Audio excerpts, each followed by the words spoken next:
young little shitheads into real piece of shit dickbag adults. Logically thinking this out. Okay, let's get the company to expand the business. Well, let's think, well, what does that entail? That entails that the company hasn't expanded outside of the tree. So why hasn't the company expanded outside of the tree? And then Hojin's gonna come in and say, well, they did once. And that's why it eventually says that, like even the older technologies and then the Stargate technology is, like, catching up to quantum technology. And it's like, it's going to completely change the entire trajectory of human existence. At least how I think so in my mind. But that could be me not presenting the story well enough, right? Which means I need critique towards, am I being too abstract? Do I need to just directly say something? Because I do have a problem with that. I almost absolutely refuse to just straight up say something. There's no way I'm going to say the sun is setting. It's going to be the shadows grow longer. It's going to be the darkness encompasses. The glory of the sky falls. It's going to be something like that. These are the greatest weapons I've ever seen.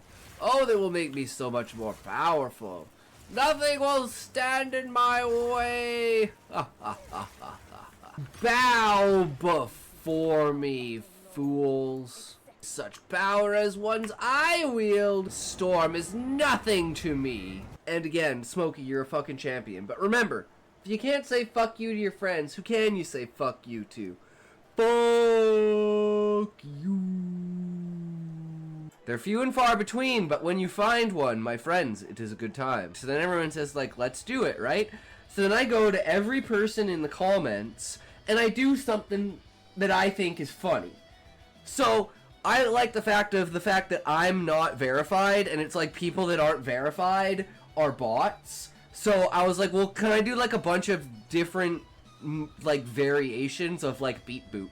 So I'm like, you know, noop meep beep boop beep bop boop beep bop, not beep boop boop bop bop. And I basically did this to like 50 or 60 different people. It's on brand for you. Perfect. That's exactly what I like to hear. Book. I don't know if that's a good brand, but it's you. Yeah, see, I don't know either. All I know is be true to yourself, because that's the only thing you'll truly excel at. Holy fuck, dude, that looks so good. This looks like the type of food I'd make, just like the randomest combo of shit. Oh my god. Now I'm hungry. Families from Spain, that shit is so good. Oh, I believe it. I have to try that shit out, Raymond. Yeah, I'm ordering straight from China, from Amazon. It's gonna be like a 6-hour delivery. Authentic Chinese food from China, delivered via drone from Amazon. Now I'm attempting to make it myself and get food poisoning. You ever wonder if the color I associate as red would appear blue to another person with my eyes in their head? Sean, I am so glad you bring that up, because I've had so many conversations with people about this, and none of them ever really truly understand what I mean. So, if I was looking through your eyes, your green is my blue is your red, for instance. So if I look through your eyes and I looked at the sky, it could be green instead of blue. I look at grass and it could be blue instead of green. But, because all the colors are relative, we all call them blue. Levi, yeah, we have talked about it on stream before. I meant people in real life. Because you guys are intelligent, actual people, not fucking random NPCs like the people I talk to in real life. That if you ask them if they didn't have breakfast this morning, what would they do? And they would tell you, but I did have breakfast. Quote of the day. I had dreamt enough for one small life, and of such follies, love, justice, friendship, glory, as well dream of being tall. Quotes from Tyrion Lannister. Have to do bad and make mistakes in order so we learn and grow. Otherwise, you stay stagnant, and no one likes a stagnant, boring, fucking piece of shit streamer. So remember, if you can't say fuck you to your friends, who can you say fuck you to? Fuck you. I even forgot to do, I was like, well, there's something else I was supposed to do today. Because look what we did, guys. We uploaded everything. So now we have fucking 300 gigs. How did we get so many? Because I attract them like mosquitoes. I spawn them, but they only come towards me. So they try to annoy me, but by proxy they hit other people. I'll pop in. I don't care about the beanie. I mean, it's just Rick and Morty. I'm Mr. Meeseeks. I'm Mr. Meeseeks. Look at me. I'm Mr. Meeseeks. Like, what's your problem? Sci-fi, superheroes, romance, etc. Ooh. What is me? I write basically everything. Yo, yo, yo, how's it going, everyone? We back at her again, another fucking day. Let's go. So Callie has a song for us.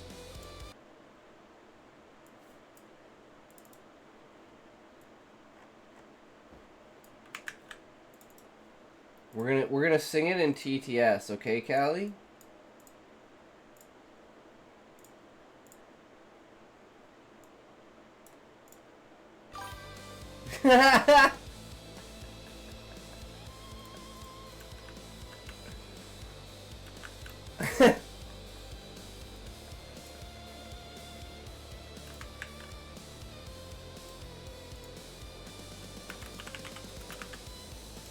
You're so creative, you're so talented. You're brilliant, you're gifted.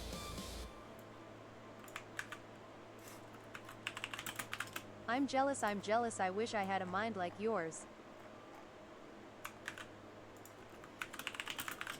If you had a mind like mine, you'd be writing poetry from midnight to 9, you'd be thinking every motion was a stab from behind, you'd be wishing the only cure for your loneliness wasn't the same reason you isolate from all of mankind.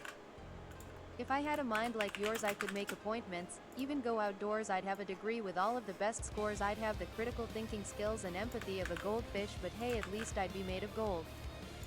I know that didn't make sense, I know that didn't rhyme, but in my mind nothing really needs to. It's the writer who decides, and your writer wanted logic, they wanted reason, mine wanted 5 thoughts strung together, clung around my neck like a boy and his father fighting for which gets the final sway. I don't know if I want friends, I don't know if I want this song, all I know is I can't fix myself unless you all know what's wrong, and I stay silent,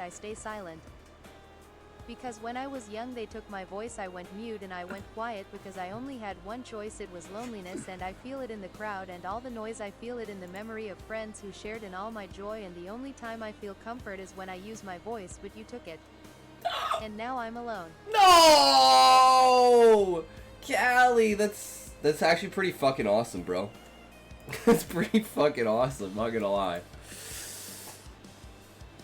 Now just write, get AI to write, like, the music for it, right? And then have AI perform it, and you've put it on YouTube, bro. Pop the fuck off. Everything about this is AI except the song itself.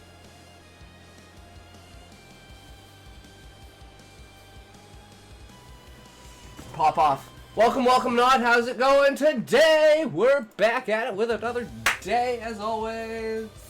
We got a big day. New Secure Team 10 video. If you don't know who Secure Team 10 is, his name's Tyler, and for the last, like, 10 years, he's basically does in-depth, like, real coverage of, like, UFO sightings and, like, UFO tapes and, like, you know, scours, like, millions of NASA photo databases to find odd, peculiar images and basically like a bunch of good stuff. I am pretty good. Can't complain too much. Been writing and taking a break right now. Ooh. So, I had another story because I'm trying to come up with like ideas for 30-second to 45-second stories for like TikTok, really quick shorts for promoting the Blue Horror Stories YouTube. And so far, like, the main one that I've come up with is, like, kind of, you know, I don't know exactly how the setup would be, you know, it's like some sort of, like, home lab. Some really important rich person, and they have, like, their lab is in their house. And they do, like, computer coding, and they're trying to, like, create artificial intelligence, like, real, like, intelligence, consciousness in machines. and it's like the beginning is like their sister is like, you know, they haven't seen their sister in like 3 days, and usually they put food at the door and the food disappears, but the food's not disappearing anymore. So super concerned, and it's like sometimes, you know, it takes like, it's happened before, a couple days, you know. He's on a 72-hour run, it's all good. But it's been like almost a week now. He's fucking, you know, he's worrying about his sister. So he walks into the lab and opens the door, and what he sees is like his sister laying on like an autopsy bed with the top of her head cut off, and there's a robot there, like examining her brain. And then it's like, this screen is sitting there, and the only thing that's like spamming across the screen is I am here, I am here, I am here, I am here. I'd be like super like obscure, really just quick in and out frickin' flash fiction like that. Just like the what the fuck moment, kind of.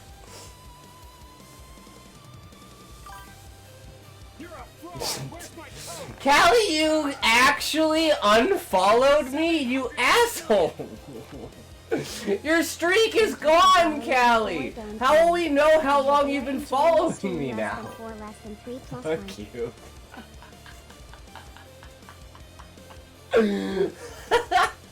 Thank you for the follow, Callie. I really appreciate it. Oh my god.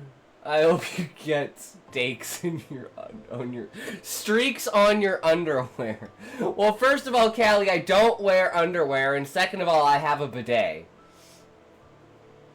So that would just be negligence if that happened.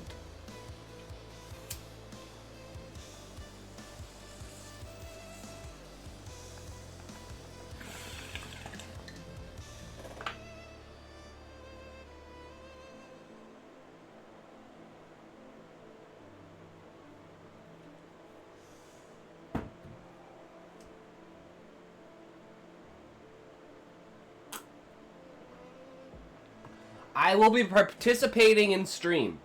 Just have to fix my Kindle. I do want to get a read. Just give a while to get right.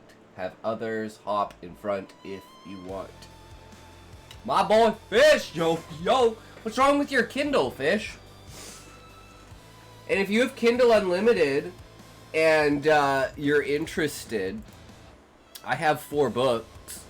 We got The Shadows of the Soul, which is like my main fucking... Yo, what's up? Ninja, we're doing great. Drop your Kindle too many times.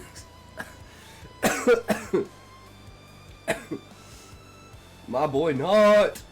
So we got this one, which is a collection of 9 short stories that are all about, like, parables about real life. No, I'm trying to jailbreak it. And then we have Cryogen, which is a 10,000 word short story, light novella. We got The Merciless Seas, which is like a Viking kind of style, like Viking stories. By the way, I never got to ask you, since you were about to go offline, what did you think of slapstick cliche in East Asia media? Oh, I think it's just, like, at this point, it's not hurting anyone. So I think that's why they go with it. But there is a degree, and it's the same thing with, like, I saw this, actually, I'll bring this up, because I saw, did I like it? Fuck. I don't know if I liked it or not. Shit. I don't think I liked it. No, I didn't like it. There's a scene of, let's see, Lucy Fairy Tale. See if I can find it. This is scary to look at, but, here it is. Whoops, I didn't mean to click on that. I meant to click on this. No, okay, well that's just the image. Where's the video of that scene? I can't find it. But anyways, it's literally this scene where it's like, this is the reason what Lucy's in every single... Like, this is Lucy's... reason for being in Fairy Tale, to literally just be, like, you know, the sex model, essentially. And especially, like, you know, like, half of her stuff, ads are far less intrusive on PC. So, like, I'd say it's the same thing as, like, the sexual content, where it's, like, it's overdone, but because it's so ingrained in the culture of anime, we accept it, but it's not something that, like, I would, continuously portray, right? Like, Meliodas and Isabel. Despite the fact that Meliodas knows that, like, they're in love and she's an angel, she has no idea what's going on. So it's like all the sexual things that he does are kind of fucking weird. Because it's like it's your girlfriend, but she lost all of her memories, and you're just, like, sexualizing her without, like, ever explaining, oh yeah, by the way, we're married. Like, what? It's just so weird. But it is a very Japanese thing. Yeah, that's why I made it clear in my writing that the creative team behind the cliche aren't intentionally promoting female on male violence and are just recycling what worked back then. Yeah, exactly. It's just its own take on, I just happen to have a large quantity of it happening. It just happened to have.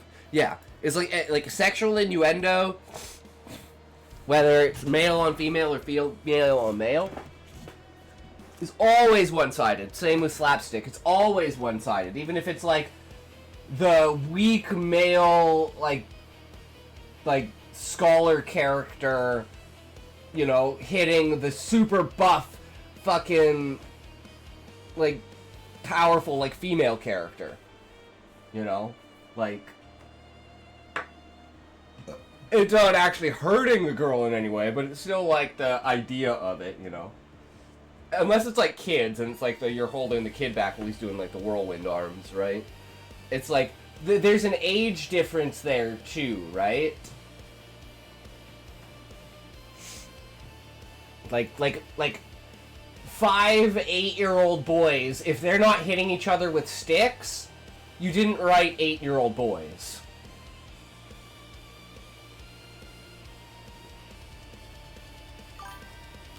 Damn, you watch Secure Team 10, brah? What a small world we live in.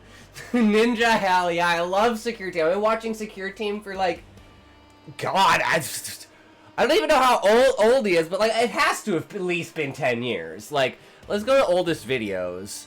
Like, it has to have at least been 10 years, right? He's been doing this since, like, 2011. When was the channel created?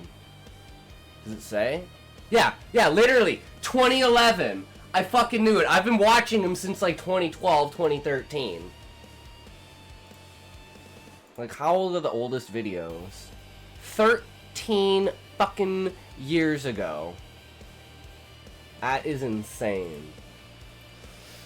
That's because the most interesting things on the internet is such a small place because of the amount of interesting things on it, right? Like, who was it, yesterday, or the day before, when we watched the Veritasium video, and the guy was like, oh, hey, I watched this video earlier today. Well, it's like Veritasium, if you like science, is like the go-to science channel. Same with, like, Joe Scott and stuff like that. So there's, like, more of the lightning rounds that we could go for as well. Strongly implied him to be an alien. At one point in one of his oldest videos, which is sadly deleted for some reason, he once pointed that Egyptian gods are possibly aliens because of the hieroglyphs and portrayal of them. Yeah, but it's like there's lots of theories like that, right? Like, you look at the, like, some of the fucking shit, and it's like, yeah, looking at the technology nowadays, I could see that, but that's also the idea of parabolia, right? Talking about Ra, the sun god. Yeah. Well, it's like there's so many things that, like, I believe that the original, like, this is a take in my book, right? Dragons gave civilization to the Beastmen. I believe that aliens gave civilization to humanity. I also believe that humanity are genetically altered apes. That is what I actually believe, whether there's evidence for it or not. That's what I believe. I can't prove it in any way, and I'm not dismissing anything else, but that's just... change my mind. Change my mind. Even if it's just coincidence, even thinking that way, how does that harm anything, right? Even if it's, like, consciousness influence. Even if it's, like, okay, this is another way I think about it, Ninja. It is kind of weird. It is very, very weird. But, how are we smarter than every other animal? See, there are reasons for that. Right? If the reasons that our brains evolved the way they did is because of our ability to intake nutrients. We went our entire existence barely treading water to instantly being like, we eat one meal a day and we're set for like 3 days. Once we learned how to fucking cook meat. And it happened so fast that we literally have a vestigial organ inside of us that hasn't changed in any way. Your appendix. It doesn't do anything except help you process raw meat. And like raw plants and stuff like that. It's like a purely dietary organ that we don't use because our diets are so different now. Back in the olden days, we actually had a natural predator, a big cat, whose fossil perfectly fit the skull of early humans. We went from having a natural predator to being on top of the food chain. Yeah, like the things that made us okay, so there's predators, there's our use of fire in cooking, there is environment, the fact that we used caves and other species. Like, you don't find a lot of apes that use caves, for instance, right? Like, it's kind of actually a weird thing that there aren't more ape species that are massive cave dwellers. Which makes me think that maybe we're not even apes, we were just cave dwellers. We were a different species of ape that instead of being like tree and like jungle oriented, we were like cave oriented. And that gave us better vision.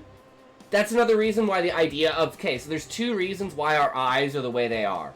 Either it's because of humidity, and the reason people have so many eye issues, because our eyes are used to being in a highly, we were called cavemen. Yeah. So it's like, so your theory checks out. Exactly. And it's like, you look at all the cave art and everything looked at. Actually, this is something I want, because I'm sure there is, but I'm sure it's not extensive. So I want to look this up. Are there any species on Earth that dwell in caves and do cave art that are not human? Should put that as a stipulation. I'm curious. Because I know there are a couple of ape species that are cave dwellers. But they weren't originally. They're usually cave dwellers now because of habitat change. Bats dwell in caves, but it's unclear if they create art.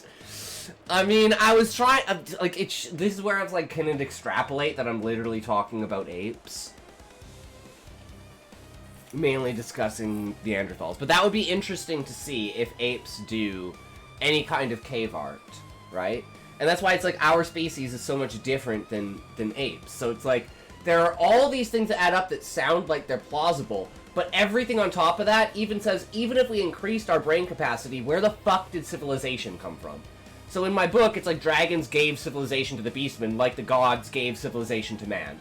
There's also another thing. Think about this, Ninja. What are the chances that our DNA... So let's say there were originally the idea of one species, just like how my story, the 4 gods work together. Exactly. To create consciousness. And what's crazy about that, Ninja, is I bet even if you went to like an 8-year-old who had no influence, this is the craziest thing, this is another thing in my book, is if you go up to like an 8-year-old and you try and you like say that, like, oh, where do you think that like consciousness came from?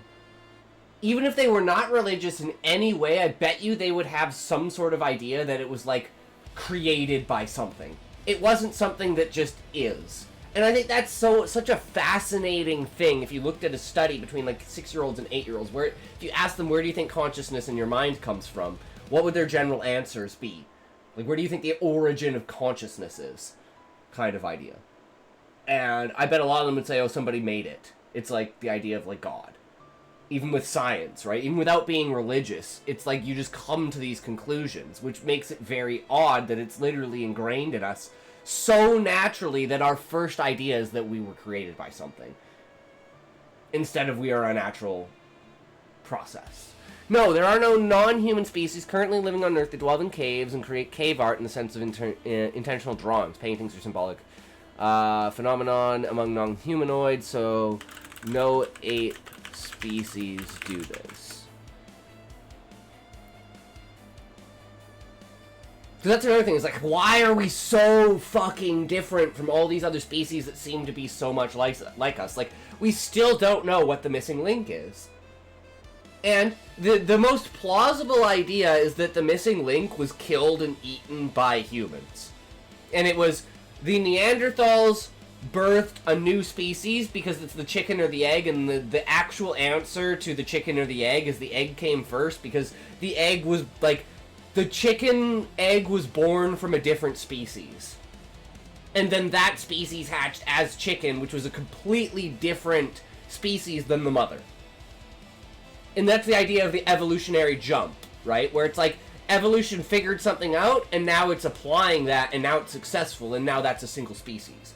Now that species mates with the rest of that species and creates a hybrid, and then it slowly moves towards the rest of it. And I think that's kind of what happened with Neanderthals. Neanderthals kind of mated with apes, created a new species. That new species killed Neanderthals, created their new species after mating with Neanderthals, and then that new species killed and ate the species that bred it.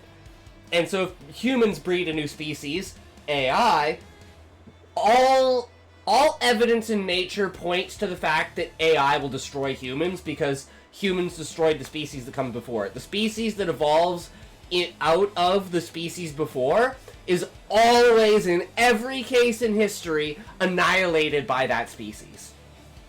Every single case, without exception. Which is pretty fucked when you think about it. That sets a pretty damn interesting precedent for, like, AI. Because, like, we're at such a level now, that's what humans are going to do, right? It would take, let's say, 2 million years of humans evolving before we biologically created a new species, let's say. But we can do it in a couple thousand years with AI. And by that, I mean, like, a couple decades from now. It's been a couple thousand years. No, non-human ape species are known to... No non-human ape species are known to both dwell in or regularly use caves and create any form of cave art. So apes, even at their stage, don't even consider the idea of art. We have to give them tools for them to consider using it, right? So it's like they have the capacity for it, but they don't have the nature for it, right? Like, you give them the tools and they can learn to use the tools, but they will never learn to make the tools themselves without seeing them first. So that's another concept, is maybe aliens came to Earth, left some sort of artifacts, humans looked at that, and started to create out of it, right? Or it's like the idea of, like, looking at the stars and imagining. Maybe you need some cavemen did make art. No, that's what I'm saying, is, like, portraying beings in the sky. Exactly. And that's, like, most of the original art is something that resembles that. But most people would say it's parabolia, and it's actually you... like, for instance, like the idea of, like, ball lightning. All these phenomena that can happen, like the aurora borealis.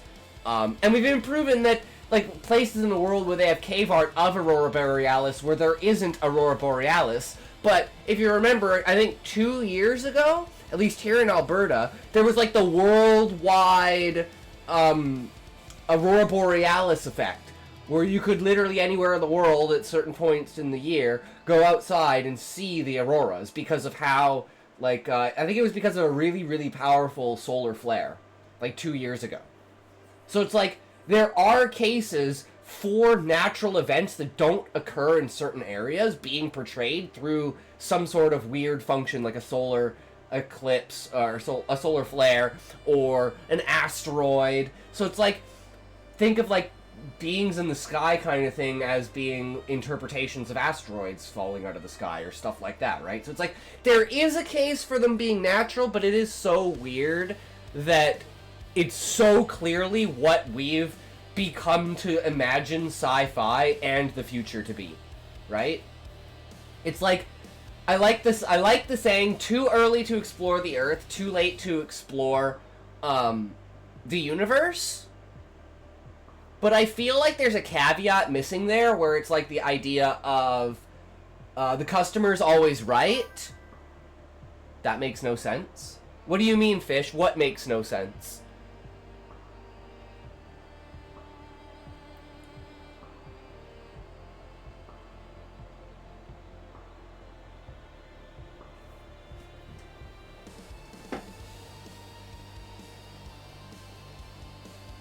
How are you? Too late to... No, too early.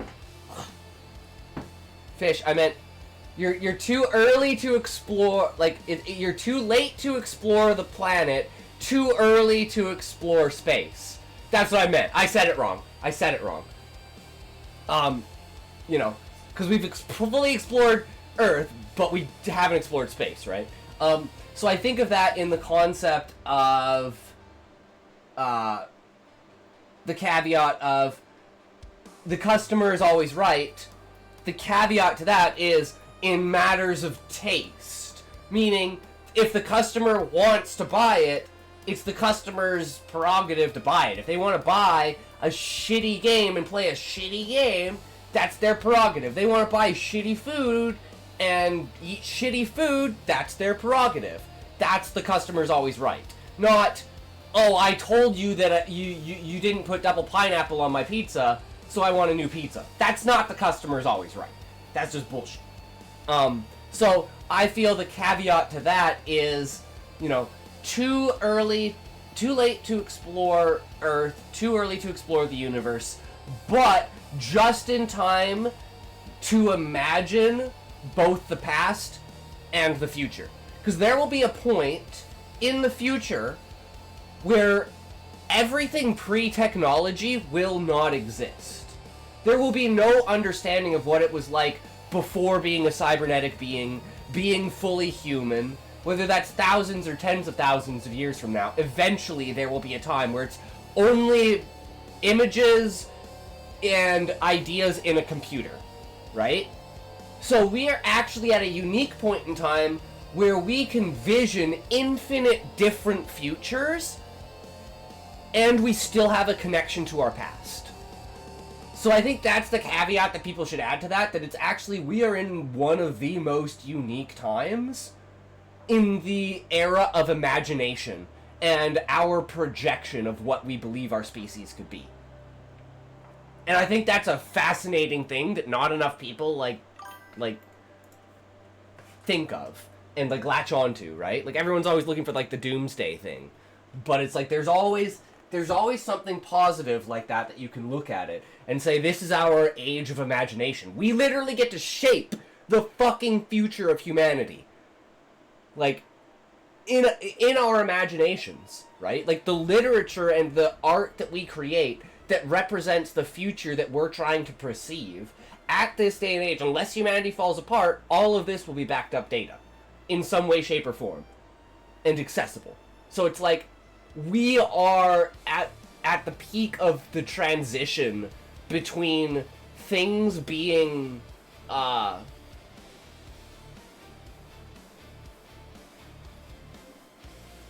imagined and like actual proof. Never mind, ads are back to being intrusive on PC.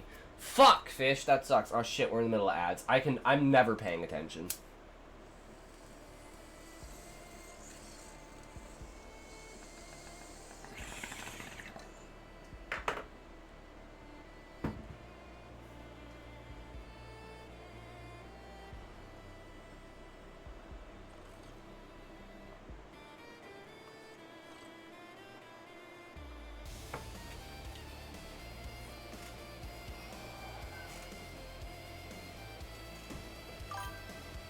Security team did convince me that there is more out there in the universe than just Earth.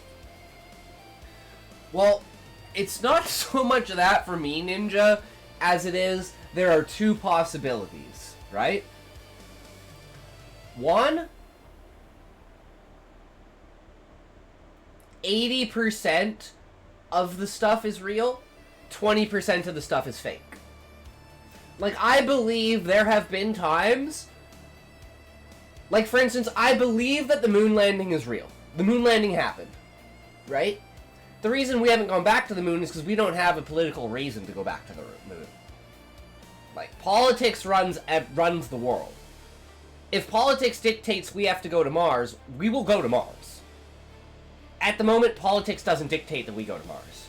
So, it's just not a thing. But other things I think that they've had to fake. A second Cold War. I think the Cold War never ended, Fish.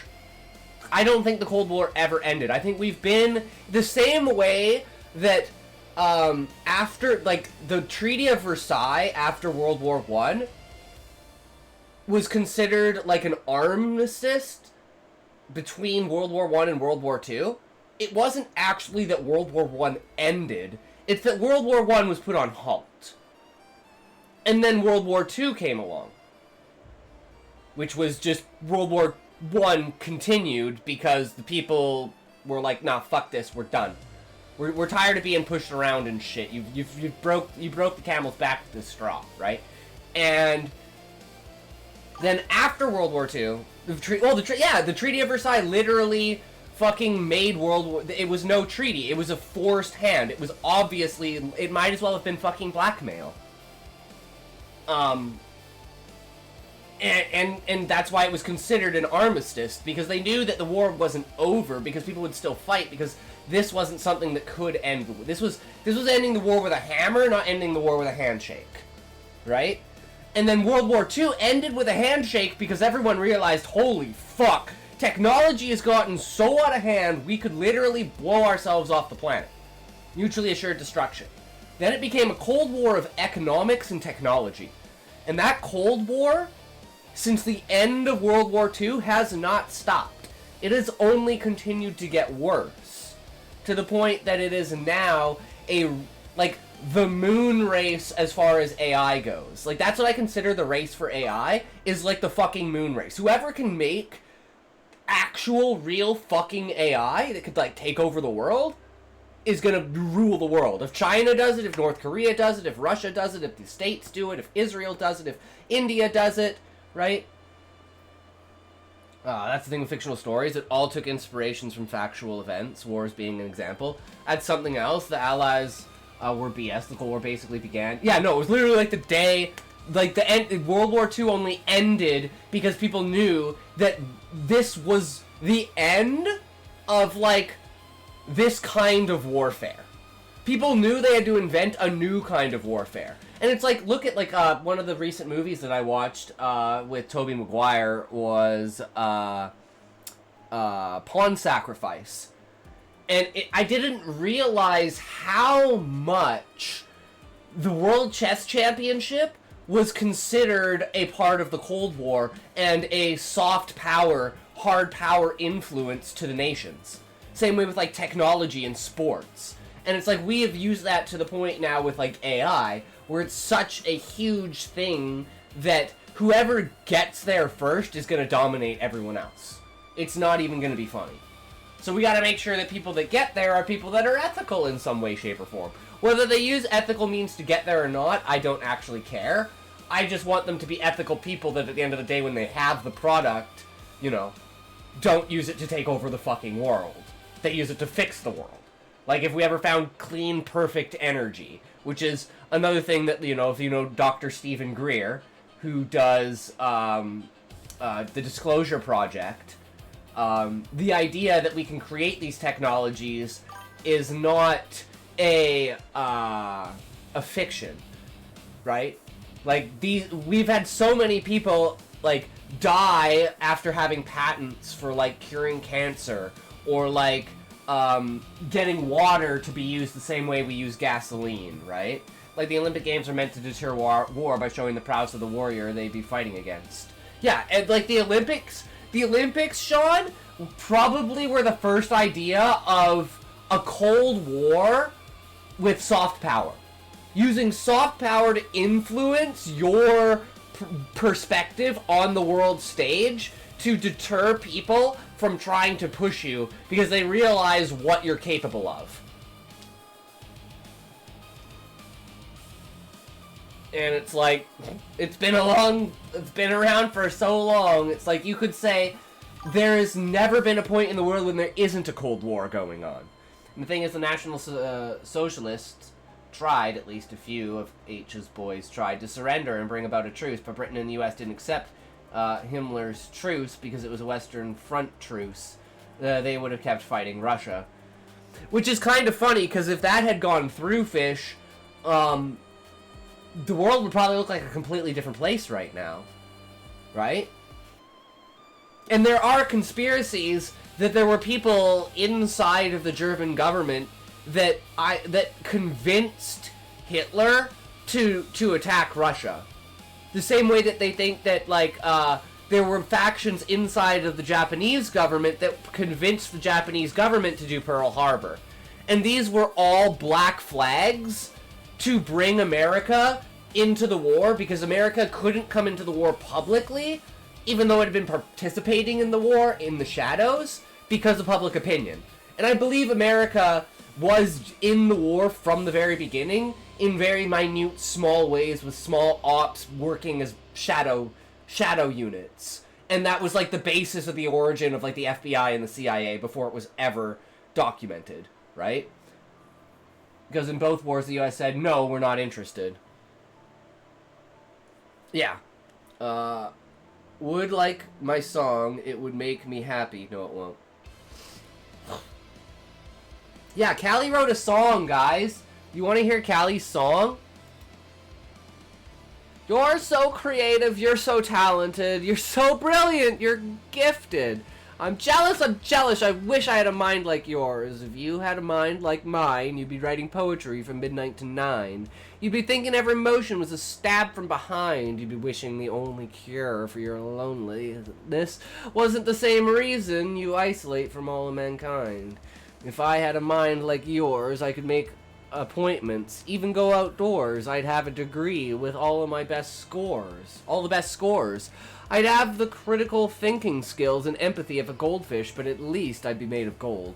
I know that didn't make sense, I know that didn't rhyme, but in my mind nothing really needs to. It's the writer who decides, and your writer wanted logic. They wanted reason. Mine wanted 5 thoughts strung together, clung around my neck like a boy and his father, fighting for which gets a final squeeze in.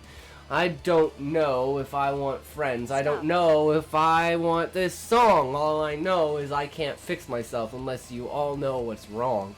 And I stay silent, I say silent, because when I was young, they took my voice.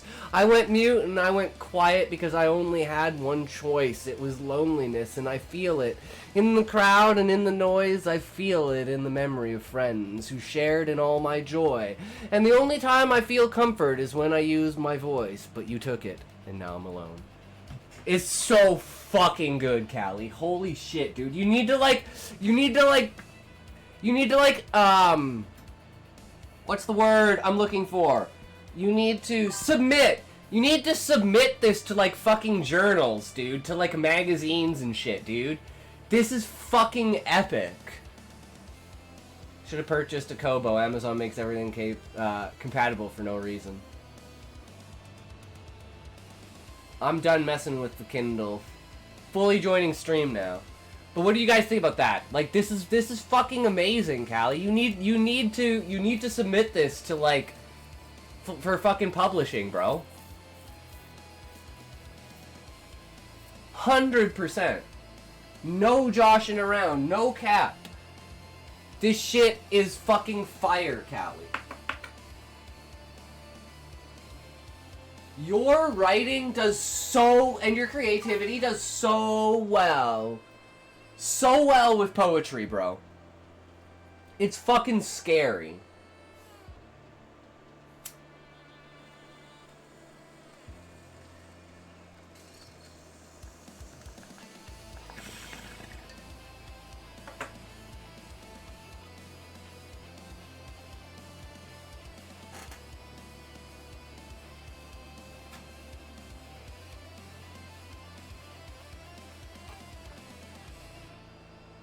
When I was a young boy, my father took me into the city to see a marching band. He said, son, you grow up, will you be the savior of the broken, the beaten and the damned?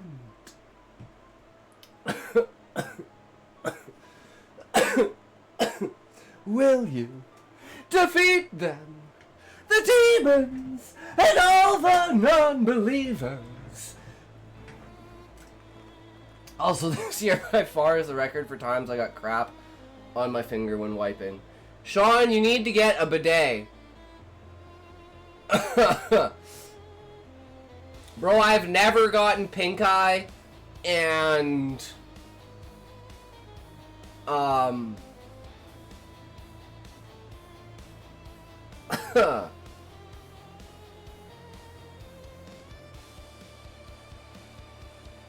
yeah, I'm probably not gonna say what I was about to say. You can,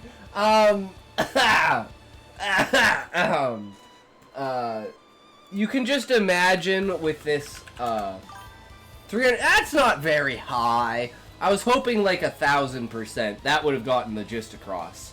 But yeah, you know, never in my life have I gotten pink eye.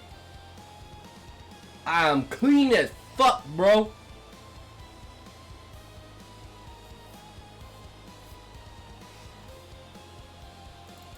Alright, well, without further ado, we might as well jump into it. Secure Team 10. If you don't know, Secure Team 10 is amazing. They do, yeah, basically analysis, like, real analysis.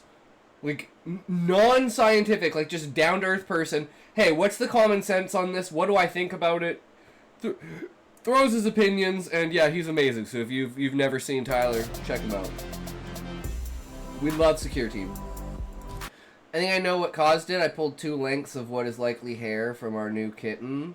So either allergic pink eye, or if the fur came from his butt. Well, that would be crap pink eye. I think there's a third kind, but not sure the cause for that. It's a bacteria, I believe, that lives inside of feces, but it's also in other places. So it doesn't just come from feces, but it's a bacteria that lives in feces. I'm pretty sure.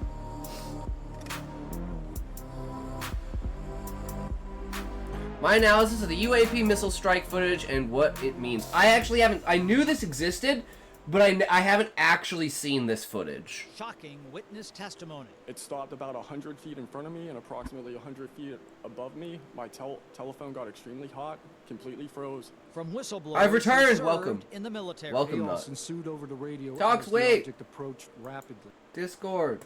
What about it? What about it, Callie?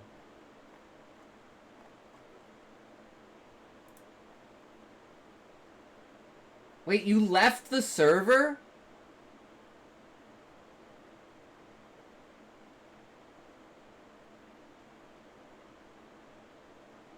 It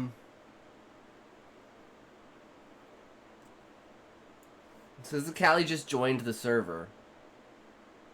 Which means he left the server. But you're a mod, Callie! Does that fuck with your modding? I don't understand.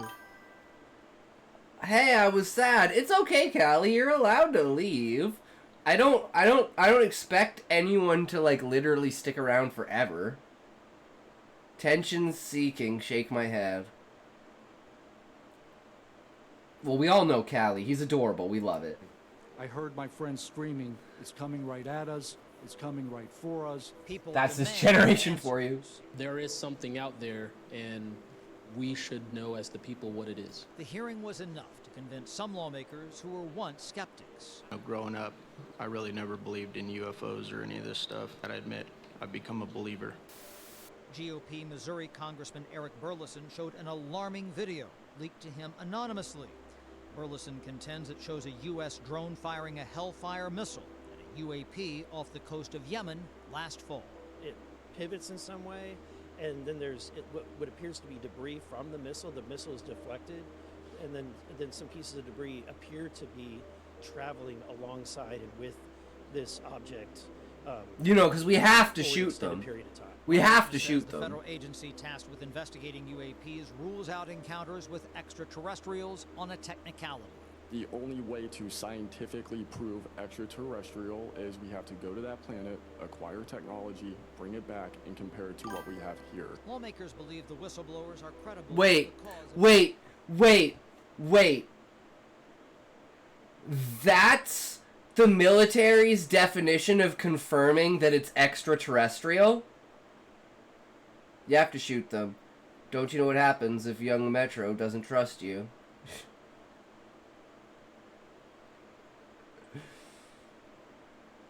So they know that they could be extraterrestrial. You know, it's bad and scary when even the government figures are talking about this. Well, have you... Okay. If you guys didn't know, I'll bring this up now for those of you who probably don't know.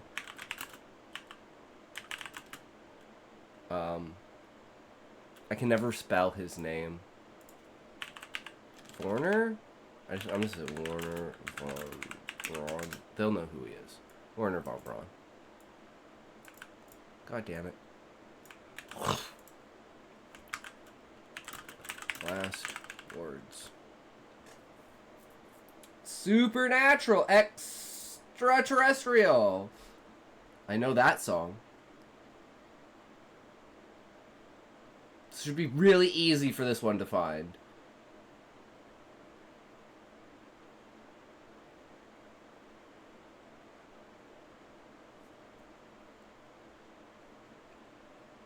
Come on.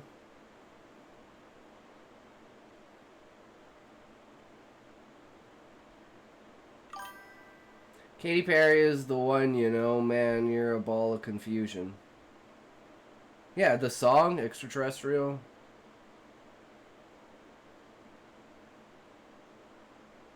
The age of extremely sexualized music.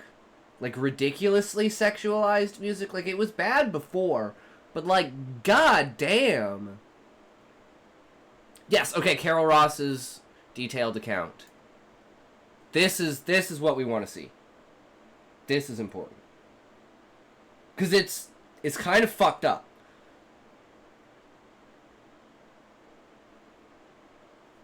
Deathbed confessions. Final warnings, he reportedly shared repeatedly with his spokesperson, Carol Rawson.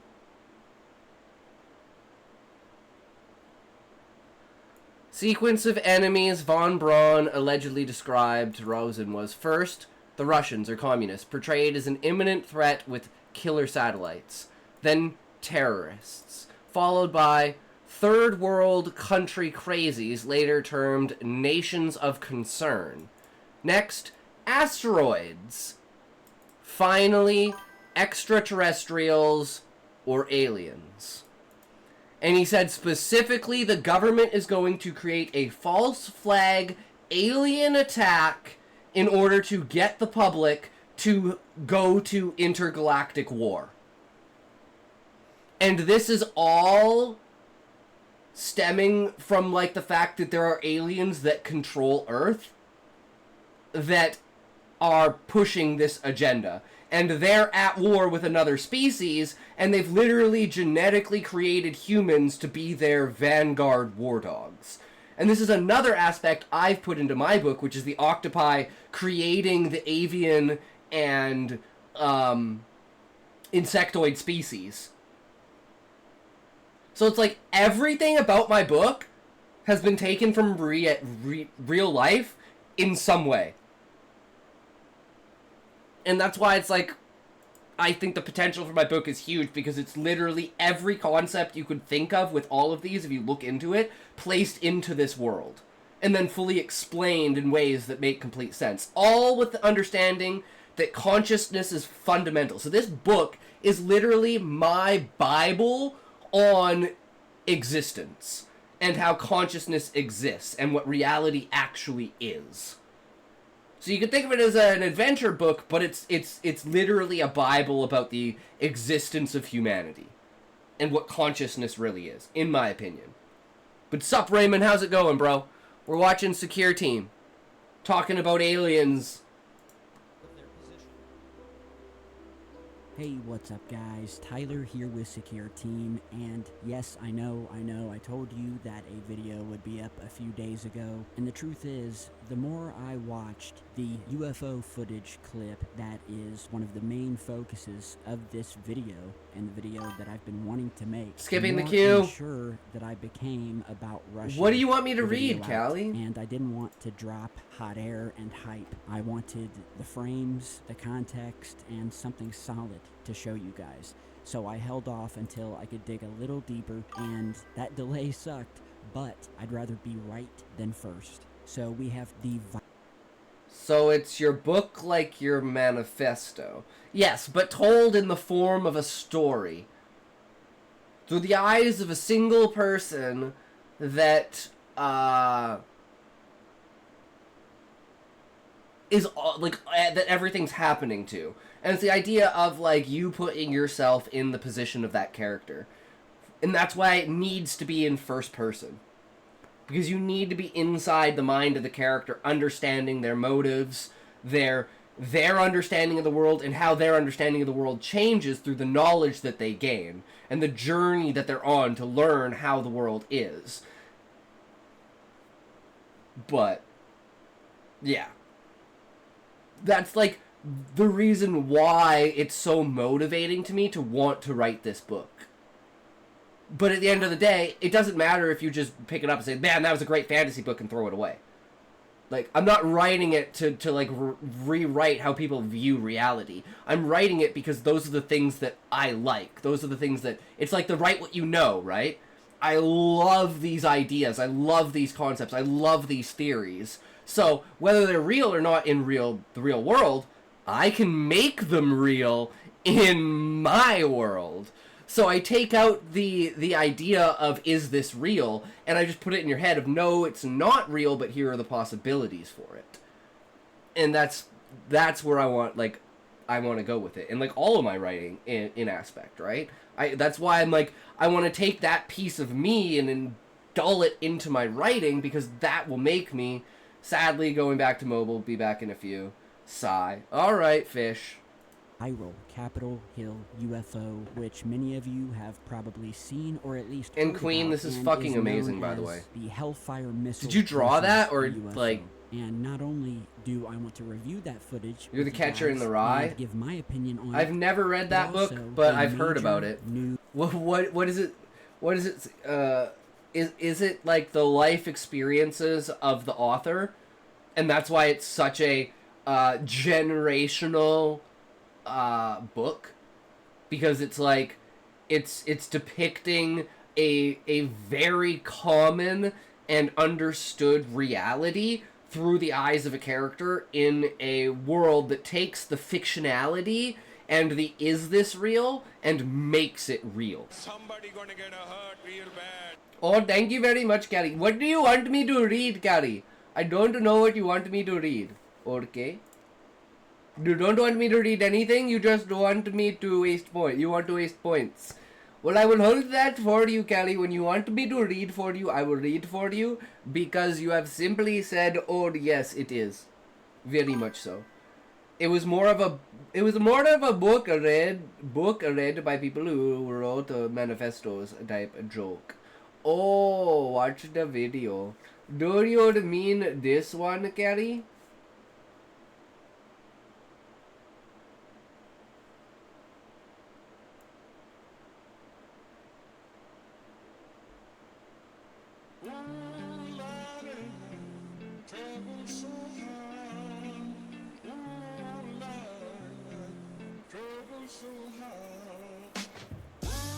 Go back to normal, bitch. This shit ass accent is killing me.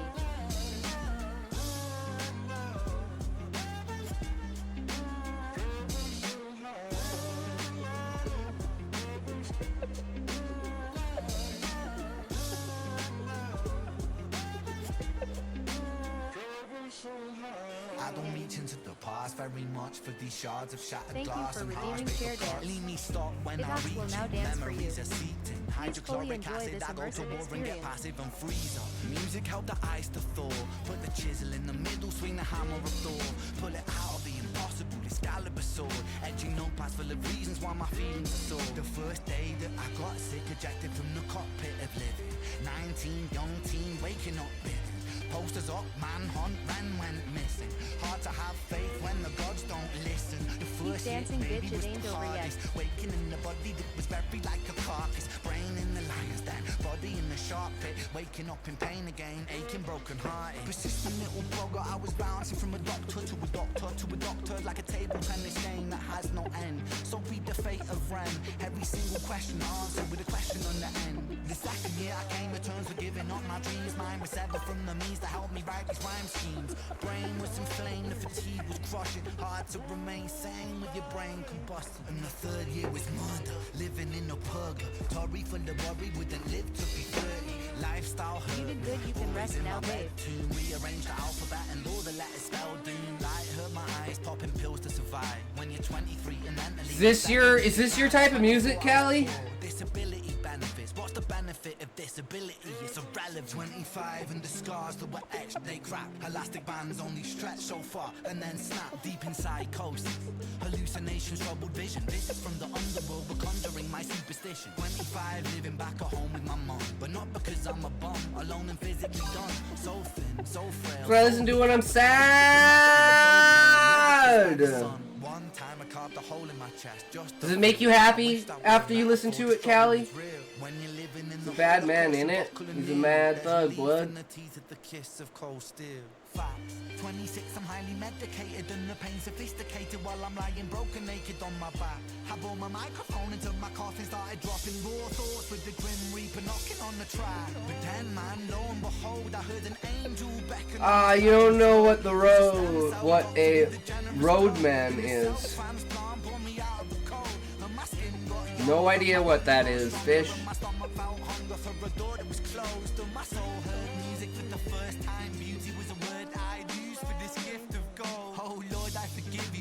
Lord, I forgive you.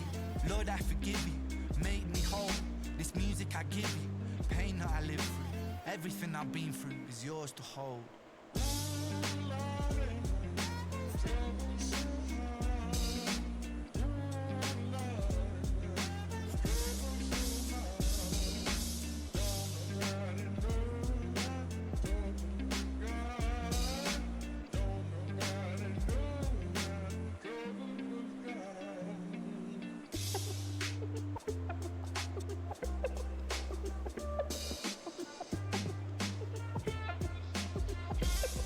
What is with the thing underneath there, Callie?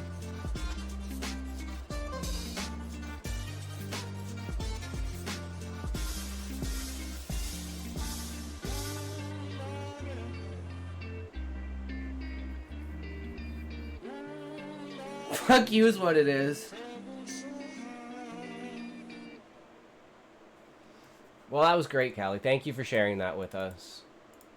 Update and potential debunk that just blew up online surrounding this footage, and really just to break everything down for you guys. So Ooh, debunk! We love to from the debunk. fiction. So to begin, this new UFO clip that hit the web recently has put the UFO/UAP phenomenon back on the front page. Yay! Footage captured by a US MQ-9 Reaper drone off the coast of Yemen last October, shown this month during a House hearing.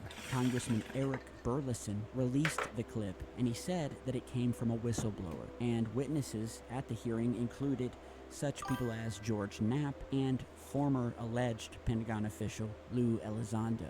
And, you know, on first watch, and even Can't the imagine just how Congressman dense echoed they the are. sentiment. The video looks amazing, almost alarming, in fact.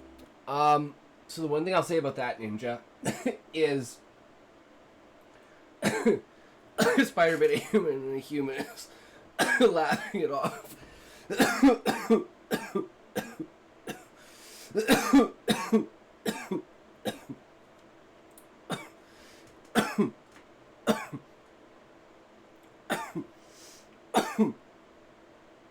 So, there's one thing, which is my thought at the main point for the reasoning why this is such a prominent phenomena. And why the military is so, like, interested in this is because,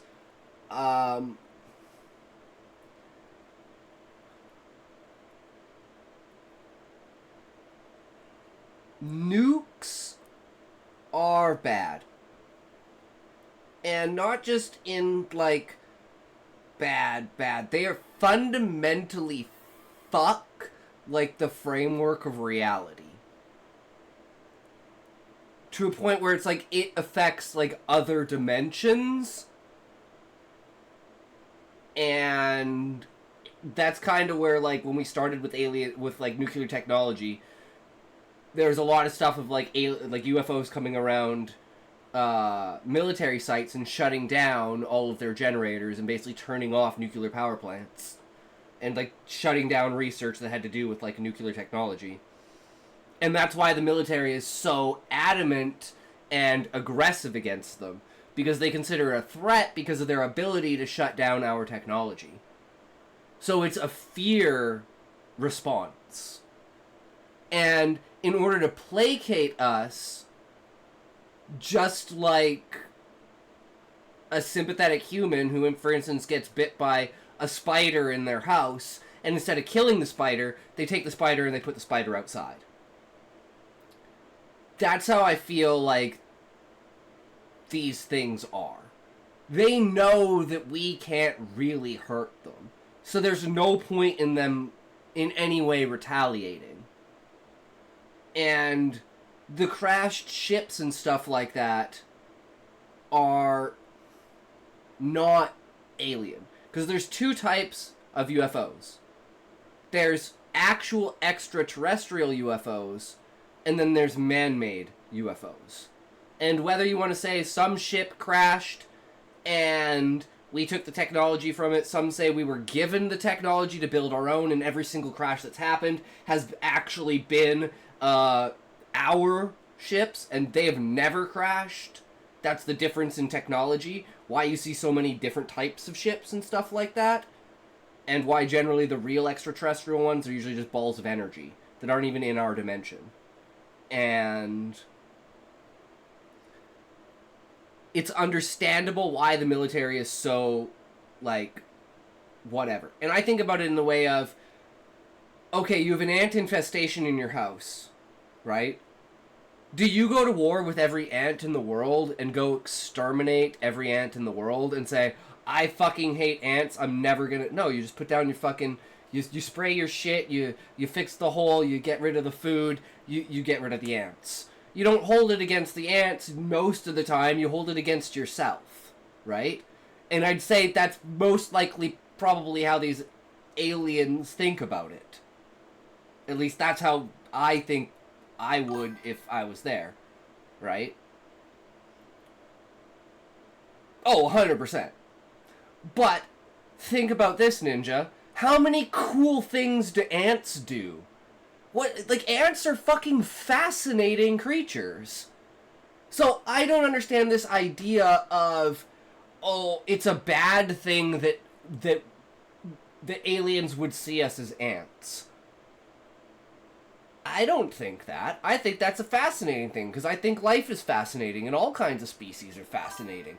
Ants are fascinating, and they're only eusocial insects besides wasps to declare wars. Yeah, and they have, like, infighting and stuff like that. Like, they'll have two queens fighting against each other the same, termites being their strongest opposition. Yeah, like if Ninja, you're probably old enough to know this movie. Oh. This movie was fucking awesome. The age of epic fucking animations back in the day when I was a fucking kid. Bugs Life, Ants. Yeah, I've seen the movie before. So good. I was just doing the Youch thing Zed does. Not sure about that. Stop copying me a talk! Scotty, sorry. I'm sorry. Where we see what we are told we're just is twinning. A Hellfire missile striking a glowing object the UFO in question, in which pieces So I think this is all separate. staged. The I think Hellfire whatever it missile, was we instead hit was of probably one of our exploding, own. bounces off of the UFO, and then the object, along with the smaller objects that were created. Wait.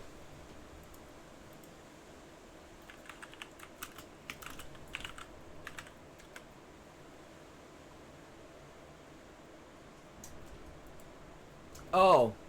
Oh, I see what you mean. It's been so long since I watched it. 6:15, time to dance. Time to cut a rug, Z. Oh, no, that's okay. I'm going to leave the rug just the way it is, Weaver.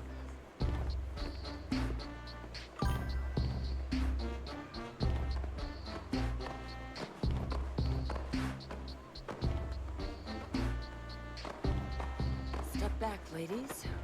I'm gonna ask one of these workers to dance with me. Oh. What a bunch of losers. Mindless zombies capitulating to an oppressive system. Hi. Wanna dance? Absolutely. How come I haven't seen you around here before? Oh, I don't get out much. I work over at the palace. Oh, the palace, huh? Oh, but those royals really live it up. Of course, they're all a little, from inbreeding. What? Ouch! Yeah, ouch! Ouch! Ouch! What on earth are you doing? Well, actually, to tell you the truth, I'm sort of making it up. Really? Why does everybody have to dance the same way? That's completely boring. It's monotonous. It's no fun.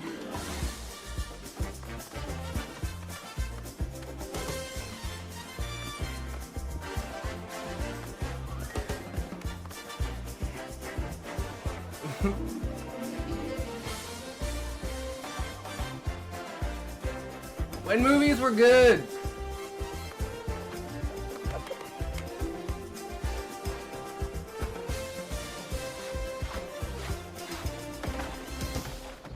Hey, watch your step, worker. You watch yours, buddy, or you'll be in big trouble. Oh, that's okay. I'm gonna let him off this time. Crazy? This guy's put like a pebble. Aren't you even gonna defend yourself? Hey, buddy, get back in place. Me? What if he doesn't want to? Yeah. What if I don't like my place? What's he talking about? You got us in trouble, mate. Buckle up, Spanky. This one goes out to all the lazy workers. You ought to watch that aggressive behavior, buddy. He's just a worker. Oh.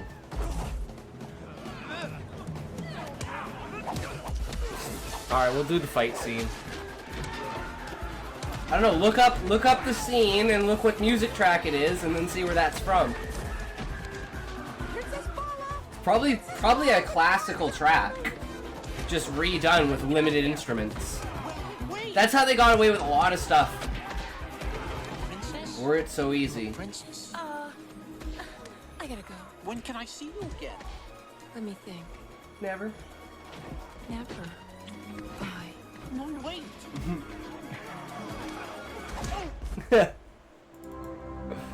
Good shit. After the impact, separate and appear to continue moving, and where it appears almost as if the smaller pieces of the UFO as it broke apart began to almost orbit around the main larger object. And if you haven't seen the clip in its raw form completely, I will go ahead and play that for you guys now, so check this out.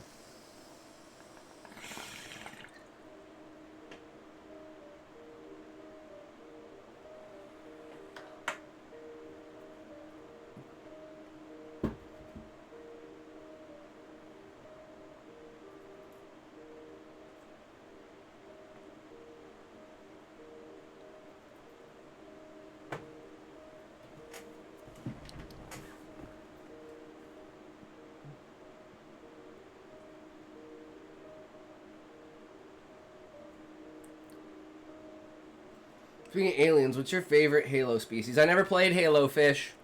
I was a PS fanboy. Halo wasn't on the PlayStation.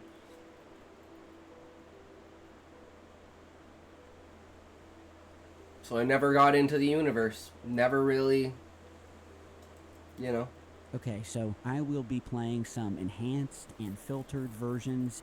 So to someone who is seeing this for the first time, and this included myself, and with the limited amount of information we were given about the footage, what we see is an object being tracked by this drone over the ocean. We see the Hellfire missile entering the frame at a high rate of speed and appears to make contact with this glowing white object. And remember, this is infrared, so we're not seeing it visually like you would recording with a normal camera. We're seeing heat signatures. Looks like the pieces break off and push. Again, it appears to impact, but instead of exploding as Hellfire missiles are made to do when they hit things such as tanks or cars, it appears that the missile bounces off, but still does some damage. Because they can turn off the detonators. And we see so they can stop things from detonating. Away, but they don't spray out radially and just vanish. They linger in a sort of tight proximity to the main. I think it moves out of the way. Like it's like you.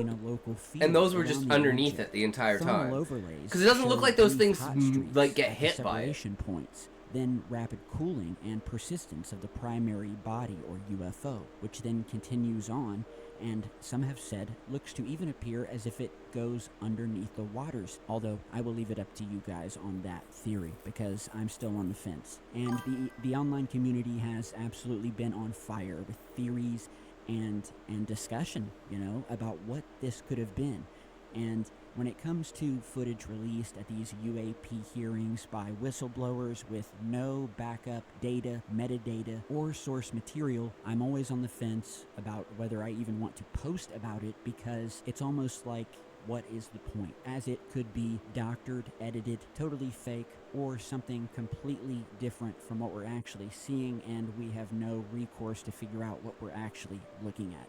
But I digress, because when I saw the footage, I'm sure like many of you, I thought, wow, this looks like something, you know, compared to the past UAP footage that's been released. There was a wide range of explanations. We had mundane explanations, whether it be from Reddit, tech forums, sensor analysis threads, that pointed to obvious things first, such as balloons, weather devices, or optical parallax effects from a moving drone, where we had this fast maneuvering camera on this drone that was recording a relatively slow or stationary object, which can create illusions of speed or odd motion. Also, to note, certain sensors and compression artifacts can occur and warp how the fragments look.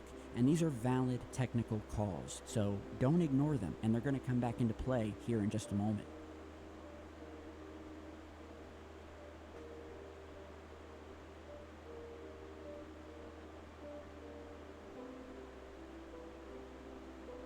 This is another example of a flying UFO effect from something that isn't actually moving.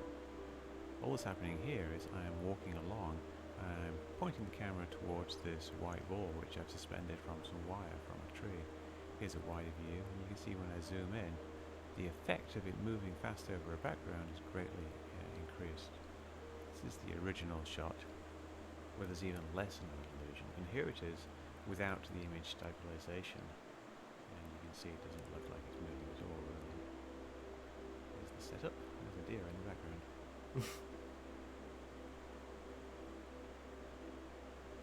I never even considered that. That's actually crazy. That reorients your entire perspective, right?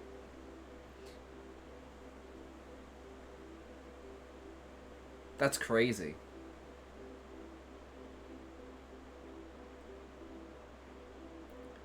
So if it's standing still and the camera on the drone is just flying past, it looks like it's going really fast. This is why I love the analysis, because it's like, oh, another reason to doubt why it's actually real. I don't doubt the aliens are real, I doubt the footage is real. Right? I don't think we have anything, because it fucks with cameras. Put it bluntly, stating, quote, that there are servers where there is a whole bank of these kind of videos that Congress has not been allowed to ever see. Another heavy line that came from Lou Elizondo was when he told the committee that, quote, he's never seen a Hellfire missile hit a target and bounce off. And that's why this UFO clip made its way to the Hill. So what are the real possible takeaways here? Well, first, authenticity matters. Alrighty, well, I must Raw head to bed. sensor Alright, files, D-Nod, have a chain of great custody, night. Take care. operator logs. Those are the documents Enjoy that your move an sleep. item from viral clip to verified evidence. Second, if the footage is authentic, we need to rule out sensor quirks and missile fusing behaviors before we call this exotic. Third, the politics matter. The hearing confirms that some insiders believe that there's more material withheld, and that's now a congressional oversight problem, not just a curious clip on some forum. And again, before we go further here and we move on to this potential debunking of the footage, just watching it at face value, it does look pretty damn cool. I mean, it looks like a UFO is struck, at least partially. We see an object bouncing off of it, although there has been a lot of speculation as to what was the missile and what was the UFO. And as I said earlier, when it comes to the government and any sort of information that they put forth, especially totally unsubstantiated footage with no background information or data, and characters like Lou Elizondo, who has been caught presenting already long since debunked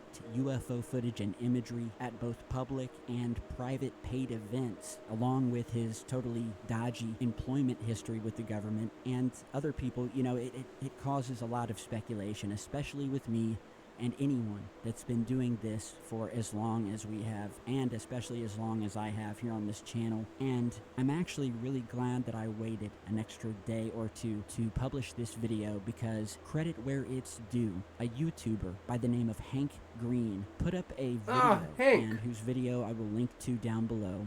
He put out a very calm, clear breakdown that pulled this footage apart. He does like in flat ways Earth that a stuff lot of too. I was people watching missed. for And flat his Earth whole video debunking. blew up fast. I He's think great. it's at 1 million views already, if not almost there in just a day. And his Yeah, and him and his main brother. points are straightforward and testable. Parallax and zoom can make a slow or stationary object look insanely fast when a moving drone is tracking it. A Hellfire missile uses a crush fuse to detonate itself. It has to hit something with a pretty good impact, and it won't always detonate the way people expect on softer targets. The fragments, he said, look exactly like shredded mylar or balloon material, and identical fragment shapes seen in the video can be caused by lens or sensor artifacts, which Yeah, we have seen that could in totally past absolutely released be a balloon. videos, such as, I believe it was the Jeremy Chinese Corbell spy footage balloon. of alleged triangular UFOs, And he was caught just at using night a above fisheye ship lens. that ended up being nothing more than secondary artifacts caused by not only the footage being recorded secondhand off of a screen with a phone, but that the optic that recorded the footage itself had a triangular shaped sensor within it. And so it gave all of the objects and artifacts in the footage the same triangular shape, much like we're seeing in this footage here when the UFO breaks apart. And you can notice, as Mr. Green put it in his video, how all of the smaller pieces are exactly identical in their shape and how they look and everything about them. And those are crisp, testable observations. And as Hank said in his video, you know, once you hear the simple explanation for this footage, And then goes and you watch the clip and starts to fall out of the afterwards, sky. it's almost impossible not to see exactly what he's talking about, which is what appears to just be a balloon that was struck by this Hellfire missile. The missile doesn't bounce off of it, but it pierces it, and because it's a balloon and did not have anywhere near the kinetic energy to detonate the Hellfire, which is why it continues passing right through it, and seems to have easily left a lot of the balloon or similar object intact. And believe me, these Hellfire missiles can slice through any kind of thin material, and the visual here matches a missile it's cutting like, a balloon, where we see a as it's like, penetration and cut appearance rather than a full detonation and vaporization, you know. And then we see what appears to be a sort of shredded mylar or plastic fragment morphology, where, you know, the fragments look like strips of a balloon or mylar that float and tumble rather than something like heavy shrapnel of, an alien craft or something like that. And people ask, well, why does the debris or the smaller UFO objects look to orbit around the object? And you have to remember, the drone and the camera are at a certain distance, very high up above the ocean. The camera on it, along with the drone, move with the debris's direction that you're seeing here. So lightweight bits appear to travel together, but they are not orbiting.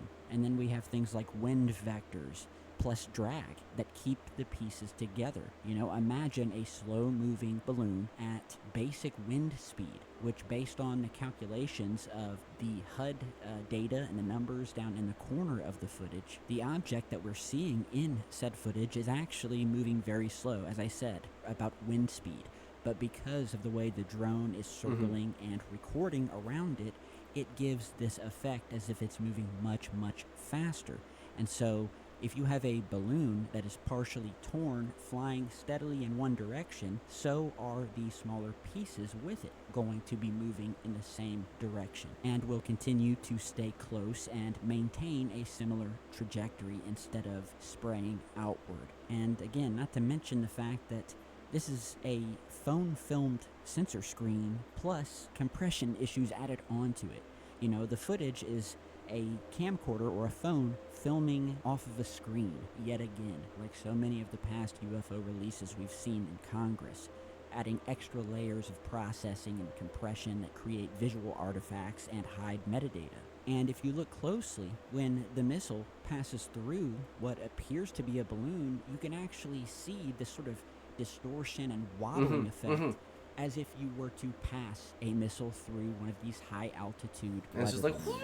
Another final thing to mention in Hank's video was of the question of why this footage would be leaked rather than staying classified. Hank argued in the video that he posted that if this were a true national security threat, they would have heavily classified it. It would have never seen the light of day. The public leak pattern here suggests that this might be more about political theater or forcing transparency than exposing unknown alien technology. So essentially, I guess the game plan is to use footage that's not actually of legitimate secret alien tech or secret military tech, but it's just to use footage of natural things that look anomalous in order to, I guess, get the government to usher in disclosure, which I think we all know will never happen, because a government that has been practiced in deceit and covering up things such as UFOs for hundreds of years is not going to suddenly change their stance and allow footage of actual alien craft be leaked to the web in the ways that it has as of late. But as I mentioned at the beginning, you really need to go over and watch Hank's entire video and then watch this footage over and over. And it really did, as he stated, become clear. You use a little common sense, you do a little research and critical thinking, you learn how Hellfire missiles work, you learn about high altitude weather balloons, you learn about how drones and the cameras on them work, how the sensors work, and suddenly, where before it looked like we were watching footage of a missile bouncing off of a UFO and, smaller bits orbiting around it as if there was some sort of gravity field, well, that kind of just falls apart, and it starts to look like a balloon is torn through by an undetonated Hellfire missile, and wherein which the fragments continue to drift and fall, but that, however, due to the perspective created by the drone and its camera and the way that it's filmed, and the fact that this is thermal and not a regular video in the regular color visual spectrum, it makes the footage look a lot more cool than it actually is. And so, I really want to hear you guys' opinions on this. I think that Hank has pretty much nailed it when it comes to this footage, but don't let that dishearten you, because the UFO phenomenon is very real, and the mountain of evidence validating the existence of otherworldly beings and technology visiting our planet far outweighs any evidence that we are alone on this planet and that everything has a natural explanation behind it. And all one has to do is go back through my thousands of videos here on the channel, where you will see evidence, I promise, you've never seen anywhere else. and I've got more coming. UFO footage sent in by viewers, including footage taken telescopically of unknown objects captured moving out deep in our solar system, near other planets, specifically planet Saturn, and that's going to be coming up in my next video, so head over, check out Hank's video, come back here, tell me what you think. I'd really like to know. I was going to mention Charlie Kirk in this video. However, I already made a post on social media on the day that it occurred and said what I needed to say. And if you want to head over, you can go to the community post section on my channel and see my post regarding that and where I stand on it. And I will go ahead and link to that post down below as well if you want to head over and give it a read. But bottom line is, no one should be silenced for telling the truth or trying to find answers. So thanks again, guys. Stay tuned for more, and I'll see you back in just a bit. Stay safe. Hell yeah. All right. Oh, I guess, go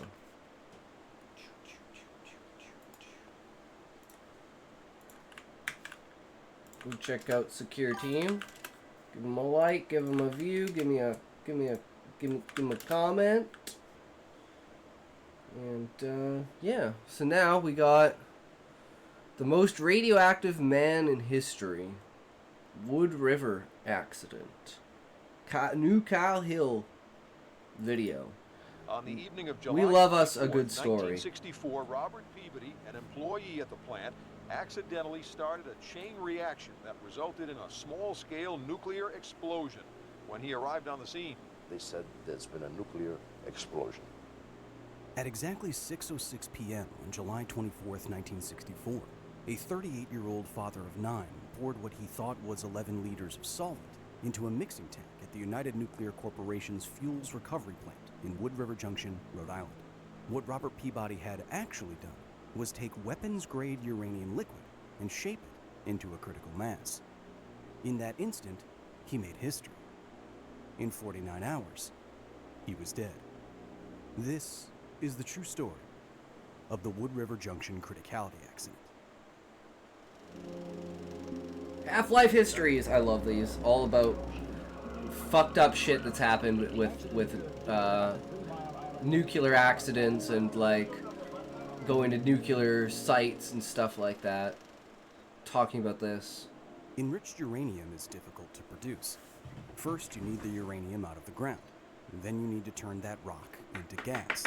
Then that gas needs to tumble through hundreds or even thousands of centrifuges that can separate uranium isotopes differing in mass by a vanishingly small amount. After that, the enriched gas needs to again become solid. It makes sense that countries also go to great lengths to get enriched uranium back. That was the mission at the United Nuclear Corporation's Fuels Recovery Plant in Rhode Island. Take waste material from manufacturing and recover any enriched uranium that remained via a multi-step chemical process. In 1964, the Wood River Junction plant wasn't yet working with anything solid. Instead, as reported by the best retelling of this story in Yankee magazine, it was processing so-called pickle liquor, liquids containing varying amounts of enriched uranium. Robert Peabody wasn't a nuclear scientist or engineer. In fact, technician at Wood River Junction was his second job. He also worked as a mechanic. He had 10 mouths to feed. Later interviews with plant personnel would state that, quote, Take Peabody care is not energetic, see but around, does things true without fish. thinking things through too well. Peabody is accident prone. He has recently been involved in an accident at the plant and has previously been involved in 2 more. I'm calling it early myself after the reading. True fault was never officially determined for what was about to happen to Peabody. But history would not be on the side of United Nuclear. According to reporting by Yankee magazine, on July 23, 1964, an unidentified black goo was bubbling out of the machinery at Wood River. It got so bad that equipment needed to be shut down and disassembled. By the end of that Thursday night, everything was cleaned and put back together. The next day, Peabody's job was to deal with a collection of containers left over from the cleaning effort. Each of these bottles was filled with uranium-laden liquid. The concentration of uranium, though, wasn't clear. The initial plan at Wood River Junction was to label everything in a foolproof way. Anything with radioactive liquid in it would use physically attached color-coded labels. Red, yellow, blue, and green would indicate descending uranium-235 concentrations, respectively. red on near weapons-grade enrichments, green labels on enrichments you could find in today's nuclear reactors. It sounded good in theory. In practice, color-coded tags were never implemented at Wood River. Instead, they were substituted with stick-on labels where operators would cross out contents in pen and pencil and scribble others. Every label was the same color. Adding to the potential for confusion was adhesion. In practice, the plant operators found that stick-on labels quickly stopped sticking to the all-identical bottles on account of the many chemical solvents used at the plant. So they switched from the initial plan again, this time using paper tags affixed with simple rubber bands and/or Scotch tape. Tags identify the bottles. The Nuclear Regulatory Commission report reads, all the bottles look the same. The tags are held on by rubber bands and/or tape. They are not completely satisfactory, since tags can be easily knocked off while lifting or handling the full bottles. End quote. Not completely satisfactory was an understatement, one that would kill Robert Peabody. What was confusing him that Friday night was that the so-called safe geometry bottles Robert needed to dispose of were all poorly labeled, and they all looked exactly the same. These 4-foot-long 11-liter bottles were safe because their geometry prevented liquid with even high concentrations of uranium from achieving the shape necessary for a critical mass. These kinds of geometric considerations are pillars of nuclear safety. The cart the bottles are in also prevented multiple bottles from being placed too close together, which could again cause a chain reaction. Criticality. Around 6 p.m., Peabody grabbed one of the many safe geometry bottles he needed to clean out. It was supposed to contain used trichloroethane, which cleans uranium scrap of oil. Because the chemical also picks up some uranium during the cleaning reaction, the liquid inside was bright yellow. What Robert was supposed to do was add another chemical to the bottle to bind the uranium, manually shake the bottle to get a proper reaction, and then recover the separated trichloroethane, oil, and uranium liquid. What he did instead was decide to save himself some time and physical effort and agitate the mixture with an industrial mixing vat, a choice his supervisor fought against. What Robert didn't know was that he was not in fact carrying mostly solvent. He was carrying 11 liters of highly enriched uranium liquid. Quote, the tag that identified the contents must have slipped out of its rubber bands. It was later found on the floor in the stairway. Peabody climbed to the third floor of the plant and filled this mixer with the chemical that would separate the uranium from the solvent. At 6:06 p.m., he lifted the safe bottle. He never finished pouring it. In an instant, the enriched liquid pooled into a critical mass. Hot, glowing blue liquid erupted from the mixer and hit the ceiling 4 meters above him. Peabody was knocked to the ground and reportedly shouted, "Oh my God!" While radiation alarms were blaring throughout the plant, Peabody and the 4 other employees were outside and running towards the emergency shack 100 meters away. Peabody was naked, clothes torn off to limit further exposure from contamination. Before he made it to the building, he fell to the ground, defecated blood, and vomited. 40 years later, a scientific study would find something terribly interesting: a rule of thumb for death by radiation. Large doses of radiation don't kill you directly. They cause enough nanoscale destruction in human tissues to eventually cause multiple organ failure, death in hours to weeks. This fate, measured in days in this chart, is directly related to the size of the dose. What this study by Gones and Wald found is that the dose is similarly related to the first onset of emesis, or vomiting. The rule of thumb they discovered is that, quote, patients who experience radiation-induced vomiting within 1 hour after an incident will likely experience multiple organ failure. Back in '65, according to reports, Robert Peabody vomited almost instantly. His fate was sealed. He had just received the heaviest dose of radiation in history. 30 minutes after Robert Peabody ran naked out of a fuels recovery plant, the plant superintendent arrived to go into it, determined to stop any reaction that continued. He walked up to the third floor, removed the bottle Peabody had poured out from the mixer, and then turned it off. However, the mixer didn't drain, so he returned to the third floor to turn the mixer back on. When it was finally empty, he He switched it off and moved to the second floor where he and the shift supervisor drained the liquid into safe bottles. The incident was over, or so they thought. It turns out that Robert Peabody wasn't the only person exposed that night. When the plant superintendent, shift supervisor, and 4 other employees at Wood River Junction were sent to the hospital for examination, the silver coins in the superintendent's pockets were sent to the Idaho Health and Safety Laboratory. The reason being is that metals can be activated by neutron radiation. The subatomic particles can bury themselves in stable nuclei, making them unstable, radioactive. Checking any metal on the superintendent could therefore be used as evidence of any dose he may have received in the plant. And indeed, the coins in his pocket were now radioactive. The best guess was that the superintendent and the shift supervisor had caused 2 additional criticality accidents when they removed the bottle Peabody had poured out and when they switched the mixer back on and off. Both actions again changed the geometry of the radioactive liquid inside, causing 2 further nuclear excursions.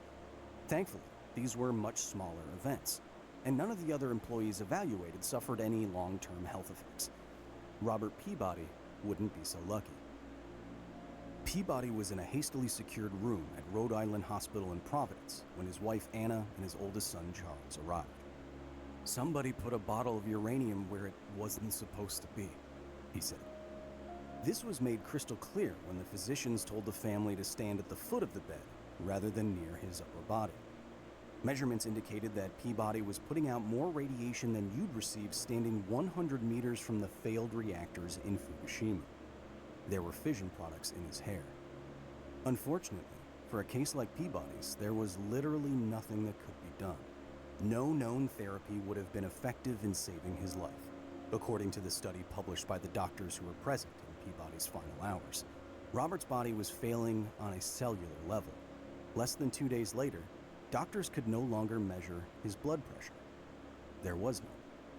38-year-old Robert Peabody died just 49 hours after pouring a mislabeled bottle into an industrial mixer. He left behind a wife and 9 children. Damn. Criticality considerations have been crucial since the Manhattan Project. As nuclear weapons historian Alex Wellerstein chronicles on his Indisposable blog, there's even a famous story of Richard Feynman saving the weapons project at Oak Ridge National Laboratory. The story was made famous by Feynman's constant retelling of it, of course. The physicist was sent to Oak Ridge as a safety supervisor. While there, he realized that no one was really thinking about carefully positioning containers with the very same kind of stuff that Robert Peabody would handle to avoid criticality. So Feynman single-handedly came up with a new geometrically safe storage solution that the Army could easily follow. Though Feynman would later talk about this criticality engineering rather flippantly, physics historian Peter Gallison recognizes the value of what was, at the time, a new kind of thinking. Quote, "From April of 1944 to September 1945, whatever else Feynman was doing, he was also deeply enmeshed in the barely existing field of nuclear engineering. A billion-dollar plant was churning out U-235, and only a calculation stood between thousands of workers and nuclear disaster. Authorities would never officially establish who should have stood between Robert Peabody and disaster." According to the Idaho Health and Safety Laboratory, the same lab that measured the plant superintendent's radioactive coins, when Peabody poured what he thought was solvent into the mixer that night, he was exposed to 100,000 trillion fission events. Each of these events released gamma rays and neutrons in close proximity to his body. This led to a whole-body dose, according to various sources on this accident and their estimations, of between 80 and 150 sieverts. Generally speaking, radiation sickness can start at 1 sievert of whole-body dose. 99% of humans will die if exposed to 10 sieverts. Robert Peabody was exposed to at least 10 times this amount. Quote, "He probably received the heaviest radiation dose of any victim of a nuclear accident."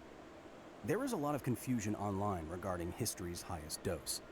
There are accidents where individuals had body parts hit with estimated doses much higher than what Peabody received. Just not whole We've body. talked about a few of them in this series. However, If you go by whole body dose, the worst case scenario, the 38-year-old father of 9 did in fact experience the worst case of worst cases. Having his lifespan shortened from 49 years to just 49 hours is evidence enough of that. After the accident, the Wood River Junction plant was closed for cleanup. Confined to the 3rd floor on a plant on 1,200 acres, the excursions did not affect the surrounding area. No nuclear material was spread beyond the plant's confines. Robert's widow, Anna, would eventually receive his ashes, but she didn't think that they were actually his. They weren't radioactive. She reportedly believed Robert's body was secreted away in some lab somewhere. Her worries weren't entirely conspiratorial either. Just 6 years prior, Los Alamos had cut up Cecil Kelly's body and sent his radioactive parts around the country against his family's wishes. Kelly was also a 38-year-old technician who also caused a nuclear excursion with radioactive liquid. The United Nuclear Corporation's fuels facility reopened in the December of that same year, 1964. Human fucking and operated negligence. until 1981. Today, the plant's land is part of the Francis C. Carter Nature Preserve in Rhode Island.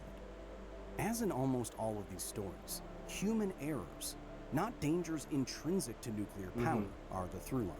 The Atomic Energy Commission found 14 nuclear safety violations at the Wood River plant. 8 of them were directly implicated in the 1964 accident. All of these had to be rectified before the plant reopened. I will often. This is another psyop as to focus why on people obvious think that it's human error, infiltrated but by, in doing so, you know, I realize the that you big, may get a skewed big idea oil. of just how often these fatal mistakes are made. To be clear, the United States' nuclear industry is incredibly safe. Of the very few fatalities you see here, only one of them, just one, is due to a radiological accident. Just Robert Peabody. The rest are industrial accidents like falls and falling equipment. In fact, quote, Robert Peabody was the U.S. nuclear industry's first and last fatality due to acute radiation syndrome. And that's a fact still true today. When Robert Peabody died, doctors assumed that his fate would be relatively common. Quote, the acute radiation syndrome will almost surely be encountered from time to time as accidents occur in the rapidly expanding nuclear energy industry. Thankfully, they were very wrong. At least Peabody in would be America. the first and the And last kind in Canada. I've example never of heard the of US anything in nuclear Canada. energy industry they'd ever see. Fate would have it that it was also the worst. In the blink of an eye, Robert Peabody had been exposed to more radiation than anyone outside of Hiroshima or Nagasaki. Until next time. Nice. Epic. I love Kyle Hill. He does great videos.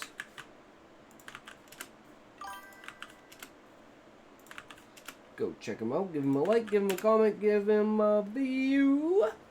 Alright. So, do you have anything for me to read, Fish? Or are we just reading Sean? Because I'm guessing Sean's out there, right? You're out there, right, Sean? Always gonna assume, right? It's safe to assume?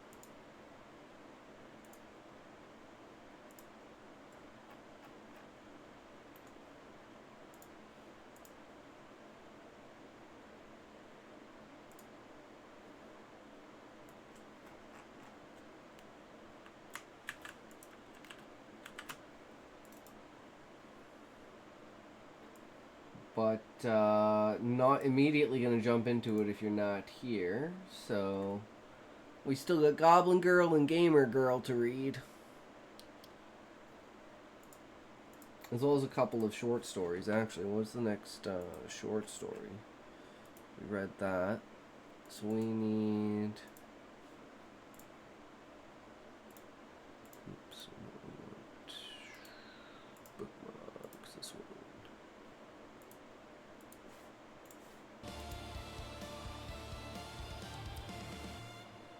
Okay, we can't get that one. We read that one. We read that one.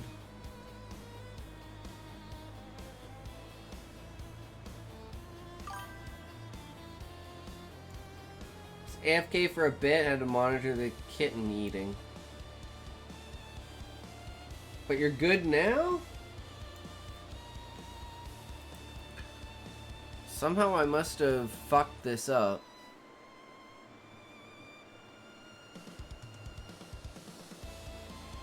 Oh no, we have this one. That's right. Blood Child.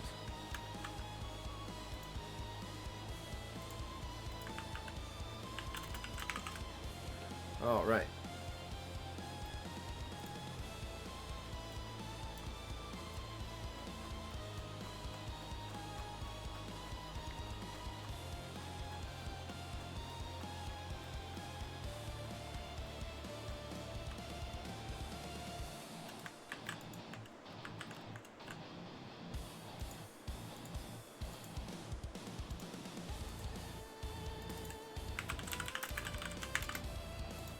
Okay, so we have Blood Child.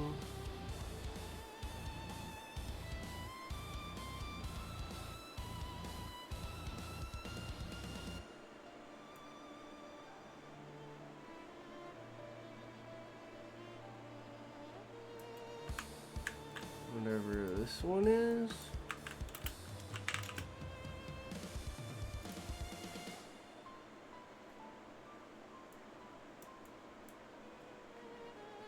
Okay, not that. This one's usually pretty good.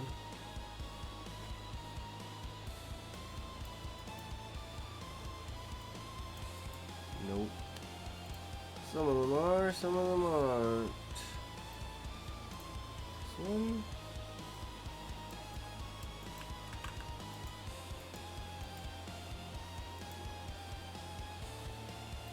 No.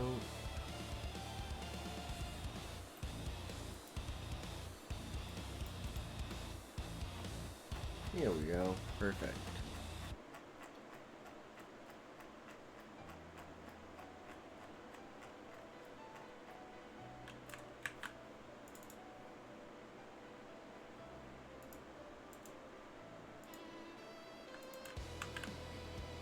Why did I do that?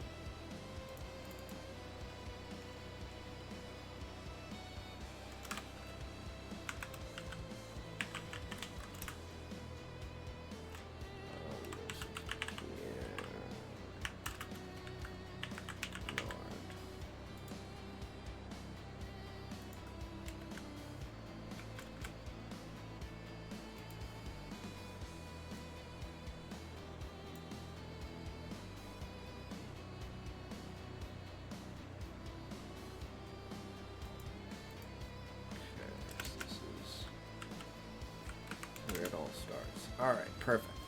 That lined up. We got this.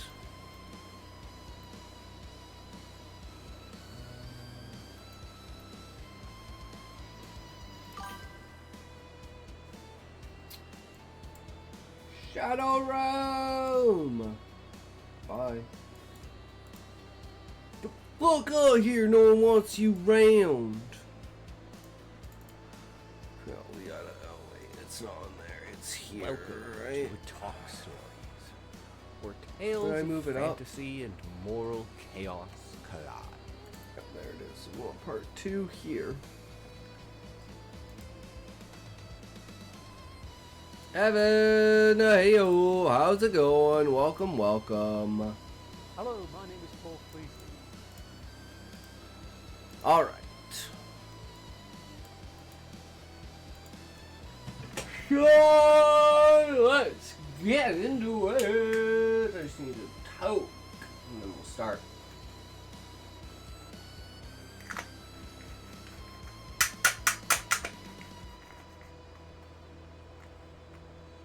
How's your day going today, Heaven? You been chilling? You been having a good time? It's just another day, right? Just another day having a good time, chilling out, doing what you gotta do.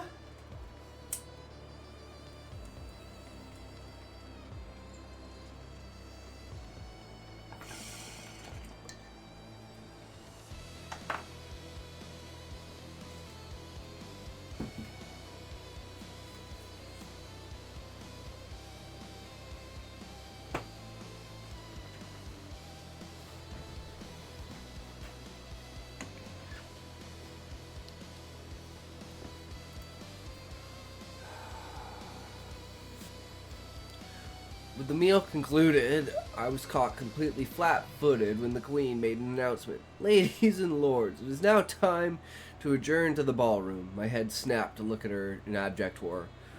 Come, brother, let us prepare for the dances, Nedwin said in giddy excitement. Naylene, Marta, Cora, Jean, Tessa all groaned in unison. Mother, really? Nitre smirked. I do hope, Queen Mother, that you have no expectation that I'll start the dancing. That would be ill-advised. Even were I a dancer, which I am not, men are expected to lead, not follow. So I expect the reverse is true here. Having myself and whichever partner was unfortunate to be first both attempting to lead would be catastrophic.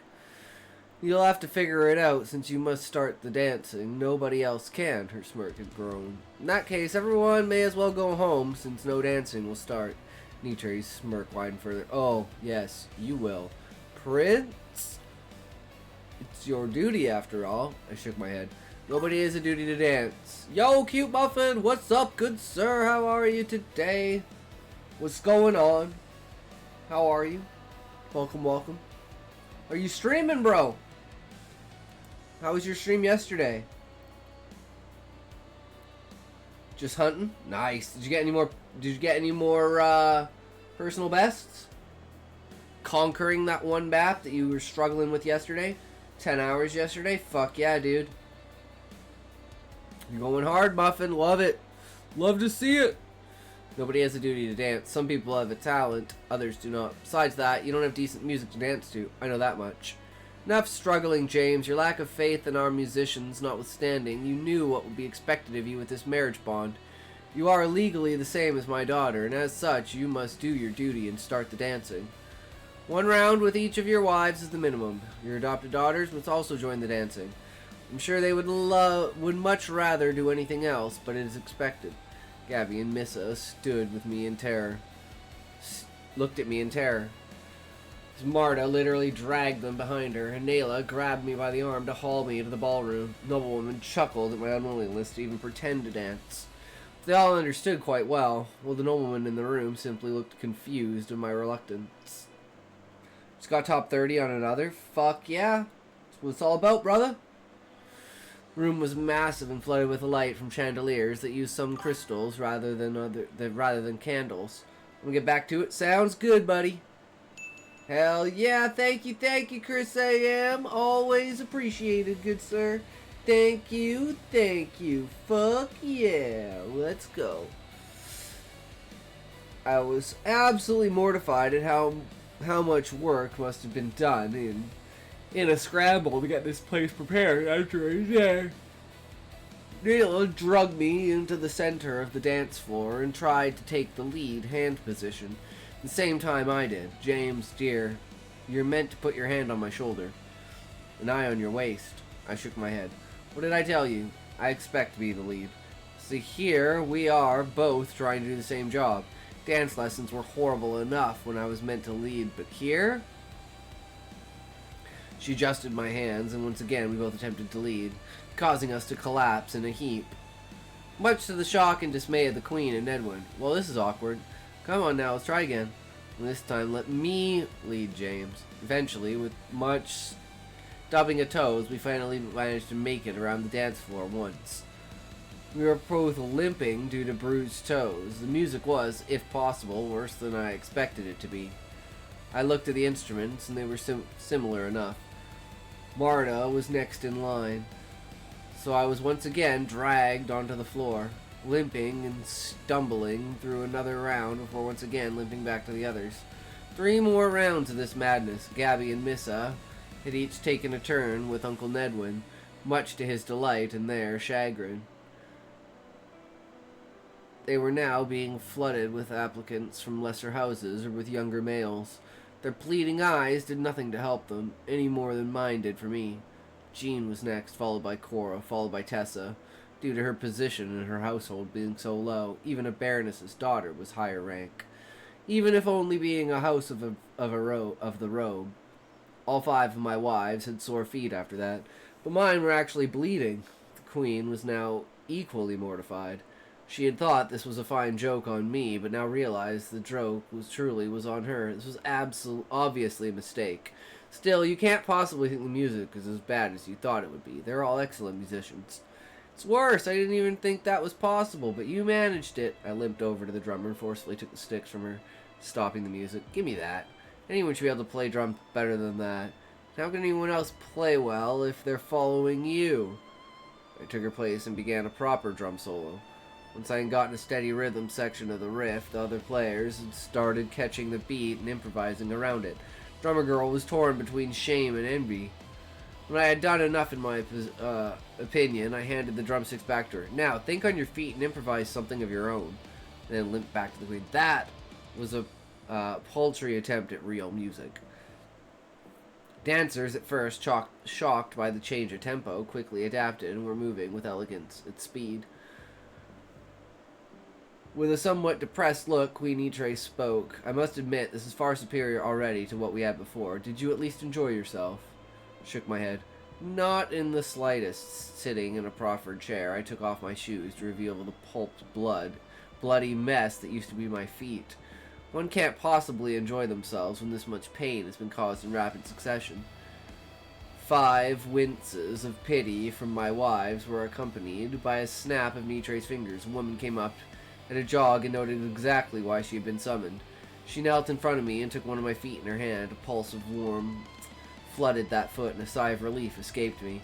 The other foot was then picked up and a second wave of relief pulsed through that foot. How did you get such injuries? Turned my head to Yttria. Most likely because I was forced to dance 5 times when I not only am untrained in dance but also used to leading. This is the natural result of forcing me into a situation where I'm expected to dance.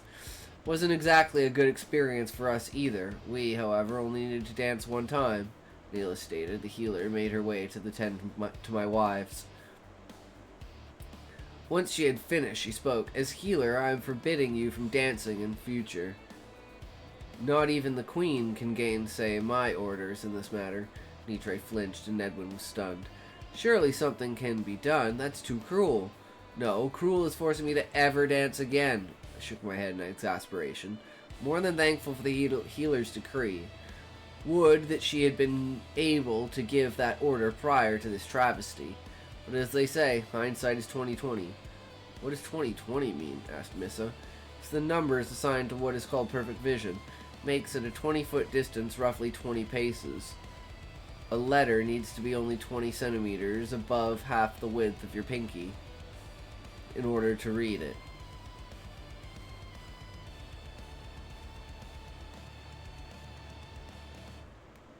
Shouldn't that say millimeters?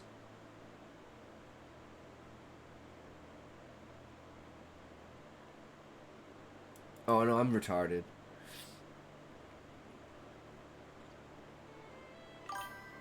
About half the width of your pinky in order to read it clearly without squinting and not being blurry. Gabby commented next. I can see smaller letters than that at such a distance. I smiled. Then according to my people's measurement, you have better than perfect vision. I hugged her from the side. With that, we were allowed to exit the ballroom and escape to our bedchambers. Hell yeah. Done for the day. Fuck it, we're out. Peace.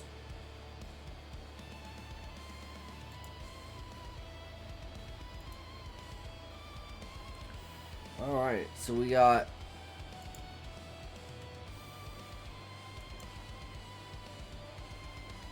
the final, I believe this is the final sci-fi short story. And then from here, we'll read another chapter of the Wheel of Time. We'll do the lecture. And then we'll do art. Unless anyone has a story that they want me to read.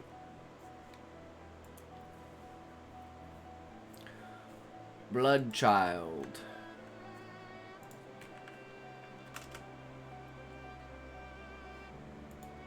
This one's a long one, so I'm gonna take a toke for this.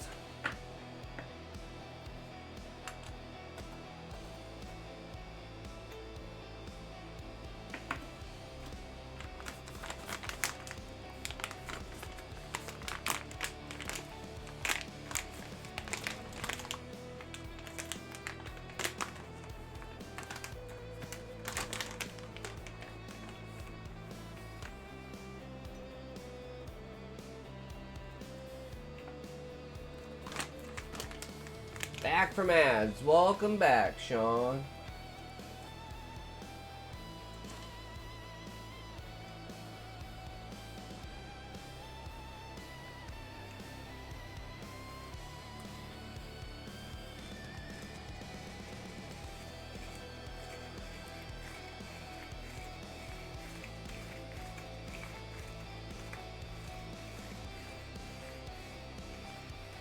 Today's chapter, as much a pain to read as it was for James to experience.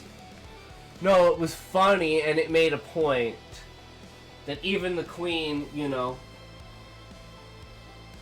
trying to, like, push on any ideas of him being, like, feminine, and he's probably gonna retaliate. I hope that he retaliates in the way of placing feminine things on her and then making her feel like, you know, kind of do a 180 on the situation just to really, really emphasize it. I don't know what that would be, but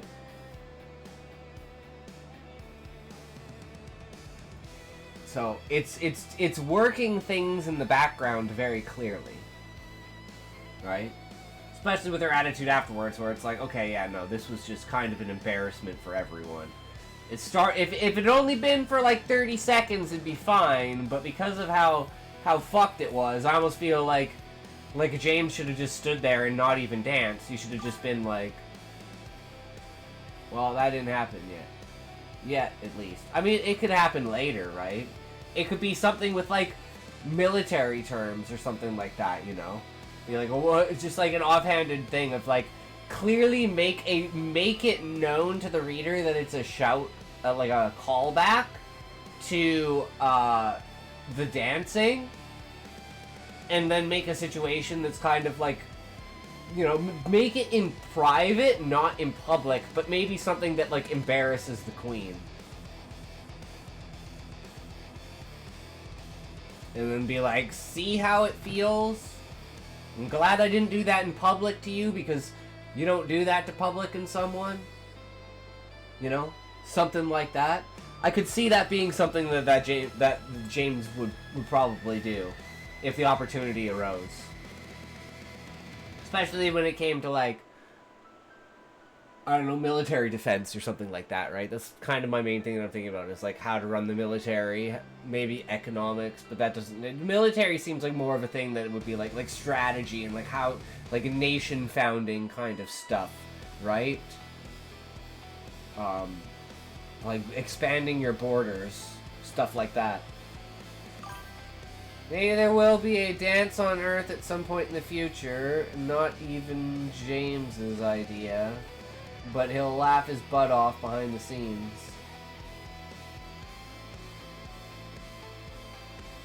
Dude, yes, because, like, somehow they all get transported back to Earth because it's been, like, doing the rotation. Dude, that would be crazy. That would be so good, Sean. That would be so good.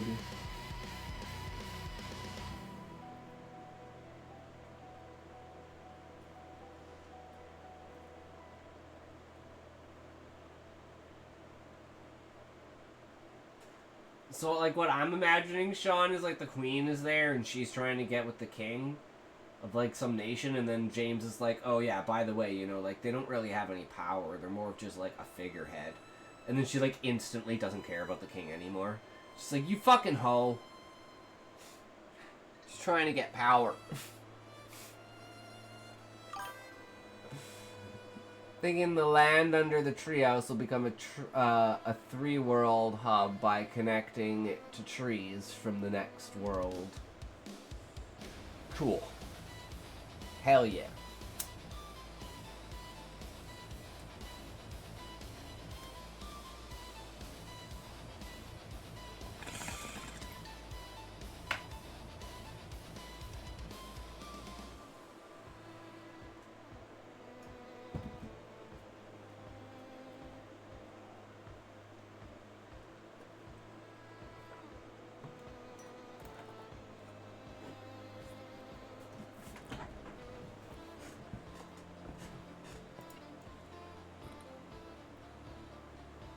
Alright. Are we ready? This is a long story, so buckle up. Buckle up and buckle in, everyone. This is going to be a long sesh. So someone walks through the earth trees and can then walk out through trees of their destination world. That's my idea of how it will play out. But the story will guide me.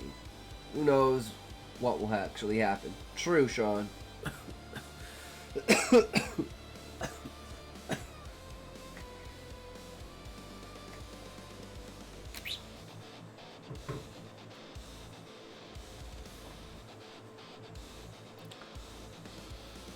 Blood Child. My last night of childhood began with a visit home.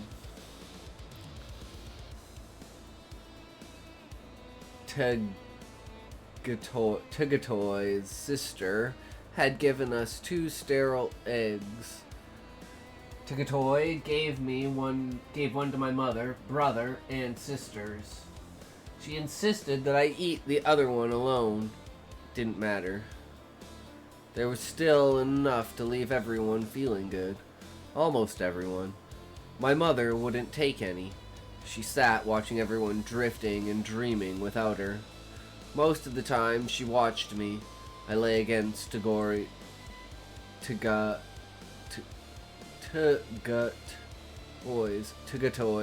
long velvet underside, sipping from my egg now and then, wondering why my mother denied herself such a harmless pleasure. Less of her hair would be gray if she indulged now and then. The eggs prolonged life, prolonged vigor. My father, who had never refused one in his life, had lived more than twice as long as he should have. And toward the end of his life, when he should have been slowing down, he had married my mother and fathered 4 children. But my mother seemed content to age before she had to. I saw her turn away as several of Tugatoy's limbs secured me closer. Tugatoy liked our body heat and took advantage of it whenever she could. When I was little and at home more, my mother used to try to tell me how to behave with Tugatoy. How to be respectful and always obedient, because Tugatoy was the Tulik government official in charge of the preserve, and thus the most important of her kind to deal directly with Terrans. It was an honor, my mother said, that such a person had chosen to come into the family. My mother was at her most formal and severe when she was lying. I had no idea why she was lying, or even what she was lying about. It was an honor to have Tugatoy in the family, but it was hardly a novelty. Tugatoy and my mother had been friends all my mother's life, and Tugatoy was not interested in being honored in the house she considered her second home. She simply came in, climbed onto one of her special couches, and called me over to keep her warm.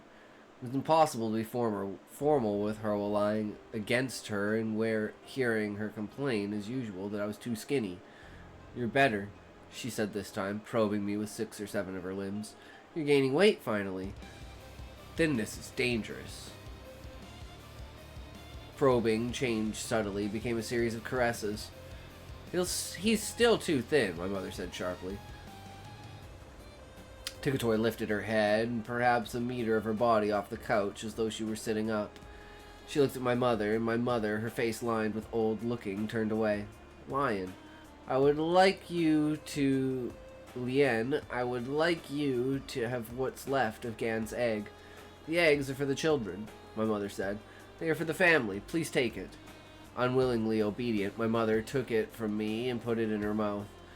There were only a few drops left in the now shrunken elastic shell, but she squeezed them out, swallowed them, and after a few moments some of the lines of tension began to smooth on her face. "It's good," she whispered. "Sometimes I forget how good it is.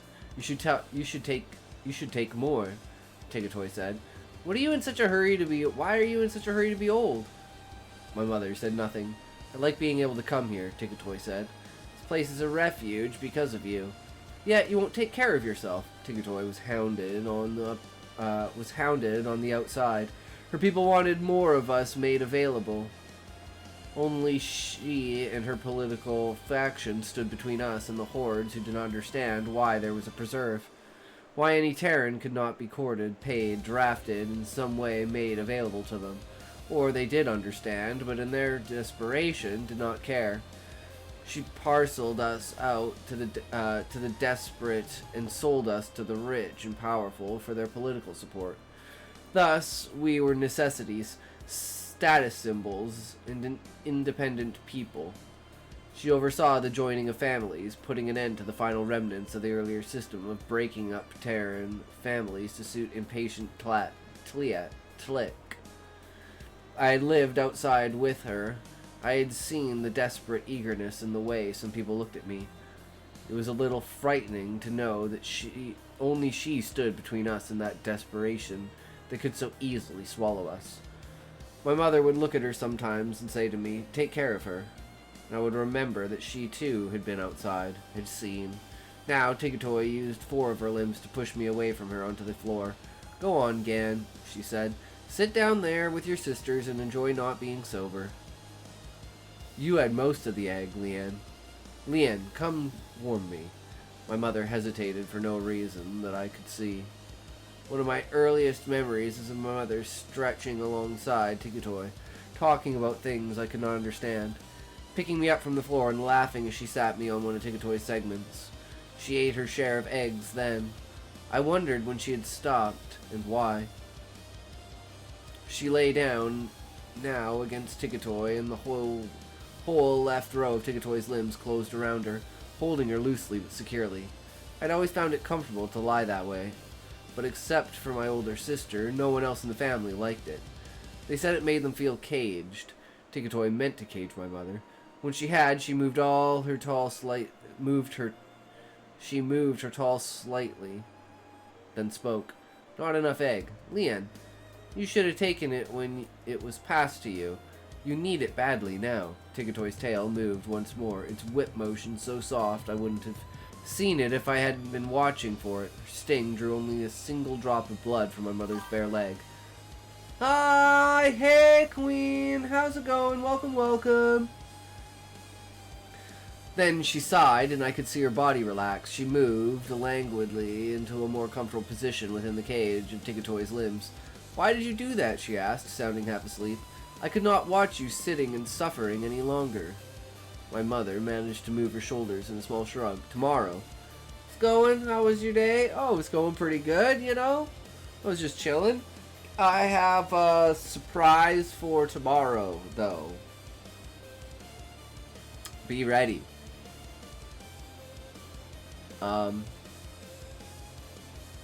Yeah. Managed to move her shoulders in a small shrug. "Tomorrow," she said. But today is probably going to be a shorter stream, because I need to do some stuff tomorrow. So. But we're on track to being like a 6 to 7 hour easy fitting everything in, and maybe even getting like a half an hour of Rivals in at the end. Wink wink, nudge nudge. Let's move her shoulders in a small shrug. "Tomorrow," she said. "Yes, tomorrow you will resume your suffering if you must. But just now, just for me, lie here and warm me and let me ease your way a little. He's still mine, you know," my mother said suddenly. "Nothing can buy him from me." Sober, she would not have permitted herself to refer to such things. "Nothing," Tigatoy agreed, humoring her. "Did you think I would sell him for eggs? For long life? My son? Not for anything," Tigatoy said, stroking my mother's shoulders, toying with her long graying hair. I would like to have touched my mother, shared that moment with her. She would take my hand if I touched her now. Freed by the egg and the sting, she would smile and perhaps say things long held in. But tomorrow she would remember all this as a humiliation. I did not want to be part of a remembered humiliation. Best just be still and know she loved me under all the duty and pride and pain. "Juan Hua, take off her shoes," Tigatoy said. "In a little while I'll sting her again and she can sleep." My older sister obeyed, swaying drunkenly as she stood up. When she had finished, she sat down beside me and took my hand. We'd always been a unit, she and I. My mother put the back of her head against Tigatoy's underside and tried from that impossible angle to look up into the broad, round face. You're gonna sting me again? Yes, Leanne. I'll sleep until tomorrow noon. Good. You need it. When did you sleep last? My mother made a wordless sound of annoyance. I should have stepped on you when you were small enough, she muttered. It was an old joke between them. They had grown up together, sort of, though Tigatoy had not in my mother's lifetime been small enough for any Terran to step on. She was nearly 3 times my mother's present age, yet would still be young when my mother died of age. But Tigatoy and my mother had met as Tigatoy was coming into a period of rapid development, a kind of the adolescence. My mother was only a child, but for a while they developed at the same rate and had no better friends than each other. Tigatoy had even introduced my mother to the man who became my father. My parents, pleased with each other in spite of their different ages, married as Tigatoy was going into her family's business, politics. She and my mother saw each other less, but sometime before my older sister was born, my mother promised Tigatoy one of her children. She would have to give one of us to someone, and she preferred Tigatoy to some stranger. Years passed. Tigatoy traveled and increased her influence. The preserve was hers by the time she came back to my mother to collect what she probably saw as her just reward for her hard work. My older sister took an instant liking to her and wanted to be chosen, but my mother was just coming to term with me, and Tigatoy liked the idea of choosing an infant and watching and taking part in all the phases of development. I'm told I was first caged within Tigatoy's many limbs only 3 minutes after my birth. A few days later, I was given my first taste of egg. I tell Terrans that when they ask whether I was ever afraid of her, and I tell it to Tulek when Tigatoy suggests a young Terran child for them, and they, anxious and ignorant, demand an adolescent. Even my brother, who had somehow grown up to fear and distrust the Tulek, could probably have gone smoothly into one of their families if he had been adopted early enough. Sometimes I think for his sake he should have been. I looked at him, stretched out on the floor across the room, his eyes open but glazed as he dreamed his egg dream. No matter what he felt toward the Tulek, he always demanded his share of egg. Leanne, can you stand up? Tigatoy asked suddenly. Stand, my mother said. I thought I was going to sleep. Later, something sounds wrong outside. The cage was abruptly gone. What? Up, Leanne. My mother recognized her tone and got up just in time to avoid being dumped on the floor. Tigatoy whipped her 3 meters of body off her couch toward the door and out at full speed. She had bones, ribs, a long spine, a skull, 4 sets of limbs, bones per segment. But when she moved that way, twisting, hurling herself into controlled falls, landing, running, she seemed not only boneless, but aquatic, something swimming through the air as though it were water. I loved watching her move.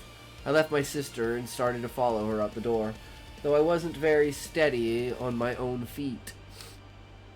It would have been better to sit and dream, better yet to find a girl and share a waking dream with her. Back when the Tulek saw us as not much more than convenient, big, warm-blooded animals, they would pen several of us together, male and female, and feed us only eggs. That way they could be sure of getting another generation of us, no matter how we tried to hold out. We were lucky that didn't go on long, few generations of it, and we would have been little more than convenient big animals. Hold the door open, Gan, Tigatoy said, and tell the family to stay back. What is it? I asked. Tulek. I shrank back against the door. Here? Alone? I was trying to reach a call box, I suppose. She carried the man past me, unconscious, folded like a coat over some of her limbs. He looked young. My brother's age, perhaps. and he was thinner than he should have been. What Tigatoy would have called dangerously thin. Gan, go to the call box, she said. She put the man on the floor and began stripping off his clothes. I did not move. After a moment, she looked up at me, her sullen stillness a sigh of deep impatience. Send Kui, I told her. I'll stay here. Maybe I can help. She let her limbs begin to move again, lifting the man and pulling his shirt over his head. You don't want to see this, she said. It will be hard. I can't help this man the way his Tlik could. I know. But send Kui. You won't want to be of any help here. I'm at least willing to try. She looked at my brother, older, bigger, stronger, certainly more able to help her here. He was sitting up now, braced against the wall, staring at the man on the floor with undisguised fear and revulsion. Even she could see that he would be useless. Kui, go, she said. He didn't argue. He stood up, swayed briefly, then steadied, frightened, sober. This man's name is Bram Lomas, she told him, reading from the man's armband. I fingered my own armband in sympathy. He needs... Cot gift, te. Do you hear? Bram Lomas. To cot gift, te, my brother said. I'm going. He edged around Lomas and ran out the door. Lomas began to regain consciousness. He only moaned at first and clutched spasmodically at a pair of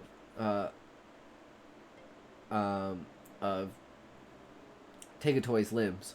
My younger sister, finally awake from her egg dream, came close to look at him until my mother pulled her back. Tigatoy removed the man's shoes, then his pants, all the while leaving him 2 of her limbs to grip. Except for the final few, all of her limbs were equally dexterous.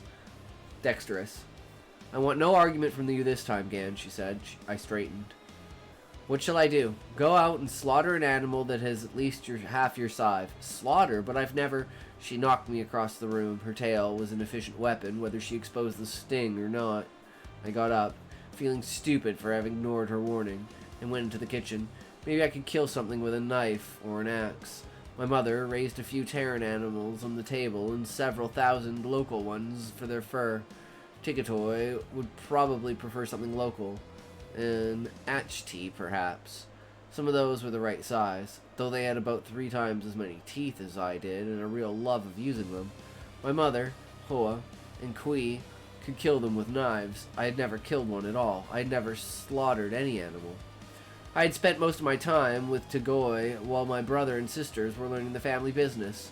Tagoy had been right. I should have been the one to go to the call box. At least I could do that.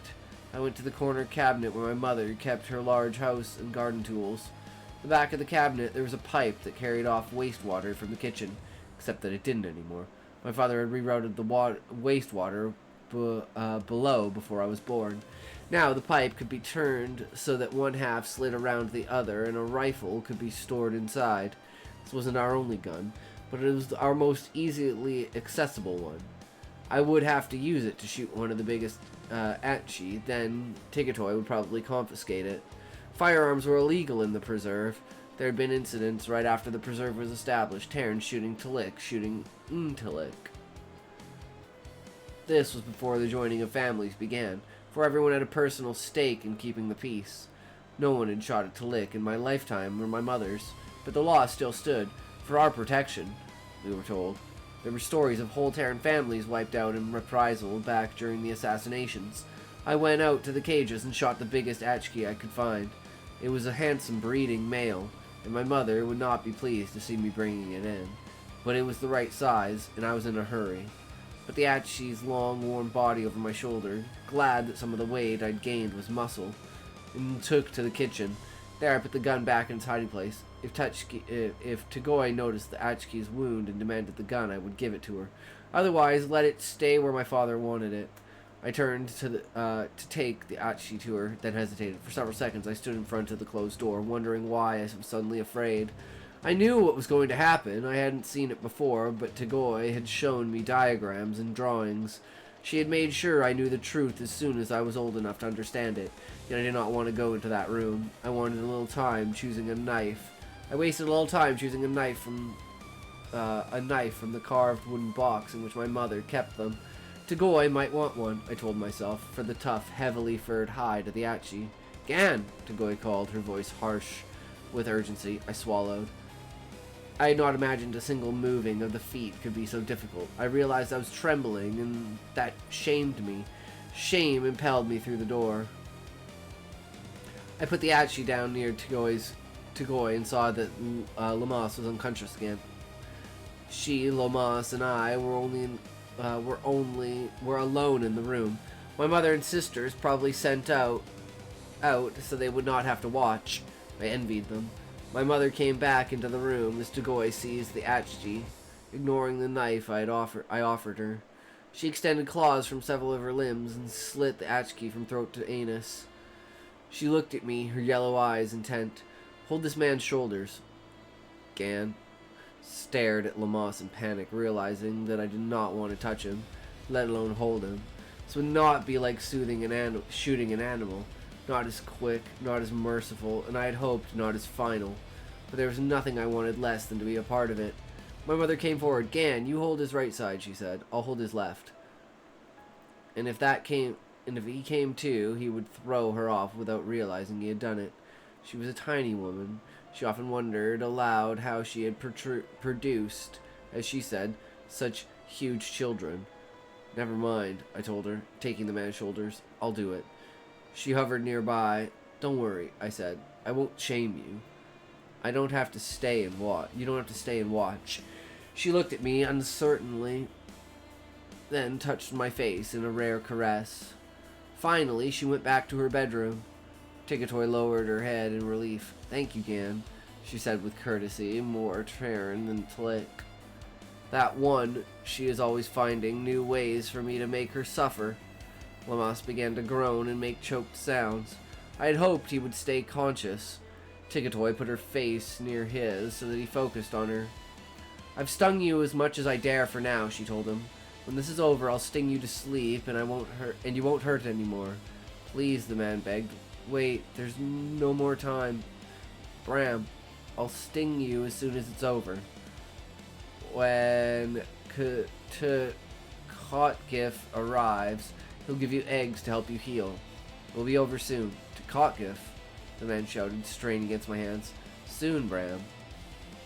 Tigatoy glanced at me, then placed a claw against his abdomen, slightly in the right of the middle, just below the left rib. There was movement on the right side, tiny, seemingly random pulsations moving his brown flesh, creating a concavity here, convexity there, over and over, until I could see the rhythm of it and knew where the next pulse would be. Massa's entire body stiffened under Tagoy's claw. Though she merely rested it against him, she wound the rear section of her body around his legs. He might break my grip, but he would not break hers. He wept helplessly as she used his pants to tie his hands, then pushed his hands above his head so that I could kneel on the cloth between them and pin them in place. She rolled up his shirt and gave it to him to bite down on, and she opened him, his body convulsing with the first cut. He almost tore himself away from me. The sound he made, I'd never heard such sounds come from anything human. Tigatoy seemed to pay no attention as she lengthened and deepened the cut, now and then pausing to lick away blood. His blood vessels contracted, reacting to the chemistry of her saliva, and the bleeding slowed. I felt as though I were helping her torture him, helping her consume him. I knew I would vomit soon. Didn't know why I hadn't already. Couldn't possibly last until she was finished. She found the first grub. It was fat and deep, red with his blood, both inside and out. It had already eaten its own egg case, but apparently had not yet begun to eat its host. At this stage, it would eat any flesh except its mother's, let alone it would have gone on excreting the poisons that had both sickened and altered Lamas. Eventually, it would have begun to eat. By the time it ate its way out of Lamas's flesh, Lamas would be dead or dying, and unable to take revenge on the thing that was killing him. There was always a grace period between the time the host sickened and the time the grubs began to eat him. Tagoy picked up the writhing grub carefully and looked at it, somehow ignoring the terrible groans of the man. Abruptly, the man lost consciousness. Good. Tigatoy looked down at him. I wish you Terrans could do that at will. She felt nothing. And the thing she held, it was limbless and boneless at this stage, perhaps 15 centimeters long and 2 thick, blind and slimy with blood. It's like a large worm. Tigatoy put it into the belly of the Atchi, and it began to at once to burrow. It would stay there and eat as long as there was anything to eat. Probing through Lamas's flesh, she found 2 more, one of them smaller and more vigorous. A male, she said happily. He would be dead before I would. He would be through his metamorphosis and screwing everything that would hold still before his sisters even had limbs. He was the only one to make a serious effort to bite. Tigatoy, as she placed him in the Atchi, paler worms oozed to visibility in Lamas's flesh. Closed my eyes. It was worse than finding something dead, rotting, and filled with tiny animal grubs.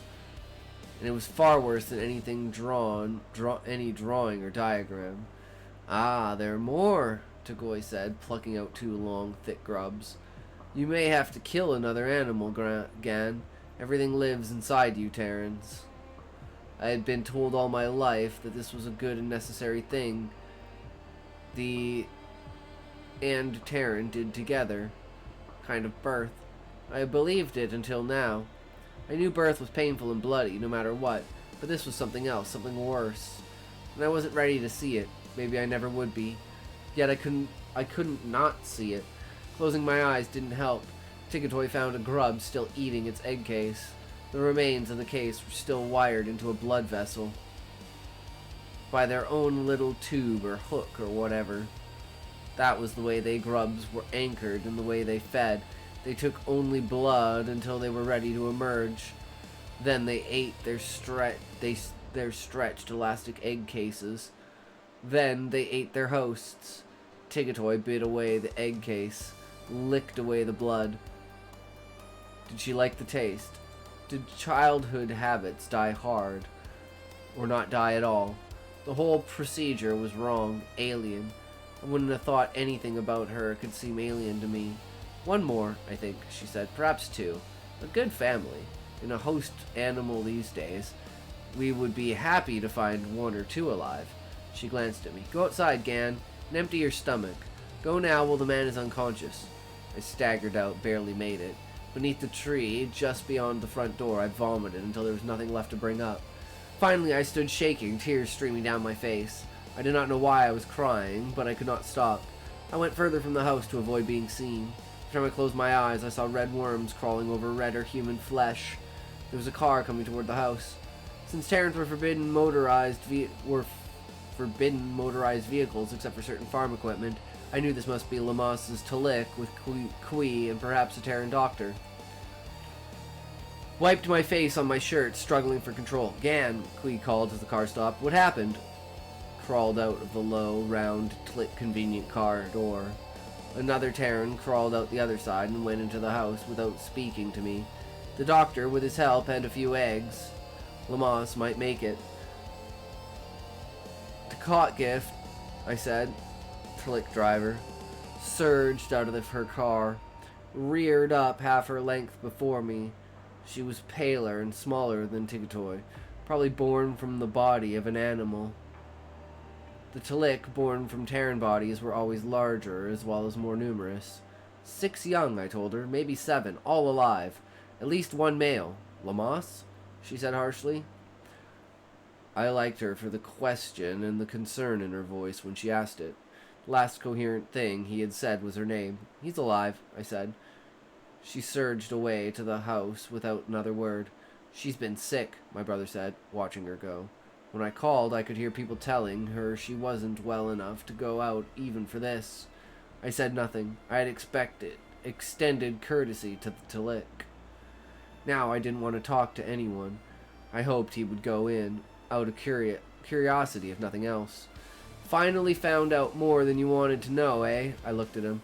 Don't give me one of her looks, he said. You're not her. You're just her property. One of her looks. That I picked up even an ability to imitate her expressions. What'd you do? Puke? Sniffed the air. So now you know what you're in for. I walked away from him. He and I had been close when we were kids. He would let me follow him around when I was home, and sometimes Tickatoy would let me bring him along when she took me into the city. But something had happened. When he reached adolescence, I never knew what. He began keeping out of Tickatoy's way, and then began running away, until he realized there was no away. Not in the preserve. Certainly not outside. After that, he concentrated on getting his share of every egg that came into the house, and on looking out for me in a way that made me all but hate him. A way that clearly said, as long as I was alright, he was safe from the Talik. How was it, really? He demanded, following me. I killed an Atchi. The young ate it. You didn't run out of the house and puke because he ate an Atchi. I had never seen a person cut open before. That was true, and enough for him to know. I couldn't talk about the other, not with him. Oh, he said. He glanced at me, though he wanted to say more, but Kate kept quiet. We walked, not really headed anywhere.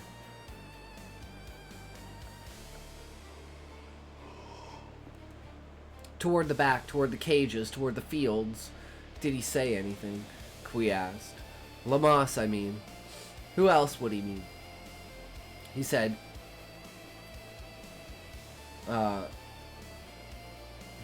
caught gif. Kui shuddered. If she had done that to me, she'd be the last person I'd call for. You'd call for her. Her sting would ease your pain without killing the grubs in you. You think I'd care if they died? No, of course he wouldn't. Would I? Shit. He drew a deep breath. I've seen what they do. You think this thing with Lomas was bad. It was nothing. I didn't argue. He didn't know what he was talking about. I saw them eat a man, he said. I turned to face him. You're lying. I saw them eat a man, he paused. It was when I was little. I had been to the Hartmund house, and I was on my way home. Halfway there. Here, I saw a man in Talik, and the man was Talik. The ground was hilly. I was able to hide from them and watch. The Talik wouldn't open the man because she had nothing to feed the grubs. The man couldn't go any further, and there were no houses around. He was in so much pain. He told her to kill him. He begged her to kill him. Finally, she did. She cut his throat. One swipe of one claw. I saw the grubs eat their way out, then burrow in again, still eating. His words made me see Loma's flesh again.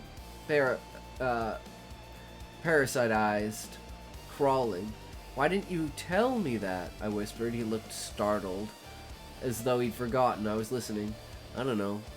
You started to run away not long after that, didn't you? Yeah, stupid. Running inside the preserve, running in a cage. Shook my head. Said what I should have said to him long ago. She wouldn't take you, Kui. You don't have to worry. She would if anything happened to you. No, she'd take Jean. Ho wants it. She wouldn't if she stayed to watch Lamas. They don't take women, he said with contempt. They do sometimes, I glanced at him. Actually, they prefer women. You should be around them when they talk among themselves. They say women have more body fat to protect the grubs, but they usually take men to leave the women free to bear their own young. To provide the next generation of host animals, he said, switching from contempt to bitterness. It's more than that, I countered. Was it? If it were gonna happen to me, I'd want to believe it was more, too.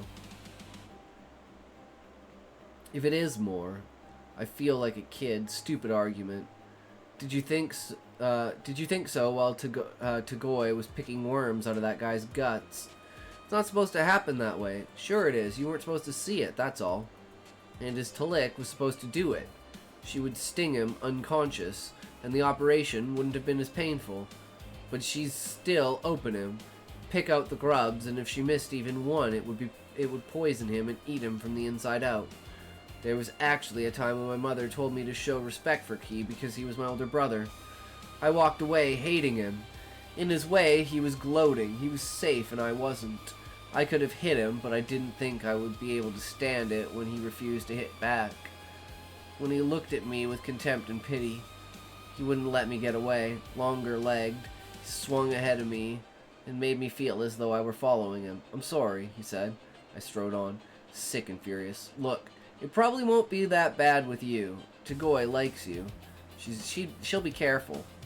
Turned back toward the house, almost running from him.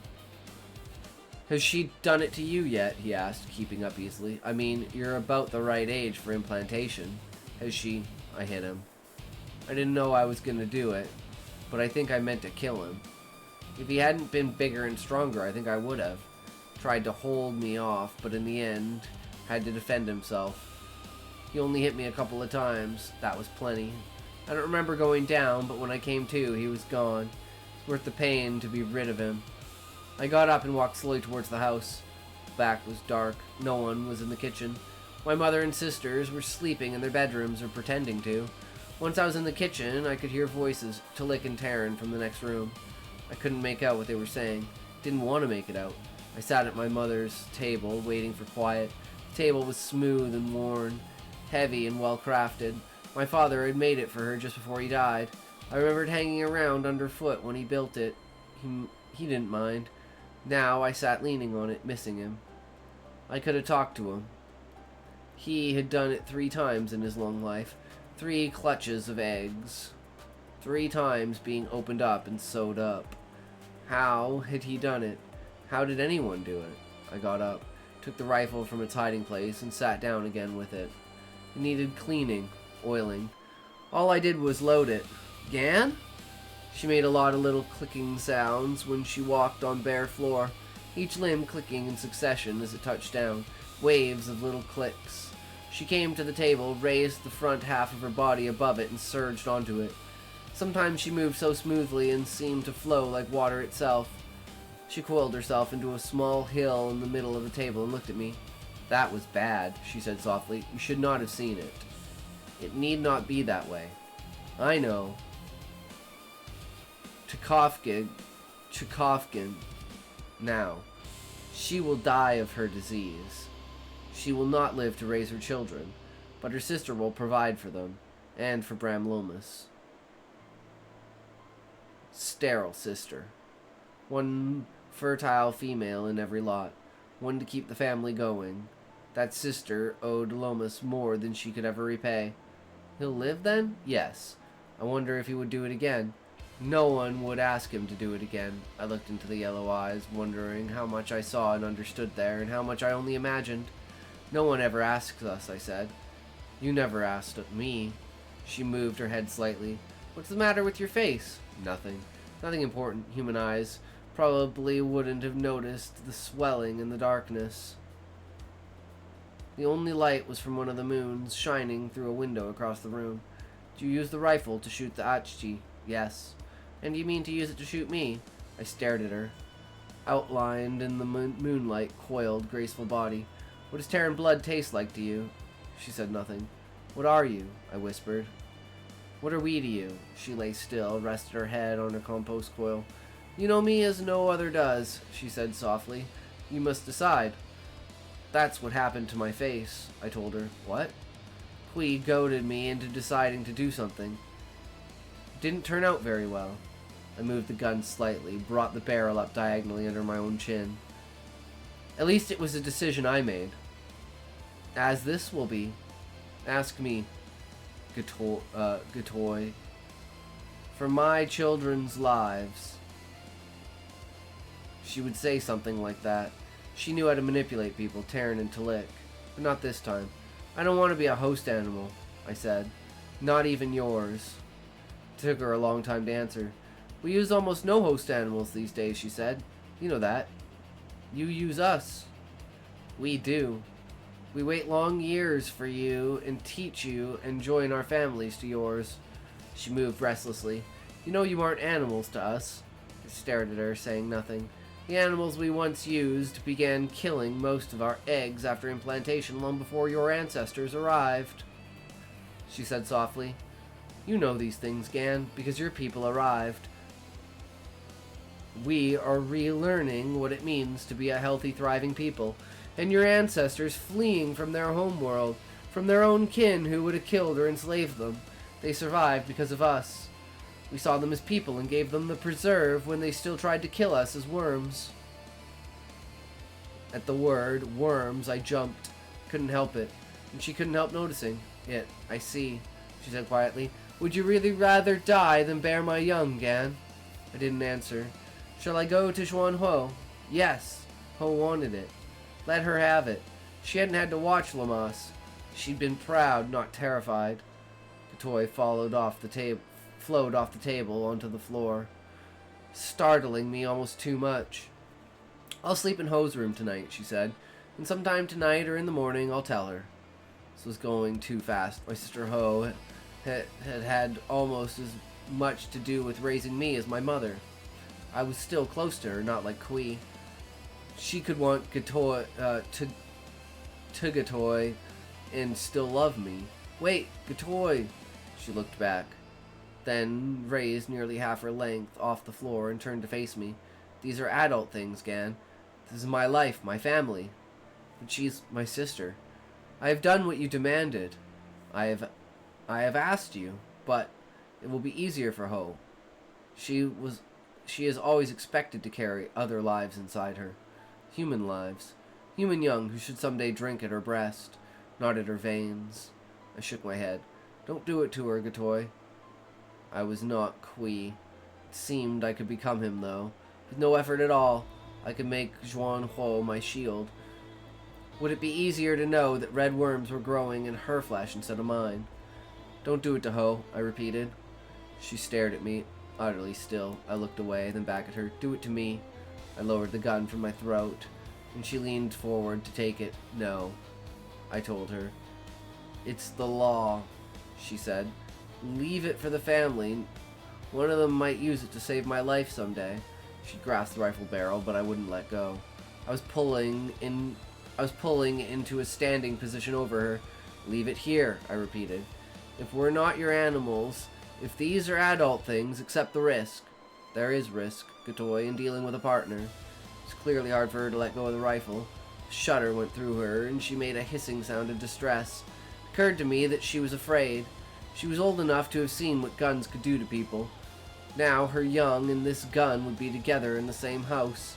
She did not know about the other guns. In this dispute, they did not matter. I will implant the first egg tonight, she said, as I put the gun away. Do you hear, Gan? Why else had I been given a whole egg to eat while the rest of the family was left to share one? Why else my mother kept looking at me as though I were going away from her? Going where she could not follow. Did Tagoy imagine I hadn't known? I hear. Now. I let her push me out of the kitchen, then walked ahead of her toward my bedroom. Sudden urgency in her voice sounded real. You would have done it to Hoy tonight, I accused. I must do it to someone tonight. Stopped in spite of her urgency and stood in her way. Don't you care who?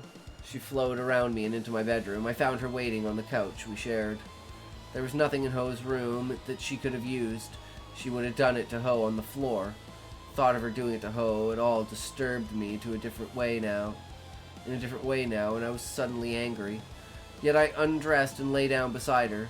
I knew what to do, what to expect. I'd been told all my life. I felt the familiar sting, narcotic, mildly pleasant, then the blind probing of the ovipositor. The puncture was painless, easy, so easy going in. She undulated slowly against me, her muscles forcing the egg from her body into mine. I held on to a pair of her limbs until I remembered Lamas holding her that way, and I let go, moved inadvertently, and hurt her. She gave a low cry of pain, and I expected to be caged at once within her limbs. When I wasn't, I held on to her again, feeling oddly ashamed. I'm sorry, I whispered. She rubbed my shoulders with 4 of her limbs. Do you care? I asked. Do you care that it's me? She did not answer for some time. Finally, you were the one making the choices tonight, Gan. I made mine long ago. Would you have gone to Ho? Yes. How could I put my children into the care of one who hates them? It wasn't hate. I know what it was. I was afraid. Silence. I still am.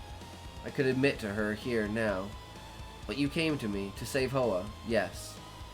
I leaned my forehead against her. She was cool, velvet, deceptively soft.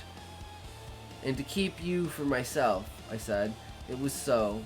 I didn't understand it, but it was so. She made a soft hum of contentment. I couldn't believe I had made such a mistake with you, she said. I chose you. I believed you had grown to chose me. I had, but... Lamas. Yes. I had never known a Terran to see a birth and take it well. Kui has seen one, hasn't he? Yes. Terrans should be protected from seeing. I didn't like the sound of that, and I doubted that it was possible. Not protected, I said. Shown. Shown when we're young kids, and shown more than once. Gatoy, no Terran ever sees a birth that goes right. All we see is intellect, pain and terror, and maybe death. She looked down at me. Is it a private thing? It has always been a private thing. Her tone kept me from insisting.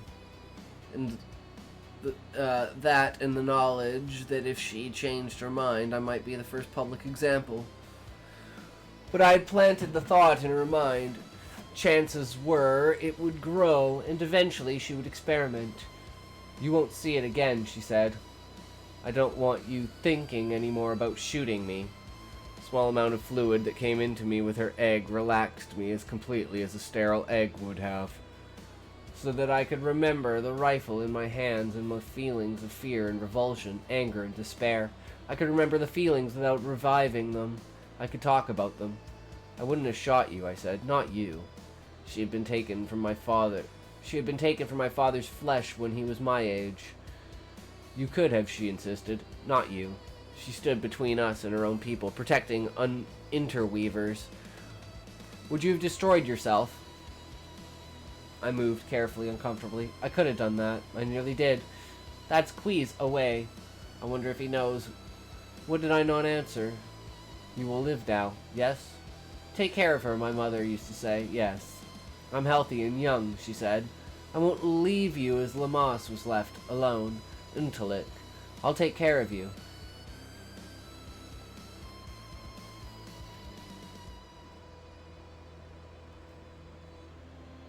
Okay, so that's the end of the story. And then there's an afterword.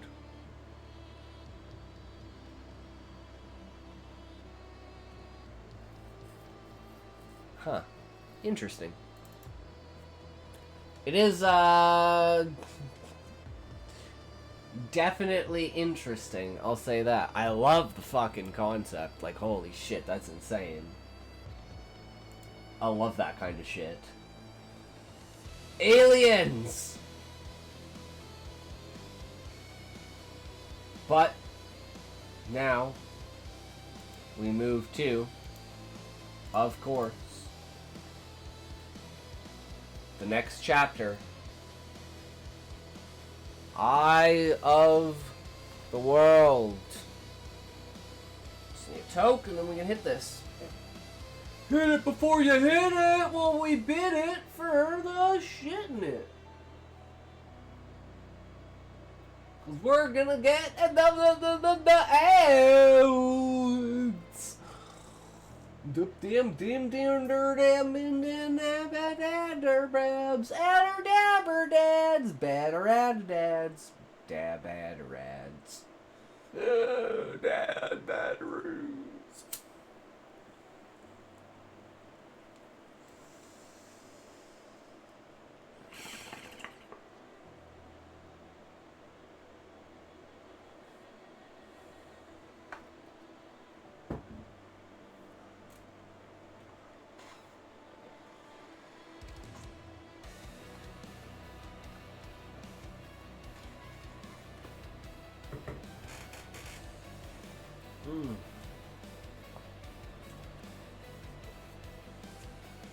Chapter 13.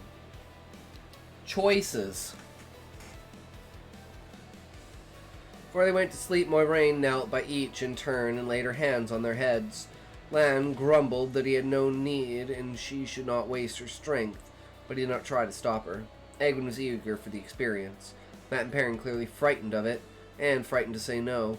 Thom jerked away from the Ace of Dice hand, but she seized his gray head with a look that allowed no nonsense. Lehman scowled through the entire thing. She smiled mockingly once she took her hands away.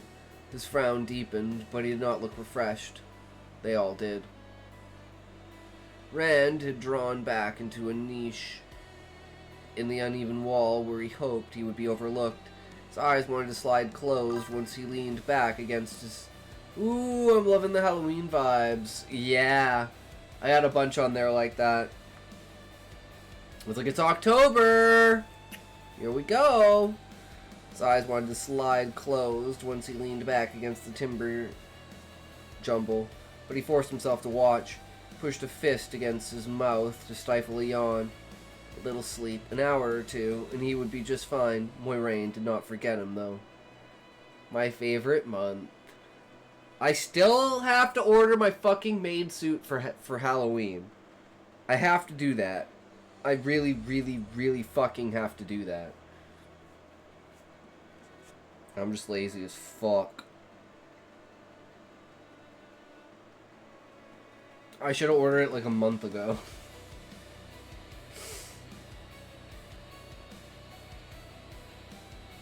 He flinched at the coolness of her fingers on his face. I'll yell at you in Discord about it. It's literally on my wish list. I just have to buy it. I'm just fucking lazy.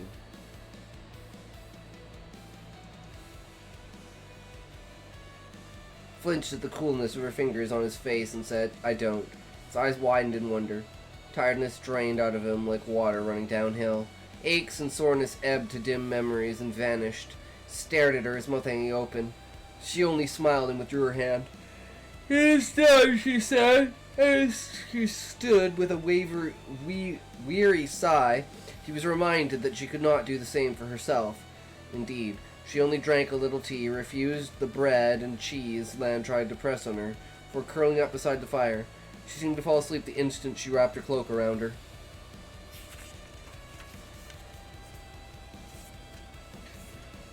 The others, all save Lan, were dropping asleep wherever they could find the space to stretch out, but Rand could not imagine why. Felt as if he had already had a full night in a good bed. No sooner did he lean back against the log wall, though, than sleep rolled him under. When Lan poked him awake an hour later, felt as though he had 3 days' rest. Warder awakened them all except Moiraine, and he sternly hushed any sound that might disturb her. Fucking ads! Getting in the way of everything.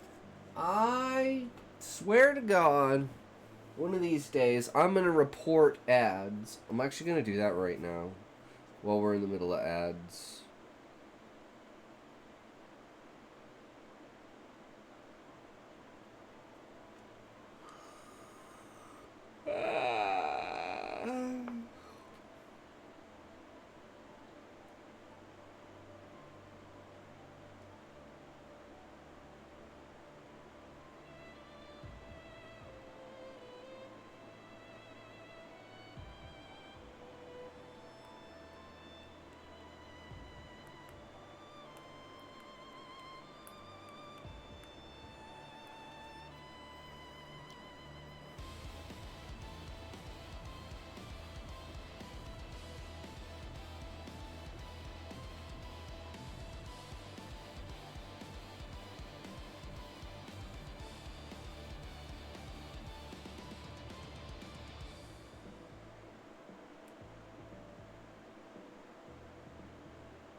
Okay, maybe not.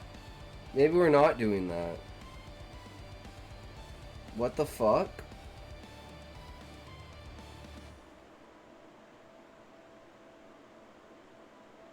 Okay, I might have grabbed the wrong one. It says it's more money in shipping than it is in...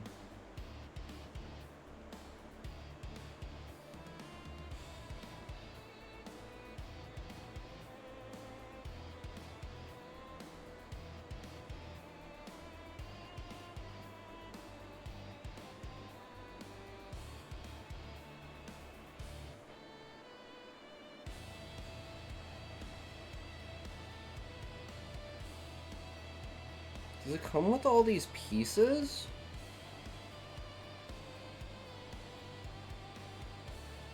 Apparently the one that I chose is coming directly from Japan.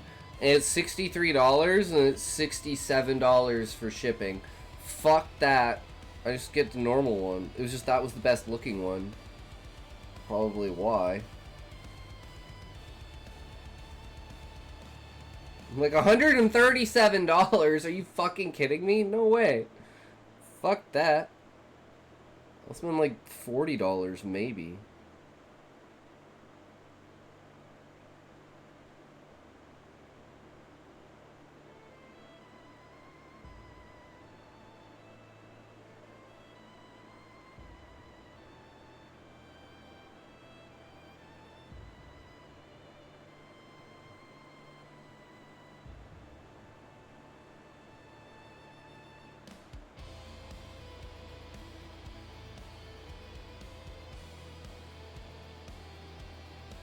There we are, $40.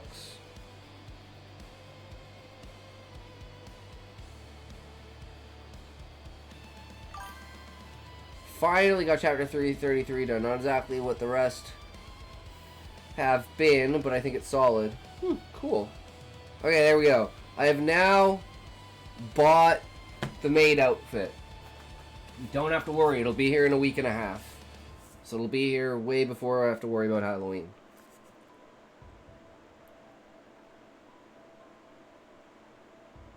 Order awakened them all except Moiraine, and sternly hushed any sound that might disturb her. Even so, he allowed them only a short stay in the snug cave of trees, for the sun was twice its own height above the horizon. All traces that anyone had ever stopped there had been cleared away, and they were all mounted and moving toward Berlin, riding slowly to conserve the horses. Are you heading out already, Sean? Damn. Well, always good to have you around, good sir. Aes Sedai's eyes were shadowed, but she sat her saddle upright and steady. Yeah, weird day. Yeah, same. Long day for me. I've been working on some stuff that we will have a surprise for tomorrow. So look forward to that tomorrow. We'll be starting the day with that probably tomorrow, because that'll take about an hour and a half to get through.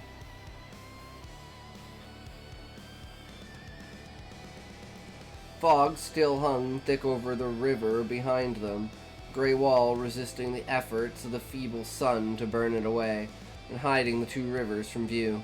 Rand watched over his shoulders as he rode, hoping for one last glimpse even of Terran Ferry, until the fog bank was lost to sight. I never thought I'd ever be this far from home, he said, when the trees at last hid both the fog and the river. Remember when Watch Hill seemed that a long way? 2 days ago, that was. It seems like forever. In a month or two we'll be back, Perrin said in a strained voice. Think what we'll have to tell. Even Trollocs can't chase us forever, Matt said. Burn me, they can't. They straightened around with a heavy sigh, slumping in his saddle as if he did not believe a word that had been said. Men, Egwin snorted. You get the adventure you're always prating about, and already you're talking about home. She held her head high, yet Rand noticed a tremor to her voice, now that nothing more was Now that was nothing more that nothing more was to be seen of the two rivers. Jesus, words. Neither Moiraine nor Lan made any attempt to reassure them. Not a word to say that of course they would come back. Tried not to think on what that might mean. Even rested, he was full enough of doubts without searching one more. Hunching in his saddle, he began a waking dream of tending the sheep alongside Tam in a pasture with deep, lush grass and larks singing in a spring morning, and a trip into Edmund's field and Beltane the way it had been, dancing on the green with never a care about whether he might stumble in the steps. He managed to lose himself in it for a while.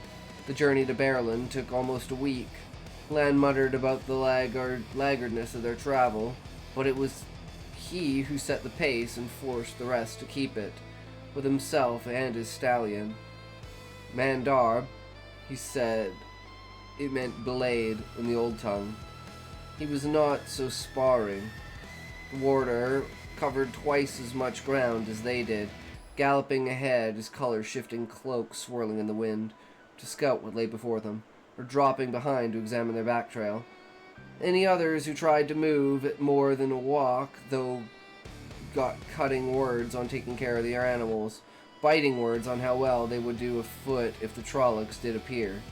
Not even Moiraine was proof against his tongue if she let the white mare pick up her step. Albeit the mare was called, in the old tongue, Westwind, the wind that brought the spring rains.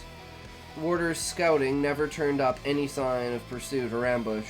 He spoke only to Moiraine of what he saw, and that quietly, so it could not be overheard, and the Aes Sedai informed the rest of them of what she thought they needed to know. In the beginning, Rand looked over his shoulder as much as he did ahead. He was not the only one. Perrin fingered his axe often, and Mat rode with an arrow notched to his bow. In the beginning. But the land behind remained empty of Trollocs or figures in black cloaks. The sky remained empty of Dragcar.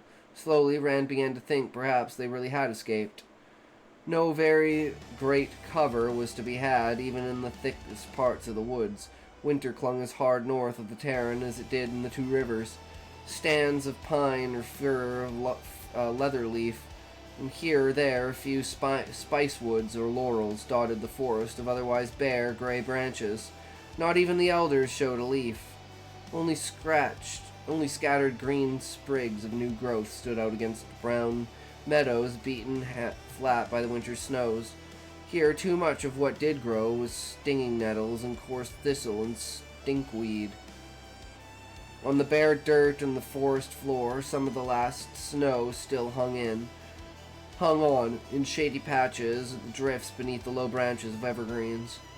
Everyone kept their cloaks drawn well about them, for the thin sunlight had no warmth to it, and the night cold pierced it deep. No more birds flew here than in the two rivers, not even ravens. There was nothing leisurely about the slowness of their movement. The North Road, Rand continued to think of it that way, though he suspected it might have a different name here, north of the Terran, still ran almost due north, but at Land's insistence, their path snaked this way and that through the forest, as often as it ran along the hard-packed dirt road. A village, or a farm, or any sign of men or civilization sent circling for miles to avoid it, though there were few enough of any of those. The whole first day, Rand saw no evidence aside from the road that men had ever been in that woods. Came to him that even when he had gone to the foot of the mountains of mist, he might not have been as far from a human habitation as he was that day. The first farm he saw, a large frame house and tall barn with high-peaked thatched roofs, a curl of smoke rising from the stone chimney, was a shock. "It's no different from back home," Perrin said, frowning. The distant buildings, barely visible through the trees.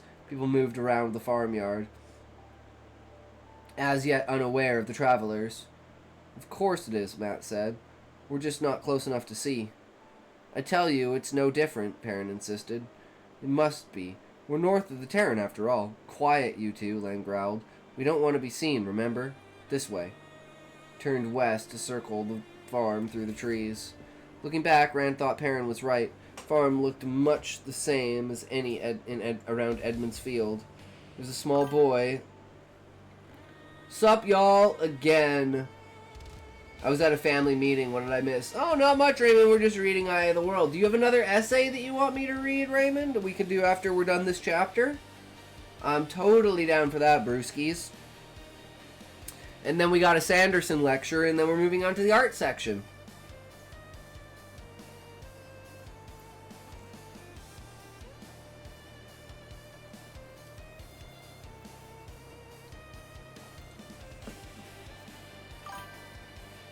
I had the other one next to the one you read last time. Okay, sweet. I sometimes get lost. I gotta start marking the ones that I've read.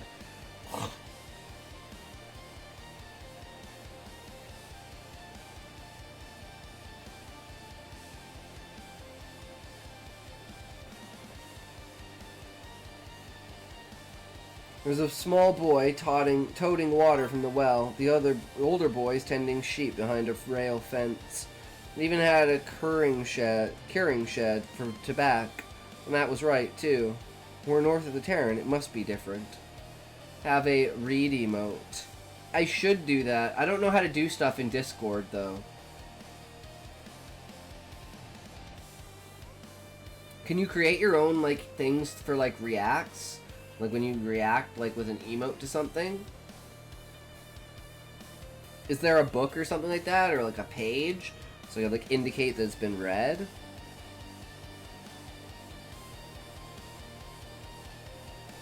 Of course it is, Matt said. We're just not close enough to... Oh, wait. I've already read that. I think you can. I've seen servers with those. I'm just wondering if it's a paid function, because everything's a paid function nowadays, Raymond.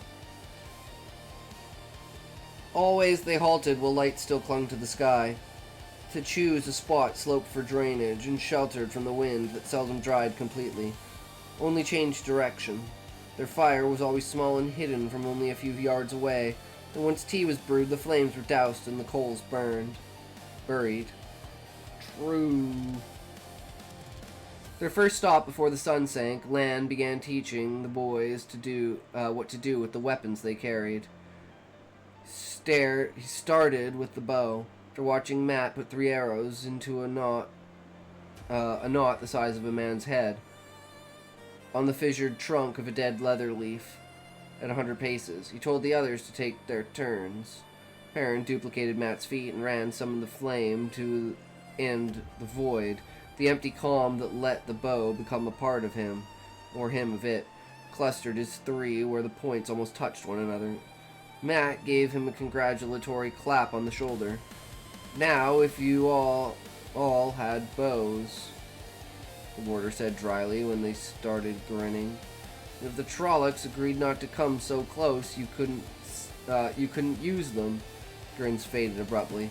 Let me see what I can teach you in case they do come that close. Showed Perrin a bit of how to use that great bladed axe. Raising an axe to someone, or something, that had a weapon was not at all like chopping wood or flailing around and pretend.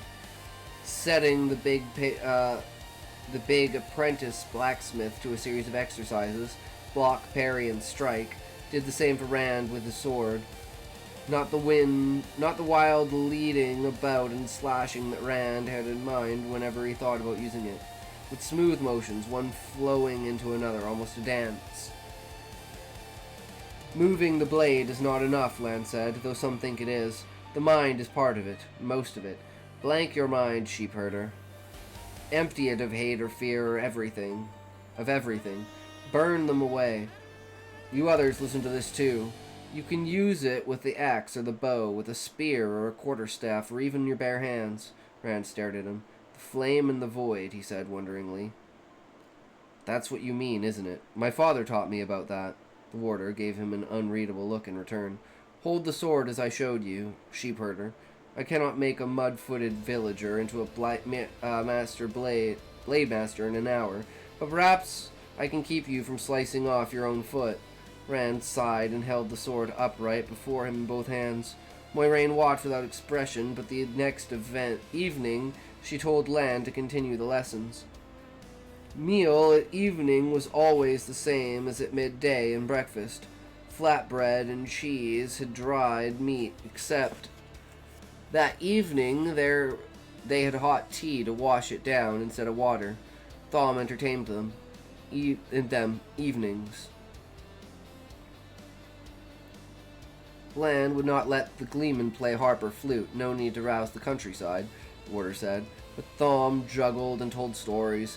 Mara and the 3 foolish knights, or one of the 100 about Anla the wise counselor, or something filled with glory and adventure, like the great hunt of the Horn.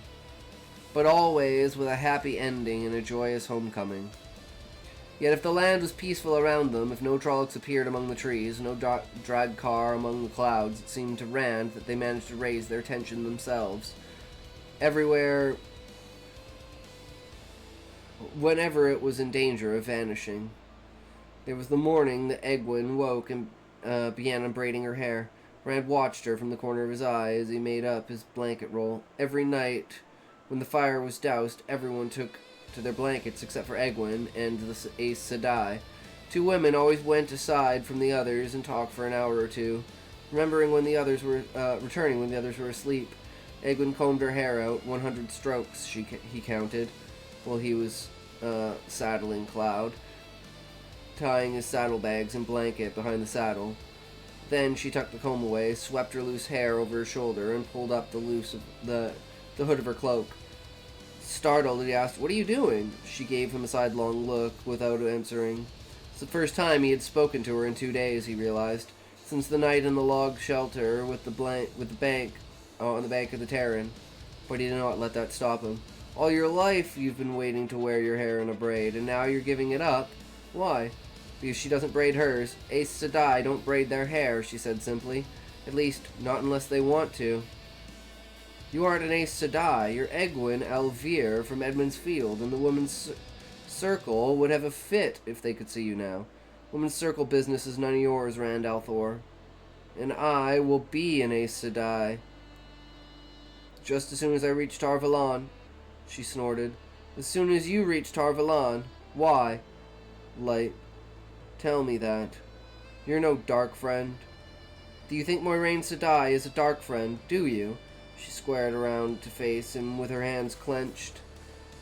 "And he always thought she was going to hit him. After she saved the village. After she saved your father. I don't know what she is, but whatever she is, it doesn't say anything about the rest of them. The stories. Grow up, Rand. Forget the stories and use your eyes. My eyes saw her sink the ferry. Deny that. Once you get an idea in your head, you won't budge even if somebody points out you're trying to stand on water. If you weren't such a light-blinded fool, you'd see. Fool, am I? Let me tell you a thing or two, Rand al'Thor. You are the mulest, worst, most woolly-headed. You two trying to wake everybody inside 10 miles? The warder asked. Standing there with his mouth open, trying to get a word in edgewise, Rand suddenly realized he had been shouting. They both had. Egwene's face went scarlet in her eyebrows, and she spun away with a muttered, "Men." That seemed as much for the warder as for him. Warily, Rand looked around the camp. Everybody was looking at him, not just the warder. Mat and Perrin, their faces white. Thom tensed as if ready to run or fight Moiraine. Moiraine, the Aes Sedai's face was expressionless, but her eyes seemed to bore into his head. Desperately, he tried to recall exactly what he had said about Aes Sedai and dark friends. "It is time to be going," Moiraine said. She turned to Aldib. She turned to Aldib, and Rand shivered. As if he had been let out of a trap. He wondered if he had been.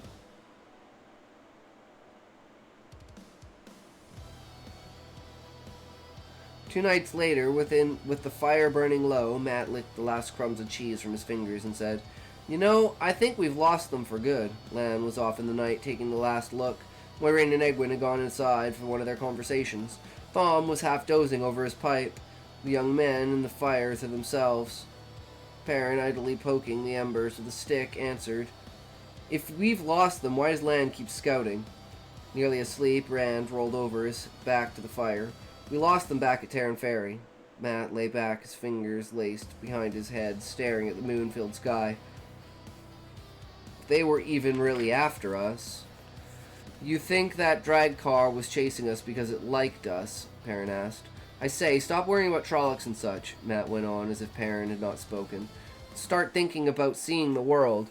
We're out where the stories come from. What do you think a real city is like?" "We're going to Braylon," Rand said sleepily, but Matt snorted. "Braylon's all very well, but I've seen that old man Master Alvears has. Old map Master Alvears has. Excuse me. If we turn south once we reach Camelin, the road's all the way to Ilion and beyond. Road leads all the way to Ilion and beyond. What's so special about Ilion?" Perrin said, yawning. "For one thing," Matt replied, "Ilion isn't full of ace." Silence fell. Rand was suddenly wide awake. Moiraine had come back eagerly. Egwene was with her. But it was the Aes Sedai, standing at the edge of the firelight, who held their attention. Matt lay on his back, his mouth still open, staring at her. Moiraine's eyes caught the light, like dark, polished stones. Abruptly, Rand wondered how long she had been standing there. "The lads were just..." Thom began, but Moiraine spoke right over top of him. "A few days' respite, and you are ready to give up." Her calm, level voice contrasted sharply with her eyes. "A day or two of quiet, and already you have forgotten Winter Night." "I haven't forgotten," Perrin said. "It's just..." Still not raising her voice, the Aes Sedai treated him as she had the Gleeman. "Is that all you want? Is that the way you all feel? You are all eager to run off to Ilion and forget about Trollocs and Halfmen and Drakkar." She ran her eyes over them, that stony glint playing against the everyday tone of voice made Rand uneasy. But she gave no one a chance to speak. "The Dark One is after you three, one or all, and if I let you go running off wherever you want to go, he will take you. Whatever the Dark One wants, I oppose. So hear this. I know it true. Before I let the Dark One have you, I will destroy you myself."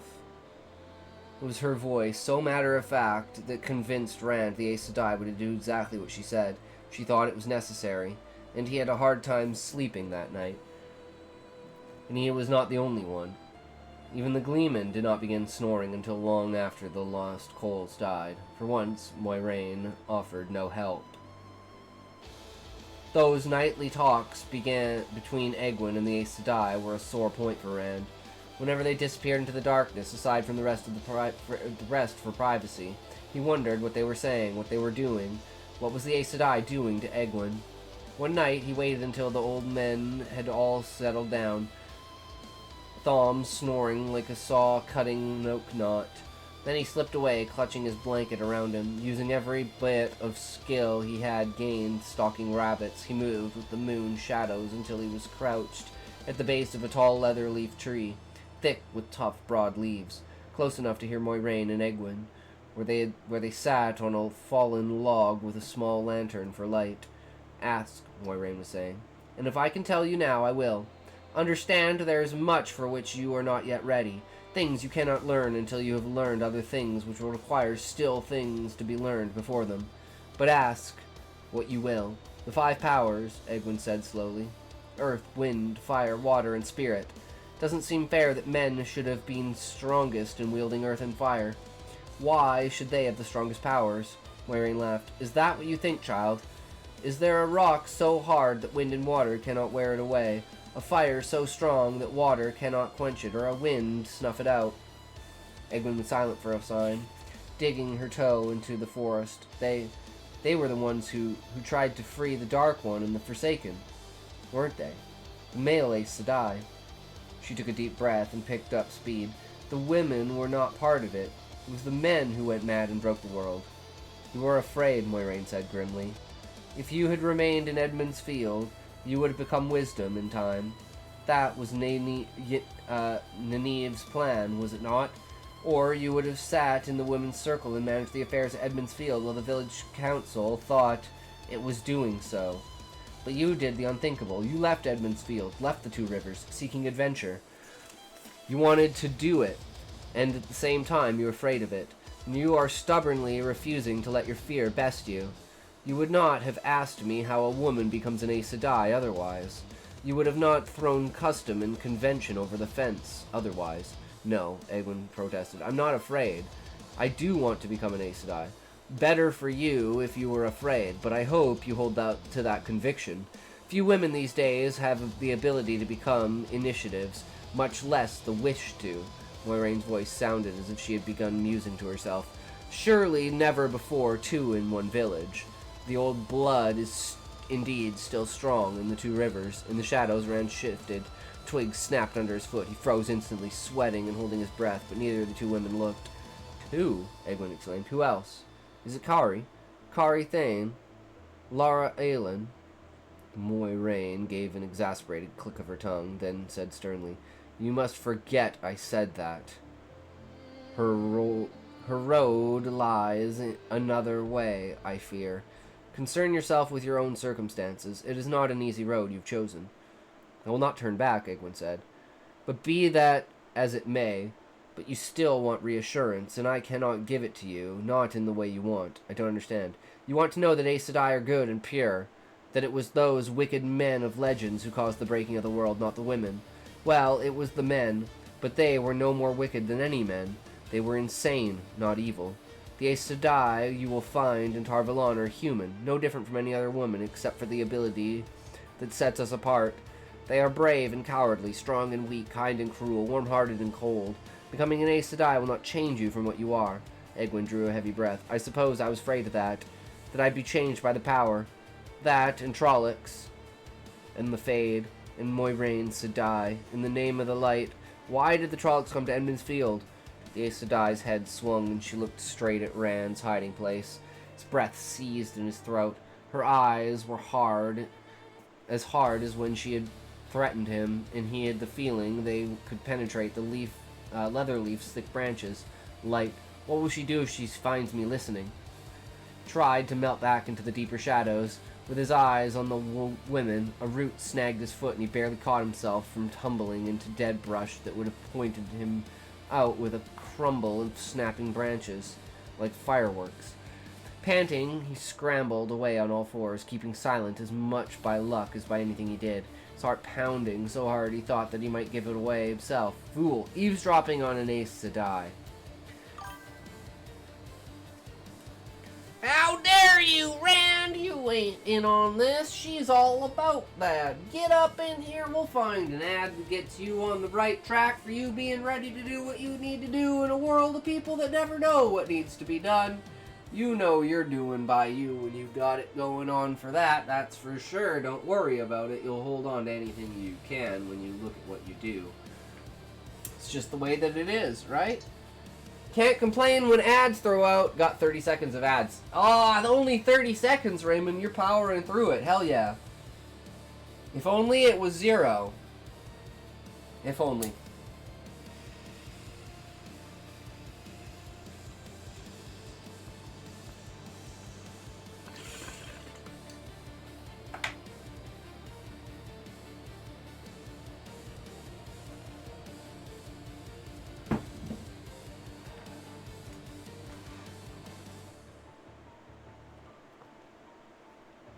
Don't ever for any reason do anything to anyone for any reason ever, no matter what, no matter where, or who, or who you were with, or where you were going, or where you've been, ever, for any reason whatsoever.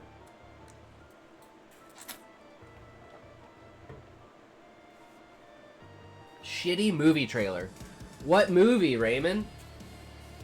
I rarely get movie trailers. I mainly get fucking fast food ads.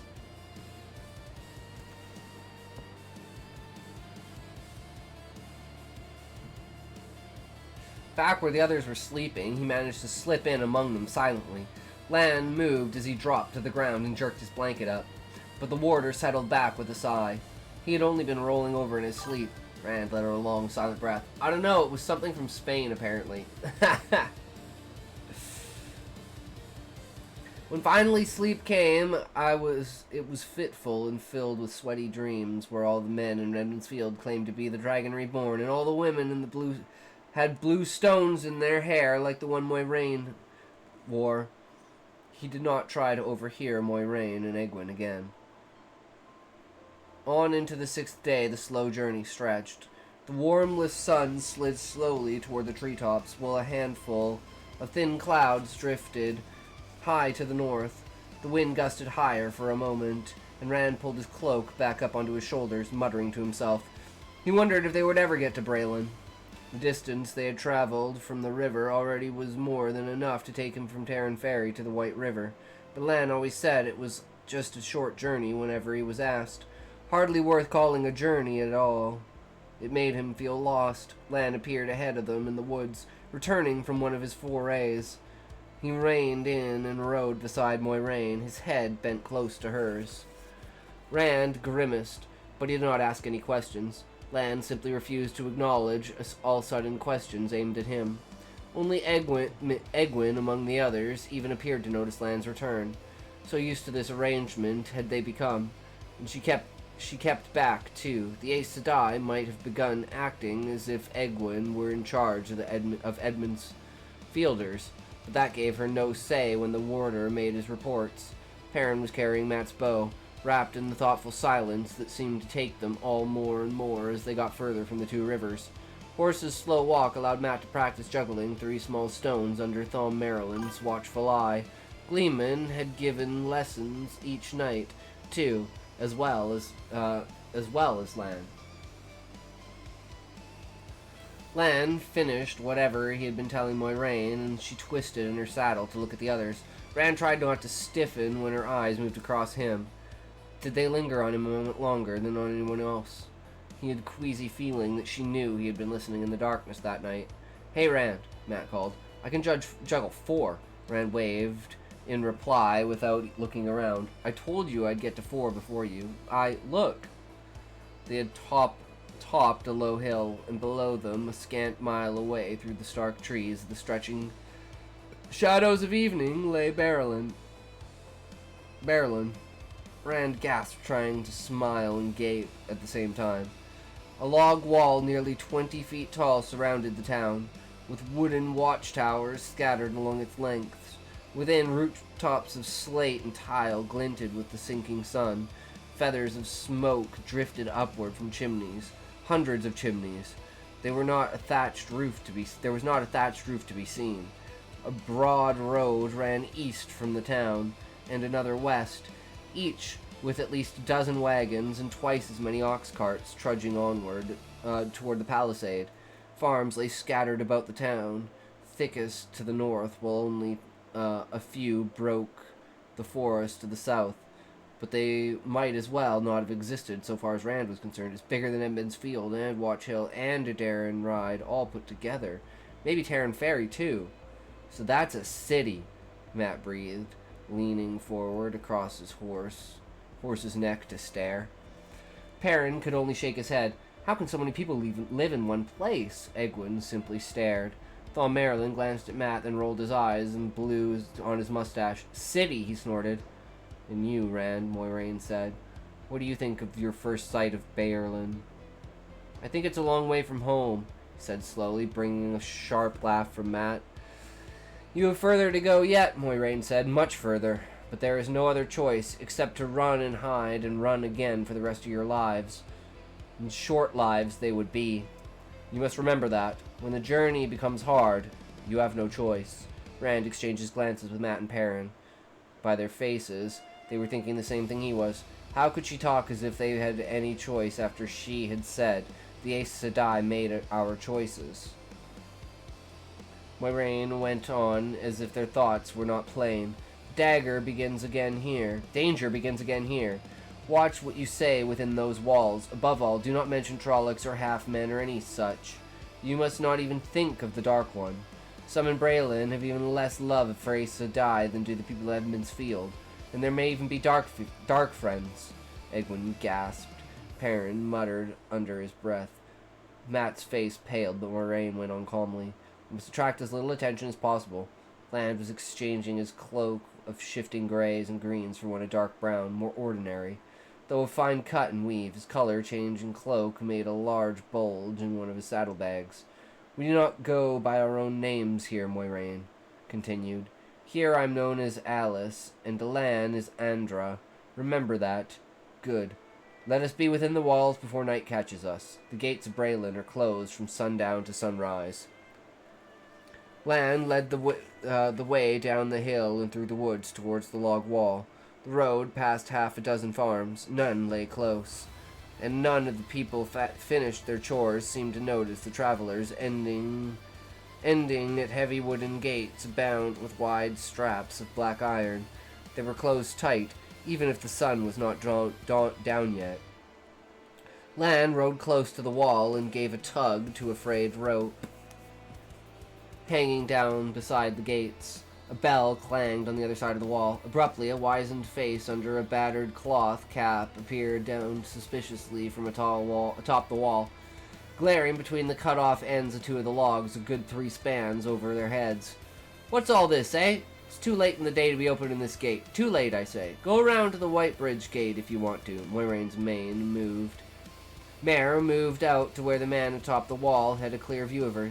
Suddenly his wrinkles deepened in a gap-toothed smile, and he seemed to quiver between speaking and doing his duty. "I didn't know it was you, mistress. Wait, I'll be right down. Just wait. I'm coming. Head dipped out of sight, but Rand could still hear muffled shouts of them to stay where they were, that he was coming. With great creaks of disuse, the right-hand gate slowly swung outward. It stopped when opened just wide enough for one horse to pass through at a time, and the gatekeeper poked his head into the gap, flashing his half-toothless smile at them again and darted back out of the way. Moiraine followed Lan through, and Egwene right behind her. Rand trotted Cloud after Bella and found himself in a narrow street fronted by high wooden fences and warehouses. Tall and windowless, broad doors closed up tight.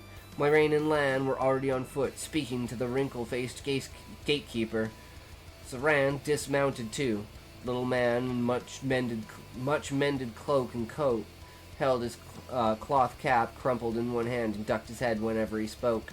He peered at those dismounting behind Lan and Moiraine and shook his head. "Down country folk," he grinned. "Why, Mistress Alice, you taken up collecting down country folk with hay in their hair?" His look and he took in Thom Maryland, then, "You ain't a sheep farmer I remember letting you go through some days back, I do. Didn't like your tricks down country, Gleeman? I hope you remembered to forget letting us through, Master Avon," Lan said, pressing a coin to the master's free hand and letting us back in too. "No need for that, Master Andra, no need for that. You gave me plenty when you went out. Plenty, just the same." Avon made the coin disappear as deftly as if he were a gleeman too. "I ain't told nobody, and I won't neither, especially not them white cloaks," finished with a scowl. Pursed up his lips to spit, then glanced at Moiraine and swallowed instead. Rand blinked but kept his mouth shut. The others did too, though it appeared to be an effort for Matt. Children of the Light, Rand thought wonderingly. Stories told about the children by peddlers and merchants' guards varied from admiration to hatred, but all agreed the children hated Aes Sedai as much as they did Dark Friends. He wondered if this was more trouble already. "Children are in Baerlorn," Lan demanded. "They surely are," the gatekeeper bobbed his head. Came in same day you left, as I recall. Ain't nobody here likes them at all. Most don't let on, of course." "Have they said why they are here?" Moiraine asked intently. Why they're here, mistress?" Avon was so astonished he forgot to duck his head. "Of course, they said why. Oh, I forgot. You been down country. Likely you ain't heard nothing but sheep bleatin'. They say they're here because of what's going on in Gildan. The dragon, you know.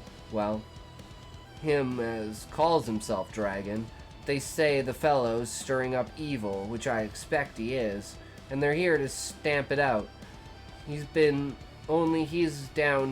there in Gildan, not here.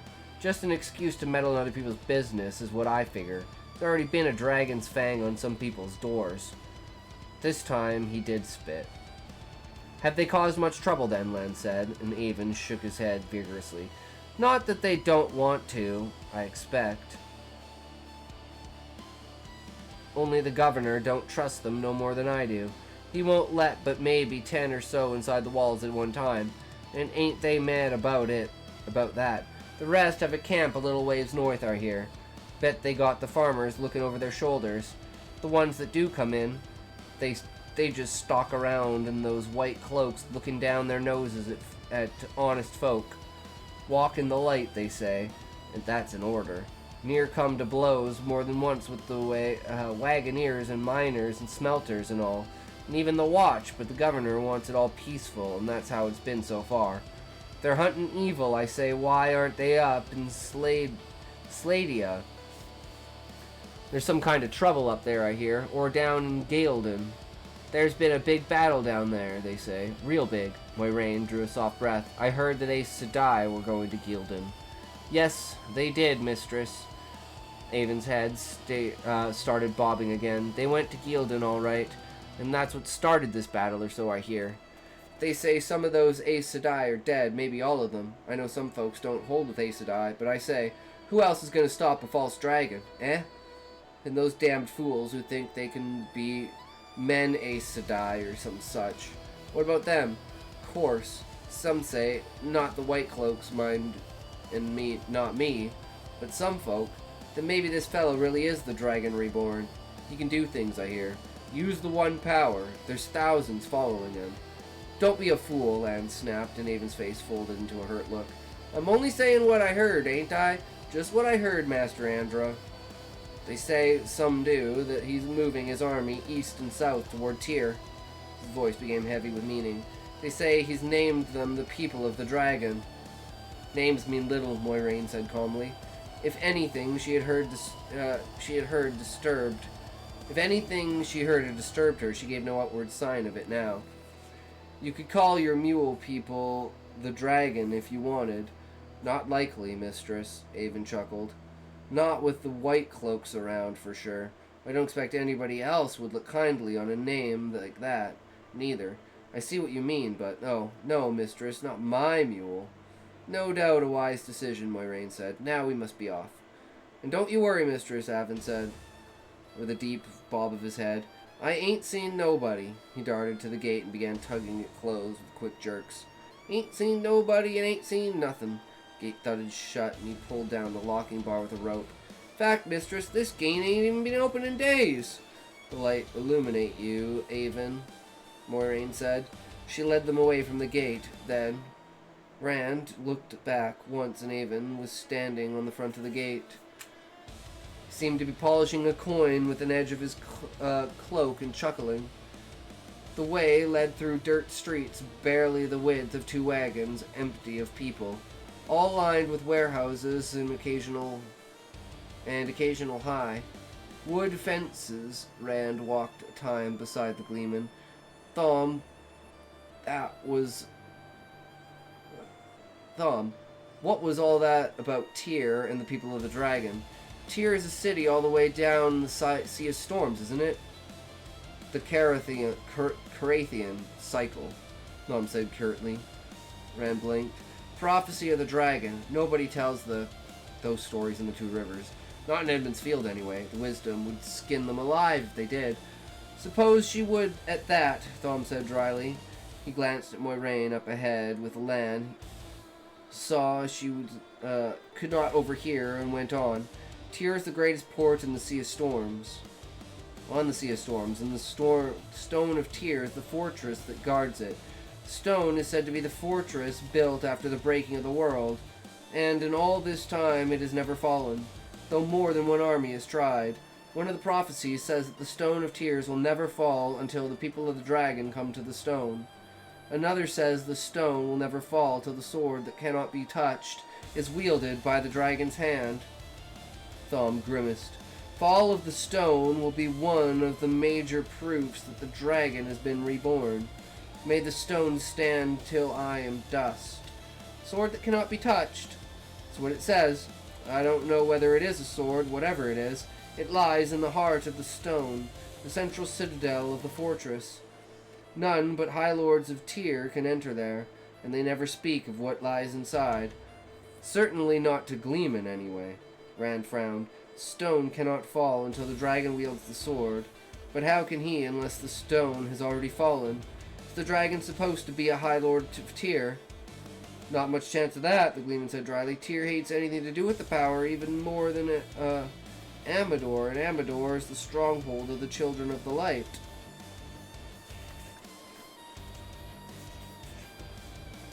Then how can the prophecy be fulfilled, Rand asked. I'd like it well enough if the dragon was never reborn, but a prophecy that cannot be fulfilled doesn't make much sense. Sounds like a story meant to make people think the dragon will be reborn. Is that it? You ask an awful lot of questions, boy, Thom said.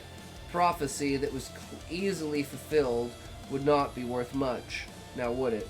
Suddenly his voice brightened. Well, we're here. Wherever here is.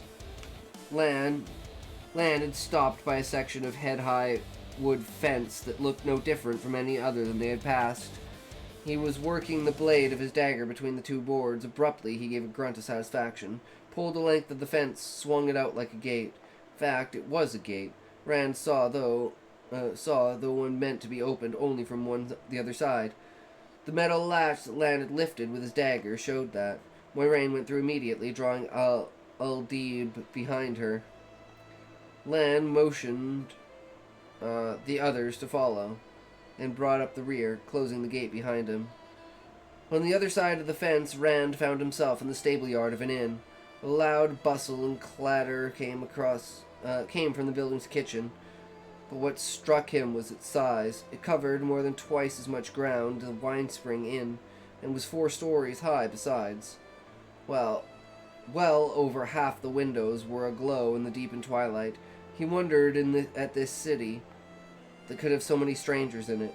No sooner had he come well into the stable yard than 3 men in dirty canvas aprons appeared at the huge stable's broad arched doors. One a wiry fellow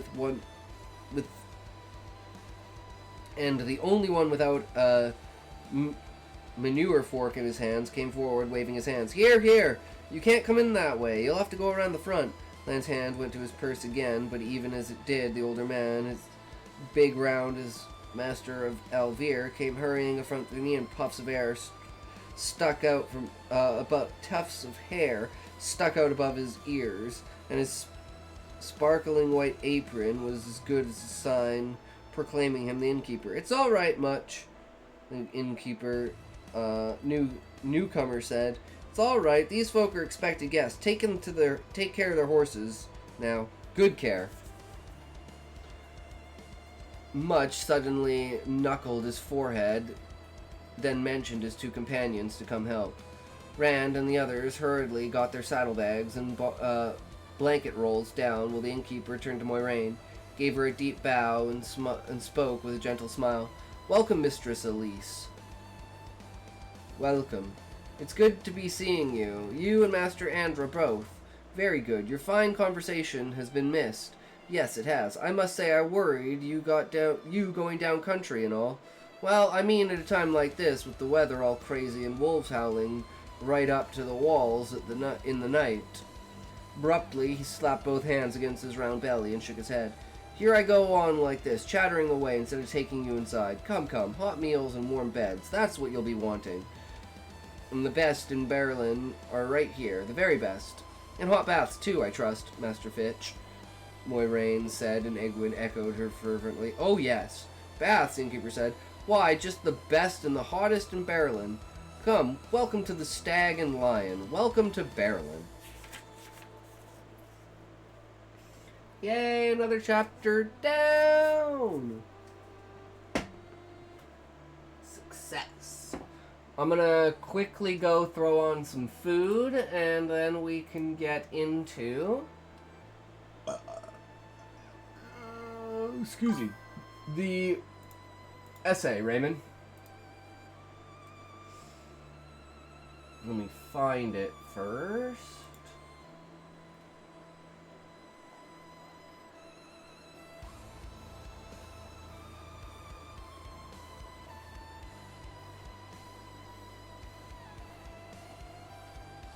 so there's this one.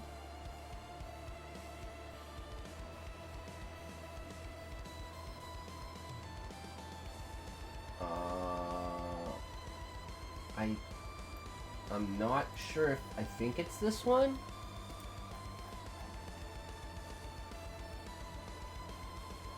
Democratic farce? What was the last one we did?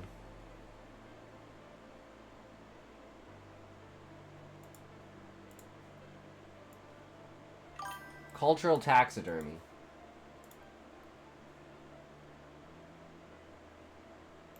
That's this one, right? No, this is Humanist of Chilean Economics. Did we do this one? And then there's...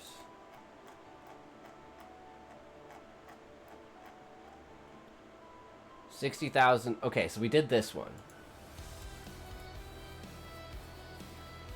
Right? Yeah. So we haven't done either of these, I don't think. Or did we do Humanist of Chilean Economics? Also, the one on cultural taxidermy, which you already read, but I reviewed and expanded it, and someone told me about that one, and I quote, "I love the sheer amount of media knowledge you flex in this." Well.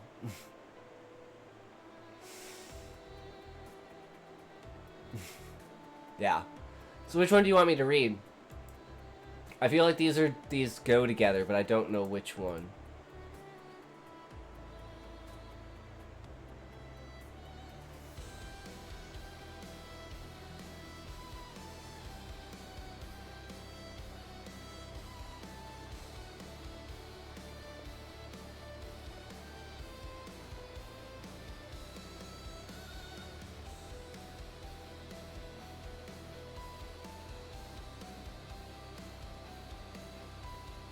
Because this one's higher on the list. And then it goes that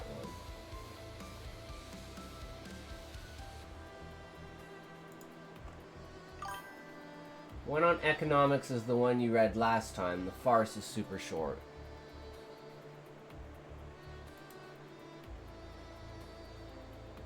Oh, we read this one?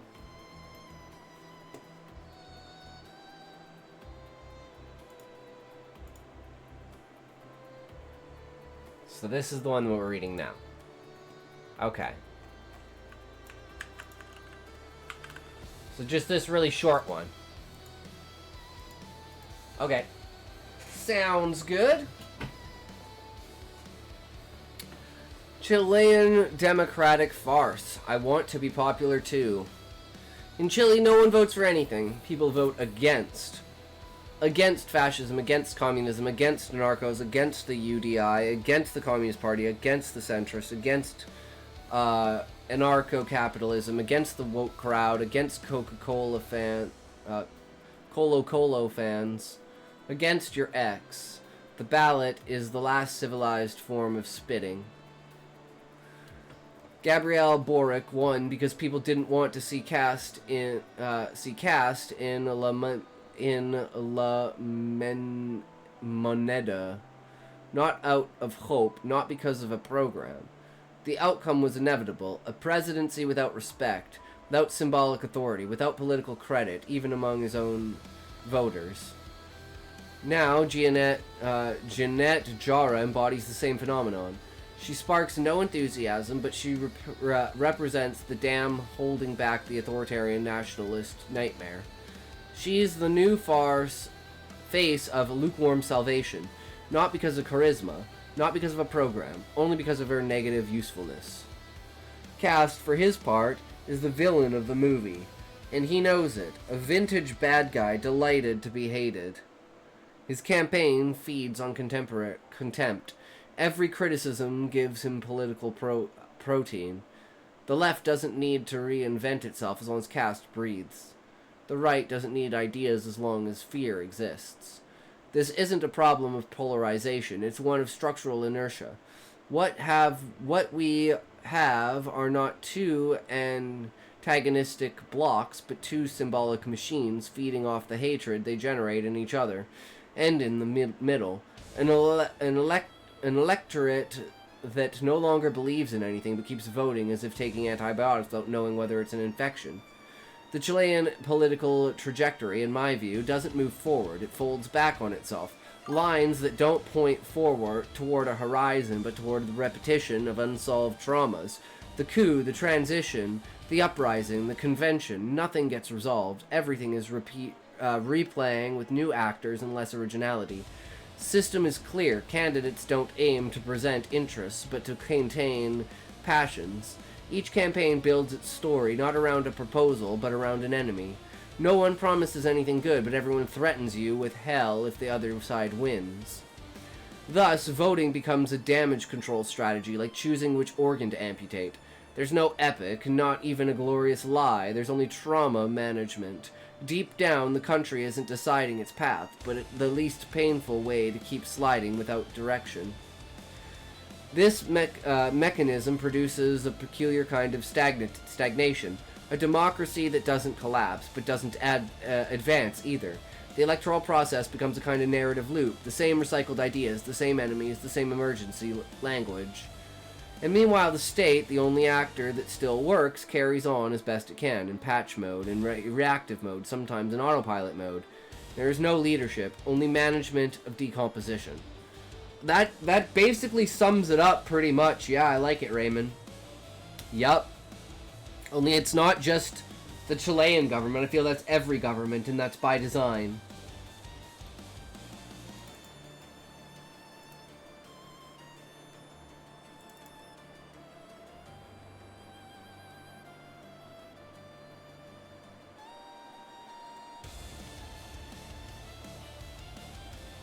Well, do you want to watch an Oompaville video while I go make food? Welcome. You guys want to do that? I hate you more than I want to fix stuff kind of shit. Yeah. Yeah. It's just a very bad mentality. Fuck is Oompaville? There he is. We love Oompaville.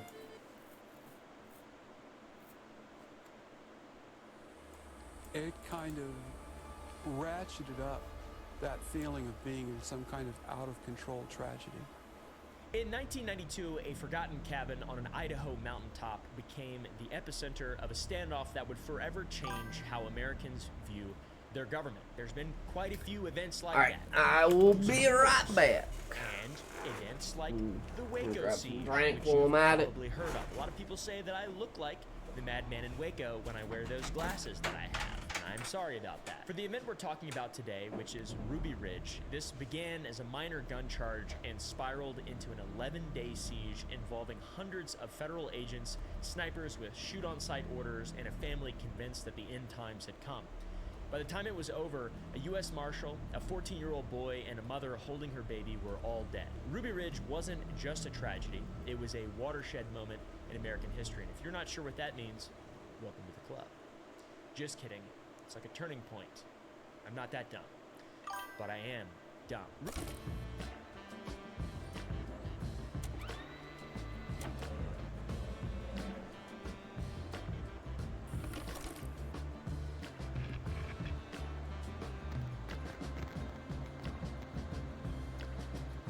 Ruby Ridge, as a historical event, fueled the militia movement in America, which I'm sure you've heard of. It inspired domestic terrorism and forced the nation to confront the question, when law enforcement meets citizen resistance, where is the line between justice and tyranny? Pretty much all of the turning points in history are complicated, and I'm a YouTuber, so I'm going to do my best to give you guys some historical context, or whatever. A lot of people know about the Constitution and the Second Amendment and the right to a well-regulated militia. It is a matter of fact that America was founded through militia and guerrilla resistance against the British Crown authority.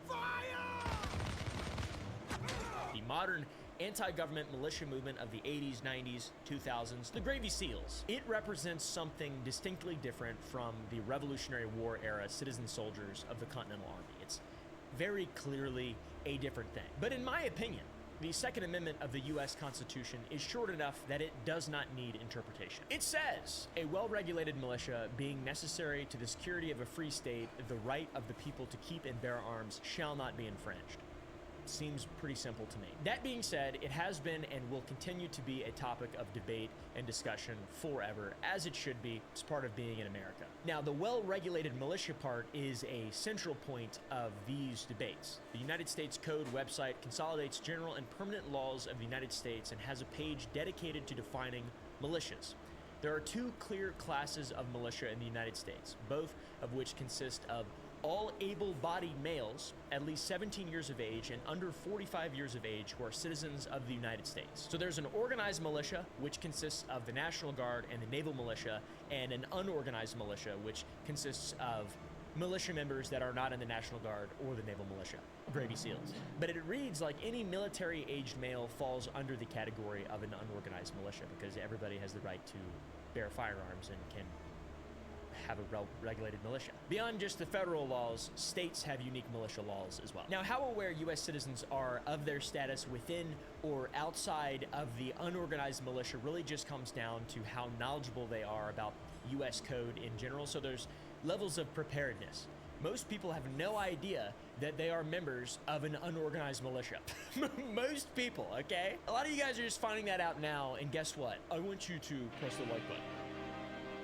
As members of the unorganized militia. Some people know, but it's never affected them, so they don't think about it. This is where I fall. Then a few people, aka 10,000 3%ers in the US, take this idea very seriously and taking it upon themselves to organize into private militias that aren't officially recognized or sanctioned, but believe that they are the first line of defense against tyranny. Our position is the people need to take point.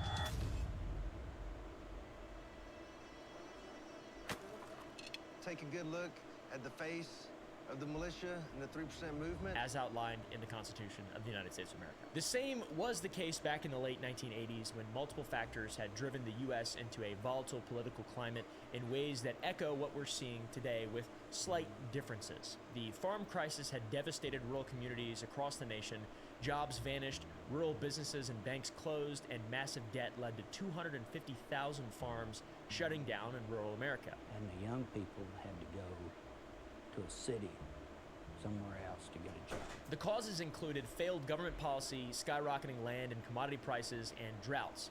It bred resentment toward the federal government, and farmers organized protests in the streets. Then take the Christian identity movement, which provided religious justification for white separatism and anti-government sentiment. This movement was even being investigated by the Terrorist Research and Analytical Center, or TRAC, at the FBI in the late 1980s, specifically focusing on groups that we will examine ourselves very shortly. Then federal gun debates, particularly around the Brady Bill, which was introduced in 1987, intensified fears of government overreach among rural Americans who viewed firearms as essential to their way of life. And growing up in very rural Virginia, absolutely essential to my way of life, growing up hunting, subsisting off of deer meat and squirrels and doves. I've never actually had to use a weapon for self-defense, but that's what they're there for as well. Anyways, on to extremism. Federal law enforcement operations against these extremist groups in the 1980s and early 1990s revealed a disturbing pattern of, I would say, escalating tactical approaches that increasingly favored overwhelming force over patient negotiation. And this is an obvious transformation that we've seen throughout the last 100 years of police going from traditional style policing to military style operations that absolutely objectively set the stage for deadly confrontations. For example, Ruby Ridge, Waco, and hundreds of other body cam videos we've seen over the last couple decades. Well, we don't see the body cam videos from the last few decades, but recently, this evolution of law enforcement operation fundamentally altered how federal agencies Laville does engage look with like the cult domestic leader of the extremist Waco, movements. Texas So, stuff. more historical He does have that kind of generic. I saw a tweet from him earlier. It said they confiscated my, what was it, ginger at the border, Canadian border. Of dangerous groups. The methods Trying to sneak ginger either in or out of Canada. Dangerous groups would be the building blocks for future confrontations involving women and children, where federal agents would absolutely, objectively go to. I have no idea what it was in reference to. I just thought it was funny.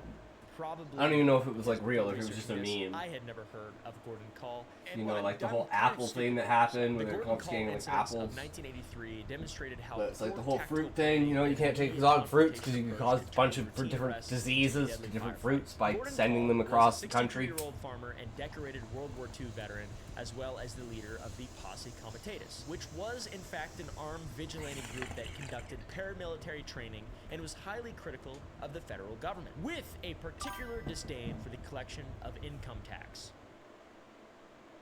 I don't want to say based, but Antares de la Call himself Luz. had been sentenced to 2 I don't know years who in that prison is. Is for he like a not filing political his leader? Federal income taxes, but he only served 8 months before his release, where he again refused to file his taxes. For the record, I don't do that. I file my taxes. Call on top My of being dad files my staunchly opposed to the taxes. federal I've government, never done was my also taxes. An anti-Semite. Was also Google that. a That's reported exactly how white I look. supremacist. Then on February 13th, 1983, U.S. Marshals and local law enforcement created a roadblock on a country road specifically with the intent of serving an arrest warrant on Gordon Call for tax evasion. That night, Call was attending a Posse Comitatus meeting with a group of other Posse Comitatus members. The result is one you may expect from an armed vigilante militia group Did a cult to emboldened by kill the babies, presence did of bad other drugs. members in an adversarial Damn, confrontation crazy. with law enforcement. The first shot was fired Crazy. by Gordon's group, according to official reports, as it often is. A firefight between the two groups then Yeah, let's turn exploded, this up a and little U.S. Marshal Kenneth B. Muir Sorry. and Deputy U.S. Sometimes Marshal videos Robert aren't on Cheshire par. Jr. were killed in the exchange, Proper while 3 other law noise enforcement volume. officers were injured, 2 of whom were locals. Gordon's son, Yorvan Call, Not was a good injured look. in the exchanges as well and was taken Unlike to the mine, hospital I look like before his father Jesus, fled the right? state. I'm pretty He traveled to lucky in that Arkansas, and factor. when his location was given to the FBI and law enforcement, they would again confront him in yet another bloody exchange. The New York Times reported that the gun battle began around 6 p.m. and ended just after 8 p.m. Gordon and the local sheriff shot each other, with Call dying instantly from a gunshot to the head, while the sheriff died later that night. Law enforcement reportedly continued firing at the house, and the ensuing gunfire set the house Like on GC! fire, a detail which was confirmed by the U.S. Marshals website.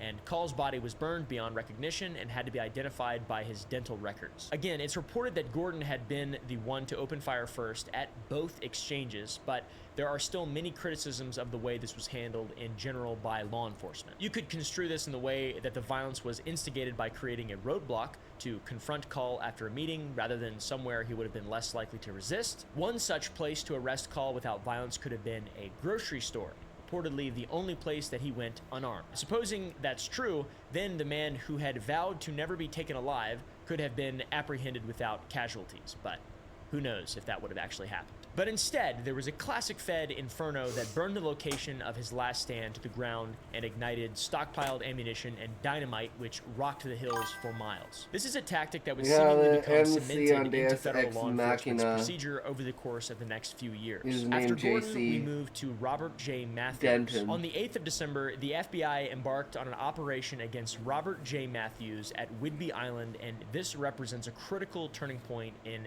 the federal tactical doctrine. After a 35-hour standoff involving more than 50 FBI agents, the agents decided to fire an M79 starburst illumination flare into the house, knowing, I assume, full well that this would likely ignite a fatal fire that would kill everybody inside. So there is the potential establishment of a precedent to use lethal tactics when negotiations are taking longer than expected. Shoot flares inside, burn things. FBI Special Agent Wayne Mannis, who led the investigation, had spent months building the case against the Order, which was a neo-Nazi extremist group. The pursuit into the Order began following a string of armored car and bank robberies totaling nearly $4 million, as well as the murder of Jewish radio host Alan Berg. The FBI considered Matthews and his associates in the Order to M79 be light incredibly burst sounds dangerous, like a and sci-fi the mission gun. to apprehend them Yeah. was top priority to prevent further events like the robberies and murder from happening again, as well as to prevent the continued outbreak of religious extremist violence that had been occurring during this time. On November 27th, 1984, a memo to the FBI director in Portland for immediate review by the Criminal Investigative Division's Terrorism Section and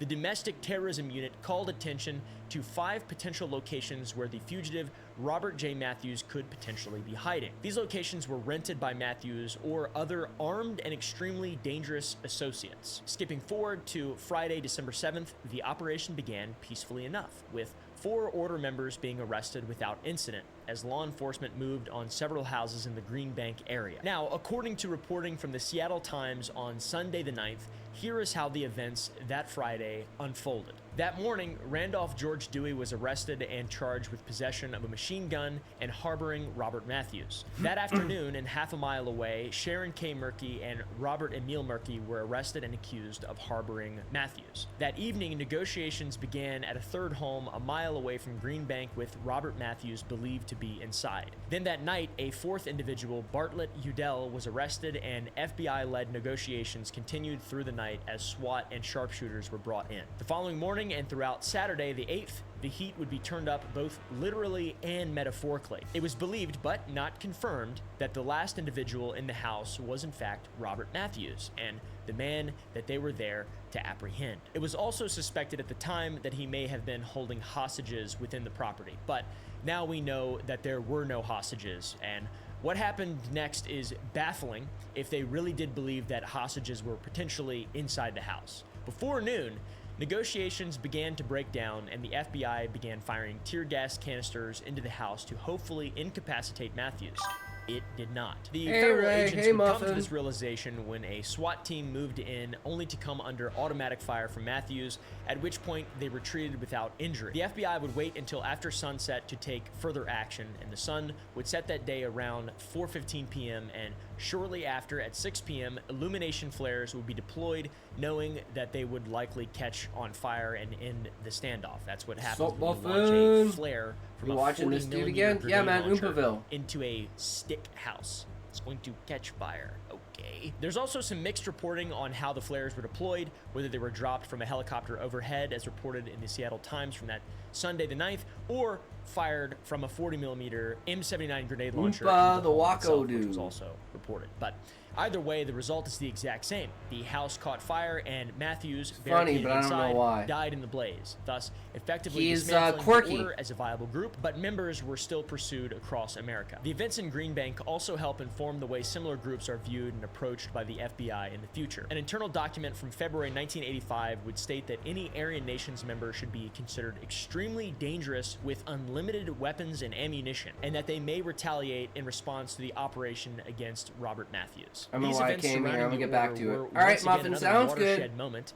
we don't know why we do what we do, right? We just do it. The subject of films in Hollywood, with one even being released last year, starring Jude Law as Terry Husk, replacing Wayne Maness, and Nicholas Hoult as Robert Matthews. I haven't seen this movie. It looks pretty interesting. The 80s was a really wild time for federal agents. There's so many events. Today we're covering ones that are more closely related to Ruby Ridge, but there was even the 1985 Move bombing, in which the FBI bombed a neighborhood because of a black liberation movement that was there. They decided it would be a good idea to bomb a neighborhood in Philadelphia, which is insane. Anyways, that one probably deserves its own video. It is unbelievable. Moving on to more related. The Covenant, the Sword, and the Arm of the Lord, aka the CSA siege of April 19th through the 22nd in 1985, is a bit of a stark contrast to the violent confrontations with the Order and Gordon Call. Despite deploying around 250 heavily armed agents, including the FBI's hostage rescue team, ATF units, and state police, to surround a 224-acre compound in Arkansas, federal authorities achieved a peaceful surrender through patient negotiation in this incident. Hence the contrast. The CSA was yet again another white Christian extremist group, roughly 100 in number, consisting of men, women, and children, led by Jim Ellison. I'm Jim Ellison, and this is the CSA Zarephath Orb community. God sent us here 6-7 years ago to establish a place of refuge for his people during the times of trouble that are coming.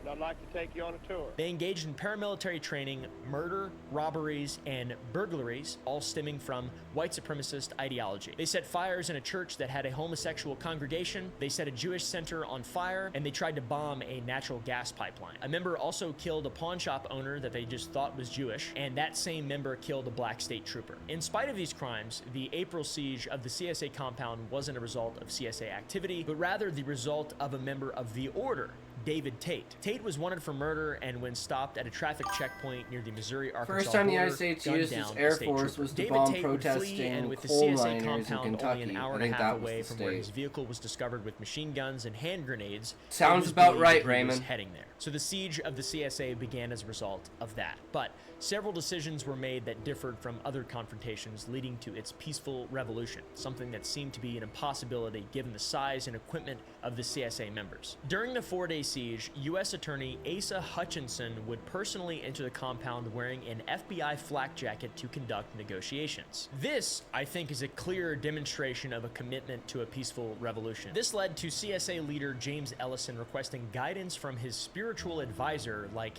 Civilization 5. Authorities flew in Robert G. Miller from Elohim, Oklahoma, respecting the group's religious beliefs rather than dismissing them as irrelevant. Also, FBI hostage rescue team founder Danny Carlson was on the scene, later stating that the FBI was contemplating the biggest shootout in its history, with a Huey helicopter and an armed personnel carrier joining the 200-plus heavily armed agents. It could have been really bad. So they had the firepower, but instead of launching a tactical assault, negotiators worked for 4 days, evacuating women and children to motels before eventually convincing Ellison, his command staff, and all male compound members to surrender peacefully on April 22nd. So the Covenant, the Sword, and the Arm of the Lord, aka the CSA, was another white Christian extremist group responsible for murder, robberies, and burglaries that the ATF took down in 1985 without bloodshed when Jim Ellison, the leader, and 4 other members surrendered without a fight following a several-day standoff. The ATF seized a sizable cache of weapons following the conclusion of the raid on the CSA compound. This was composed of hundreds of guns, thousands of rounds of ammunition,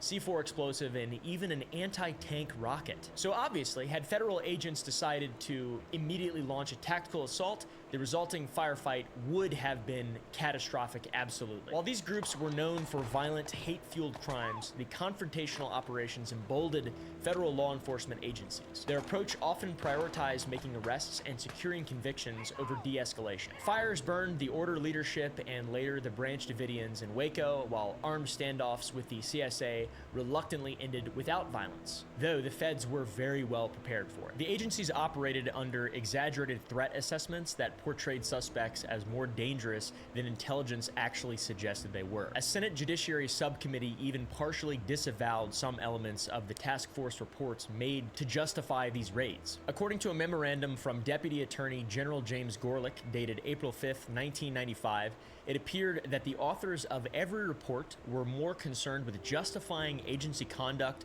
than with following the facts wherever they may lead. So this report will be relevant later, but still I want to mention it now because while one could argue that these particular extremist groups deserved it over their violent, hateful crimes, it established a pattern of approach that going forward would be employed against groups or individuals within groups that arguably did not, setting precedents and so forth for just being pieces of shit. This combination of rising anti-government sentiment and aggressive federal enforcement tactics have created conditions ripe for confrontation, and it seems like no one in law enforcement wanted to turn down the heat. In fact, it was constantly being turned up. Go to gump.club to learn from me. I'm starting a Discord server. Nothing will go wrong, and we will provide a lot of different benefits, such as these, at gump.club. If you don't know, some lore here for Oompa. He was scammed like $50,000 through like someone he worked with over Discord. So this is actually like a pretty big thing if he's actually going back to using Discord again. That's why he said, oh, nothing could go wrong. And it was like somebody had known for like 2 or 3 years that he worked with, and they was just like, I don't know how it happened, but yeah. They're like, you want to do this thing? He's like, yeah, sure. And then he gave him the money, and they just fucked off. Never did the thing. For example, have you ever wondered the kind of stuff we cut out of videos, which is a lot of stuff? Nothing can go wrong. An insane person who cannot be trusted to say things that are normal. All that and more at gump.club. Also, access to our extremely private XXX secret adult Discord server. Just kidding, it's totally normal. It's completely normal, I shouldn't say that. Got Heavily scammed again? moderated. You can't actually express yourself. But I'll be thought it was Probably $500,000. not. Tara will definitely be in there. The editor and matriarch of the YouTube channel, who has been with my channel for 7 years, is chronically online and is, I think, in the Discord server right now. Hello. How you doing, Tara? Good. How are you doing, Caleb? I'm filming an advertisement for Gump.club right now, and part of the advertisement is that you'll be in the server. Wow, what a good deal. Exactly. You heard it from the horse's mouth. Tara's awesome. If you don't join the Gump Club, then I'll fire her. Oh shit. She has it coming. Like that VTuber bow. At this point, it's like robbing, shooting Apu from The Simpsons. Just a small fine from that.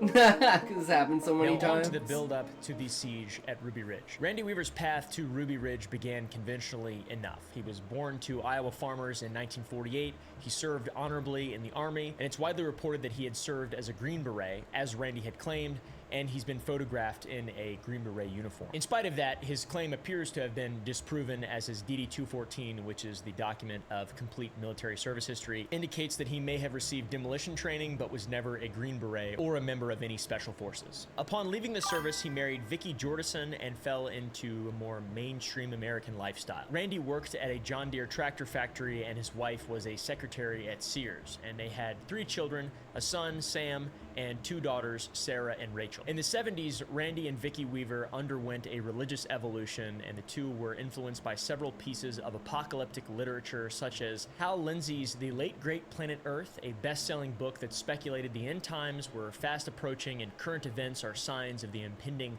apocalypse, as well as H.G. Wells' short story, A Dream of Armageddon. Private happiness cannot save us from our collective inevitable doom. Did you know that?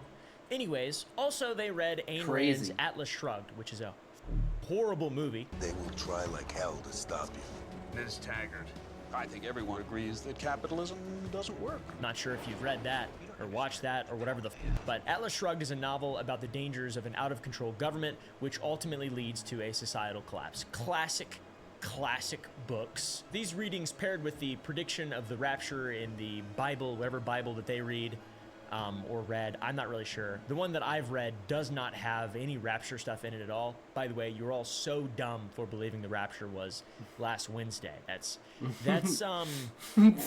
pretty hilarious. Anyways, Atlas it led Shrugged them is a to decent embrace novel. increasingly conspiratorial ways of thinking and accept that the reality of an imminent descent into anarchy was coming. The Weavers purchased 15 acres on Ruby Ridge for $7,500 and built a cabin without electricity or running water. They went balls deep into this shit. Isolated in the mountains, only 40 miles from the Canadian border, it was the perfect spot for isolationists expecting the end times to be fast approaching. It's important to note that they did attend some Aryan Nation meetings and they did share certain white separatist beliefs, but Randy Weaver was never a formal member of the organization. 75. Which, you know, I don't really $7,500 know if that's that important of a fact, but he was probably a white nationalist, but wasn't a card-carrying white nationalist. So, like, you can drive your car without a driver's license, but are you really driving your car?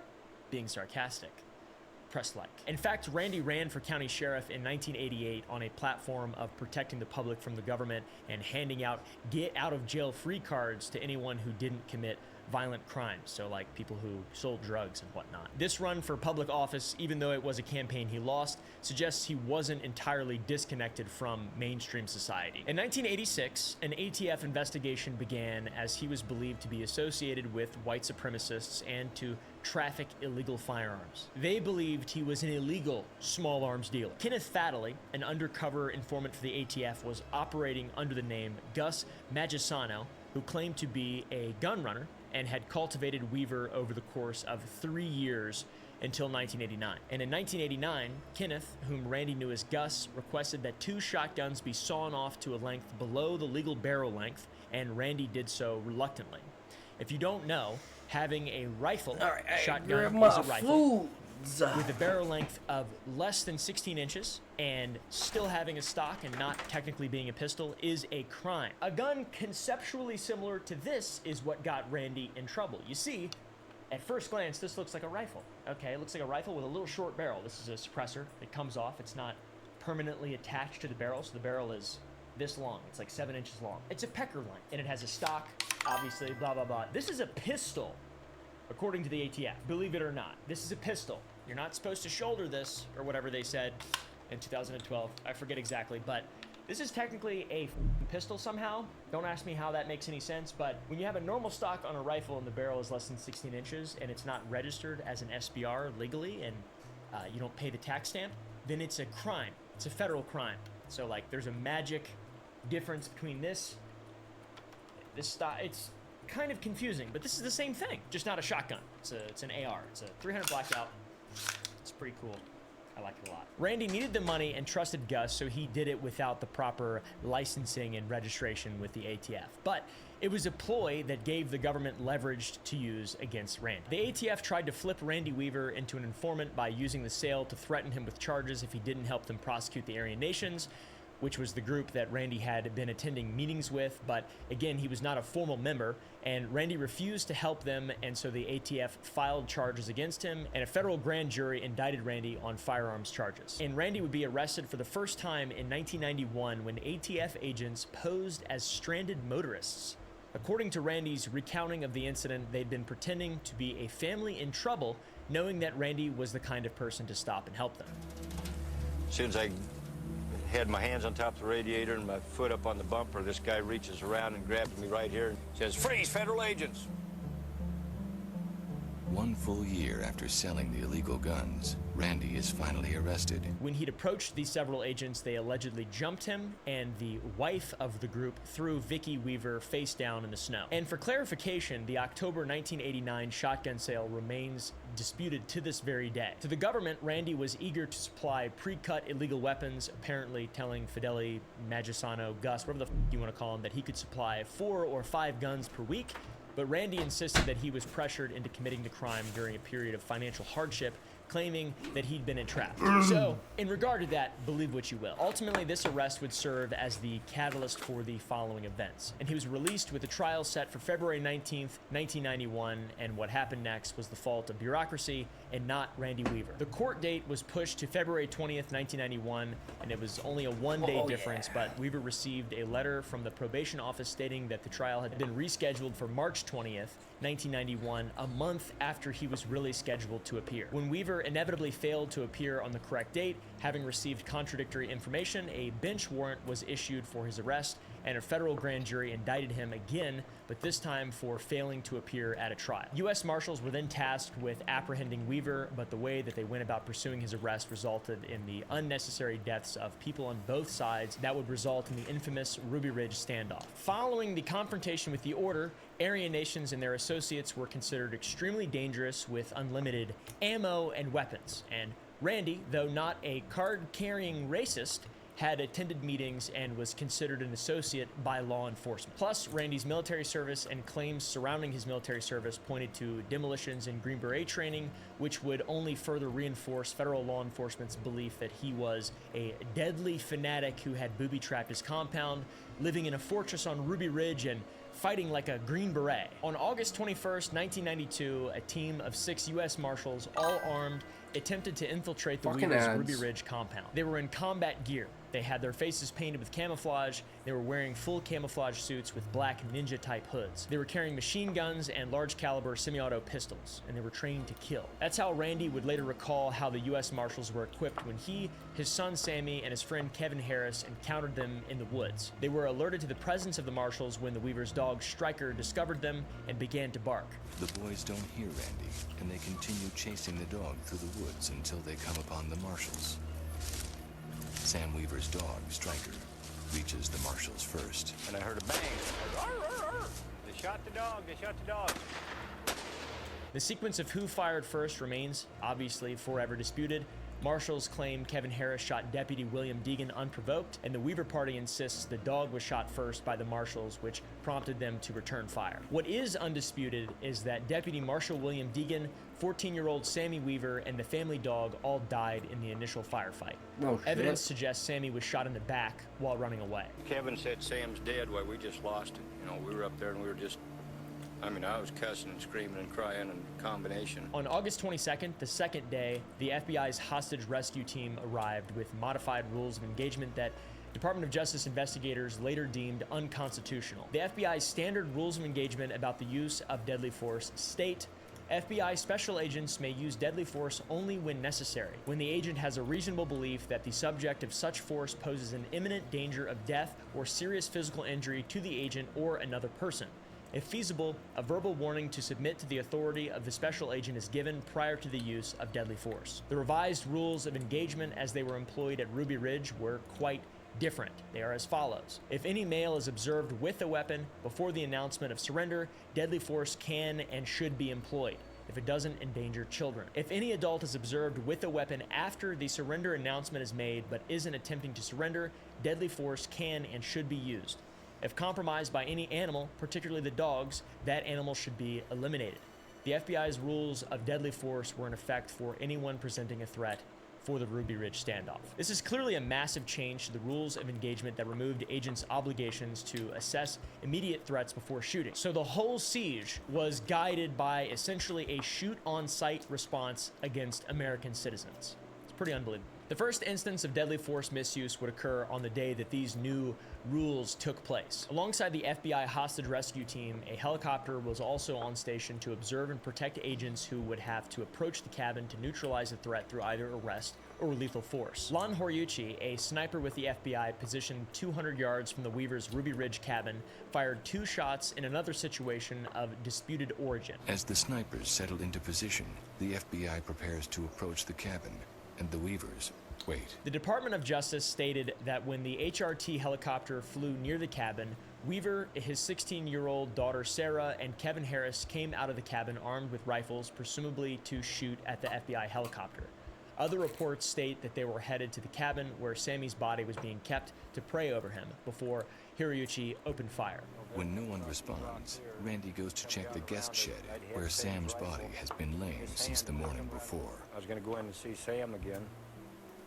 And just as I grabbed that latch, somebody shot me through this shoulder. And Lon Horiuchi fired 2 shots. The first one struck Randy in the arm, at which point the group ran back towards the house, and the second shot targeted at Kevin Harris hit him, but also struck and penetrated the glass window of the open front door to the cabin. Vicky was holding the door, standing right here holding the door. The door would have been right here. She's holding it like this with Elishaba. The bullet went through Vicky's head and killed her, and that same bullet. Behind the door was Vicky Weaver holding her and Randy's 10-month-old infant daughter. The bullet hit her in the head, killing her instantly. The family wrapped her body in a blanket for the remainder of the siege. The sniper observer team wasn't sure what they hit. And for 9 days, the surviving family members remained in the cabin with Vicky's body. And 16-year-old Sarah Weaver later described crawling around her mother's corpse to get food and water for their survivors, including her infant sister, who had been in their mother's arms when she died. Attempts to negotiate the Weaver surrender were initially unsuccessful, as there was no trust between the family and the federal agents who had taken the lives of Randy's wife and son, literally murdering both of them. It wasn't until August 28th that Randy would finally agree to speak to a negotiator.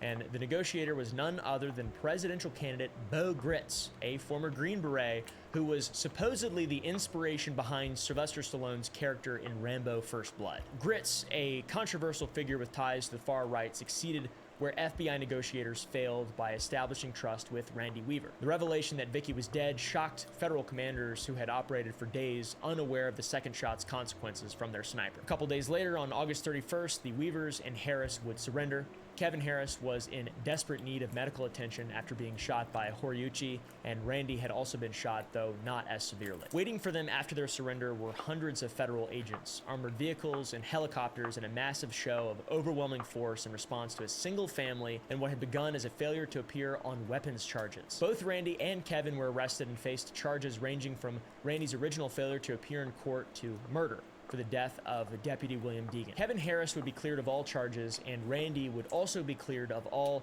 the most severe charges, being convicted only for his failure to appear for trial and committing an offense while on release. It's very easy now, with so much time between the event and so many more tragedies happening after, to not see this whole thing as a very black and white good versus evil. We have Randy Weaver believing he was protecting his family from an apocalyptic world and corrupt government. He has admitted fault in selling the sawed-off shotguns and stated that he would do things differently if he could go back in time, knowing what he knows now. Deputy William Deegan was an elite marshal, a Marine veteran, and dedicated officer who was killed doing his duty as he understood it. His death was the proximate tragedy that escalated everything that followed.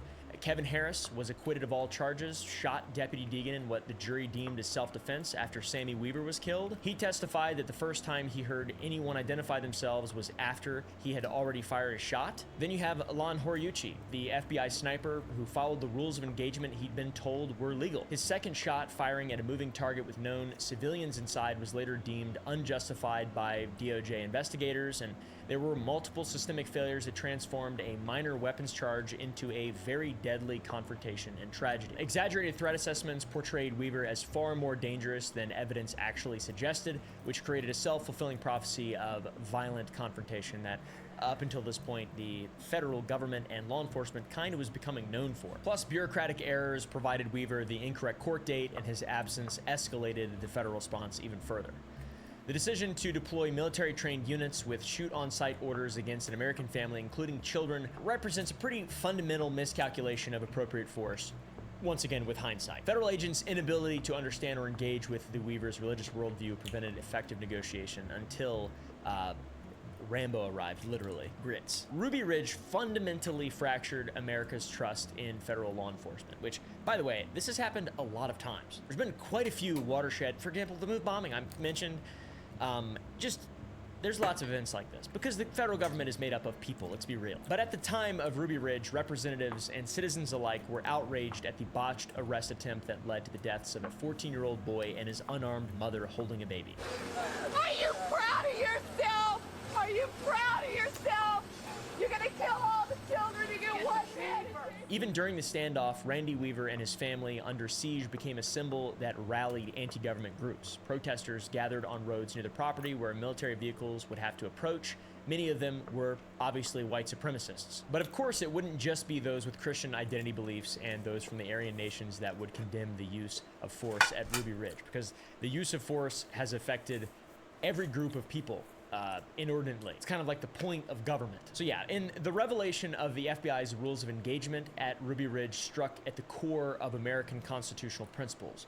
FBI snipers were instructed that if any adult male is observed with a weapon prior to the announcement, deadly force can and should be employed. That is a rule change that completely ignored the region in which the Weavers' cabin was located. Like we mentioned earlier, there was no electricity or running water. It was isolated in the wooded mountains, so guns were a vital tool. You can't just do stuff like normal society. You have to have a firearm. Firearms are tools that are used to hunt for food. And since they're 10 miles from the nearest town, purposefully set there to create separation from mainstream society, firearms are also providing the family with security and protection from bears, mountain lions, or whatever wildlife may pose a threat. And the cabin had been under surveillance for months, so the federal agents knew the Weavers and Harris carried guns regularly, with Harris later testifying he believed he was armed 66% of the time because of their necessity for protection and putting food on the table. And not to sound like a broken record, but it is insane that essentially a shoot-on-sight policy was greenlit against American citizens when that's not even employed in war zones overseas. To put that in perspective, even when dealing with Al-Qaeda in the Middle East, for example, the rules of engagement were very strict.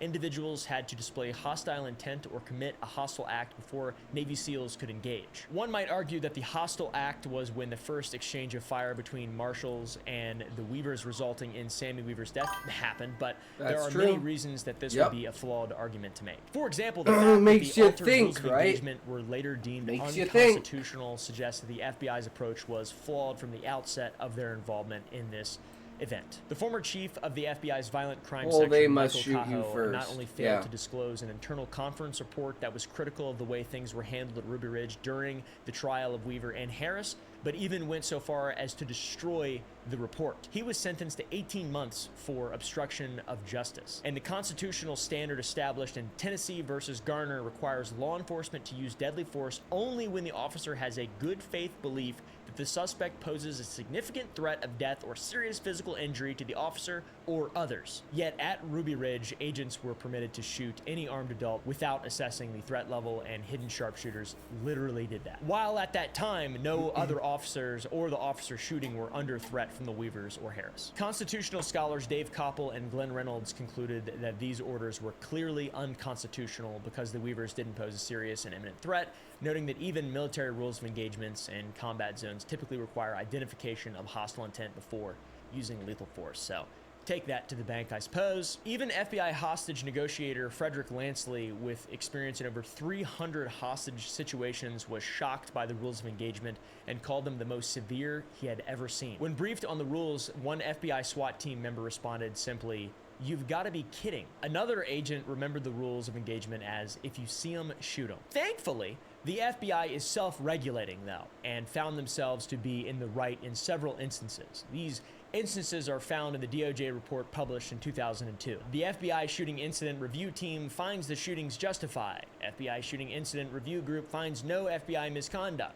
And the two FBI officials responsible for the revised ROEs, Larry Potts and Danny Coulson, were promoted rather than disciplined. Then the FBI Walsh report finds no FBI misconduct. Another report was compiled by the FBI's Charles Matthews, who had worked under Coulson for several years, recommending discipline for several agents, but not for Coulson or Potts.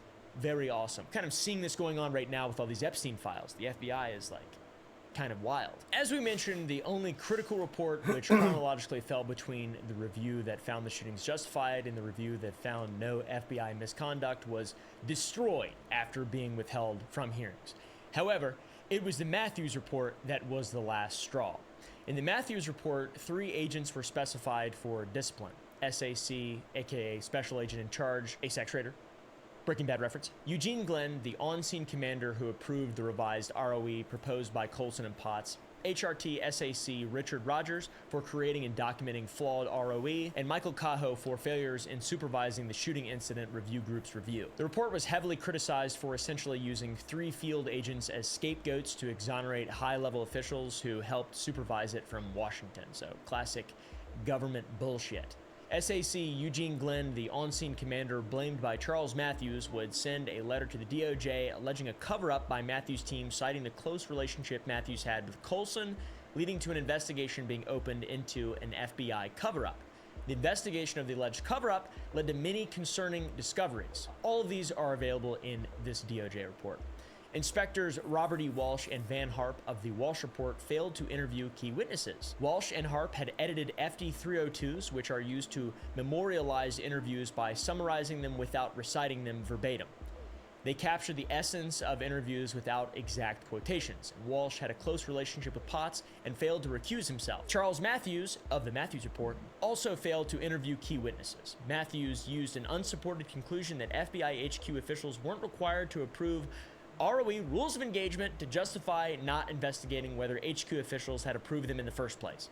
Matthews had a close relationship with Coulson and also failed to recuse himself. So what do you know? The 2 individuals who had reports named after them had close relationships to 2 of the primary people that should have been investigated but didn't recuse themselves or investigate them thoroughly.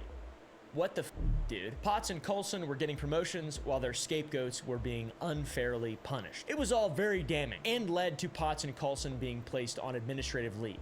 However, Walsh and Matthews were both promoted to SAC at various FBI offices. Walsh became SAC in San Francisco in December of 1996, and Matthews became SAC in New Orleans in June 1997. And all the while, the Weaver family had pursued legal action against the government, filing $200 million in claims. They agreed to a settlement in which each of the 3 surviving children would receive $1 million and Randy would receive $100,000 for a total of $3.1 mil. Still, as we know from all the Diddy stuff, settlement does not admit wrongdoing. The government admitted no wrongdoing or legal liability to the Weavers in this settlement. That being said, an anonymous DOJ official reportedly told the Washington Post that the Weavers would have won the full amount if the case had gone to trial, effectively confirming government fault without actually legally confirming government fault. One would hope that after such a publicly shamed miscalculation regarding use of deadly force by law enforcement against women and children, steps would probably be taken to prevent something like this from happening again. But no. Ruby Ridge became the first domino in a tragic sequence of anti-government violence. The connections between Ruby Ridge, Waco, and the Oklahoma City bombing are the culmination of 1990s anti-government I'm gonna play you, but let's leave something wasn't the clear. original catalyst. The I same didn't federal do agencies anything and wrong. many of the same officials oversaw Yeah. both Ruby Ridge and Waco I think if operation, you with the settle, sniper it who should shot and prove killed your Mickey Weaver guilt. being present So at the no Waco one scene. wants Both to featured settle. controversial rules of engagement, 'Cause I think military-style settling is tactics bullshit. against civilians, and resulted in the deaths of women and children. This created a 1-2 punch effect that seemed to confirm then conspiracy theories about federal tyranny, which we obviously know that tyranny is alive and well and has been and will always be. But luckily, we can still talk about it.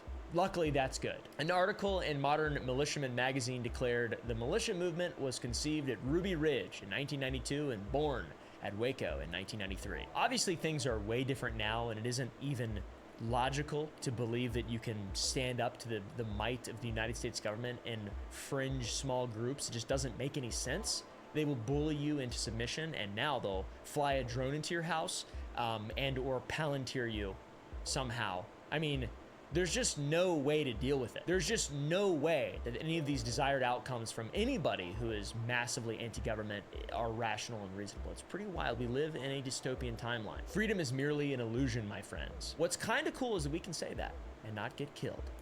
Earlier, we mentioned the memorandum from Deputy Attorney General James Gorelick, dated horrible name to say, dated April 5th, 1995, which criticized the federal agencies for creating reports that were biased towards justifying agency actions over reality. The authors of every report were more concerned with justifying agency conduct than with following the facts wherever they led. That was the conclusion, and when this is an American agency contemplating taking lethal action against American citizens, that is a terrifying idea. It's so terrifying and the complete opposite of what America is supposed to represent that the events at Waco and Ruby Ridge, preceded by many other confrontations between federal enforcement and militia groups, would lead to one of the worst homegrown domestic bombings in America. That is the Oklahoma City bombing. Timothy McVeigh carried out the Oklahoma City bombing and explicitly cited Ruby Ridge as his motivation for the bombing that killed 168 people in the second largest terrorist attack in United States history and the deadliest terrorist attack perpetrated by an American citizen. He said, "I didn't define the rules of engagement in this conflict. The rules, if not written down, are defined by the aggressor. It was brutal, no holds barred. Women and kids were killed at Waco and Ruby Ridge.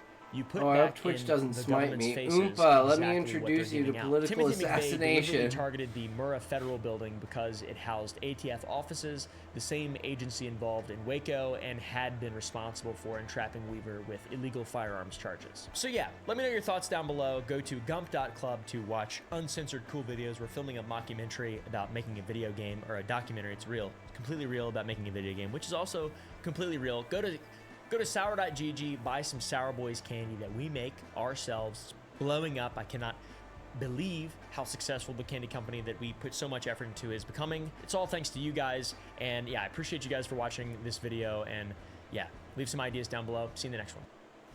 Sweet.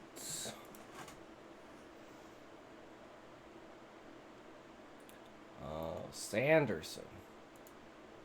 Sanderson time, guys. Put your writing heads on. It's the Sanderson time.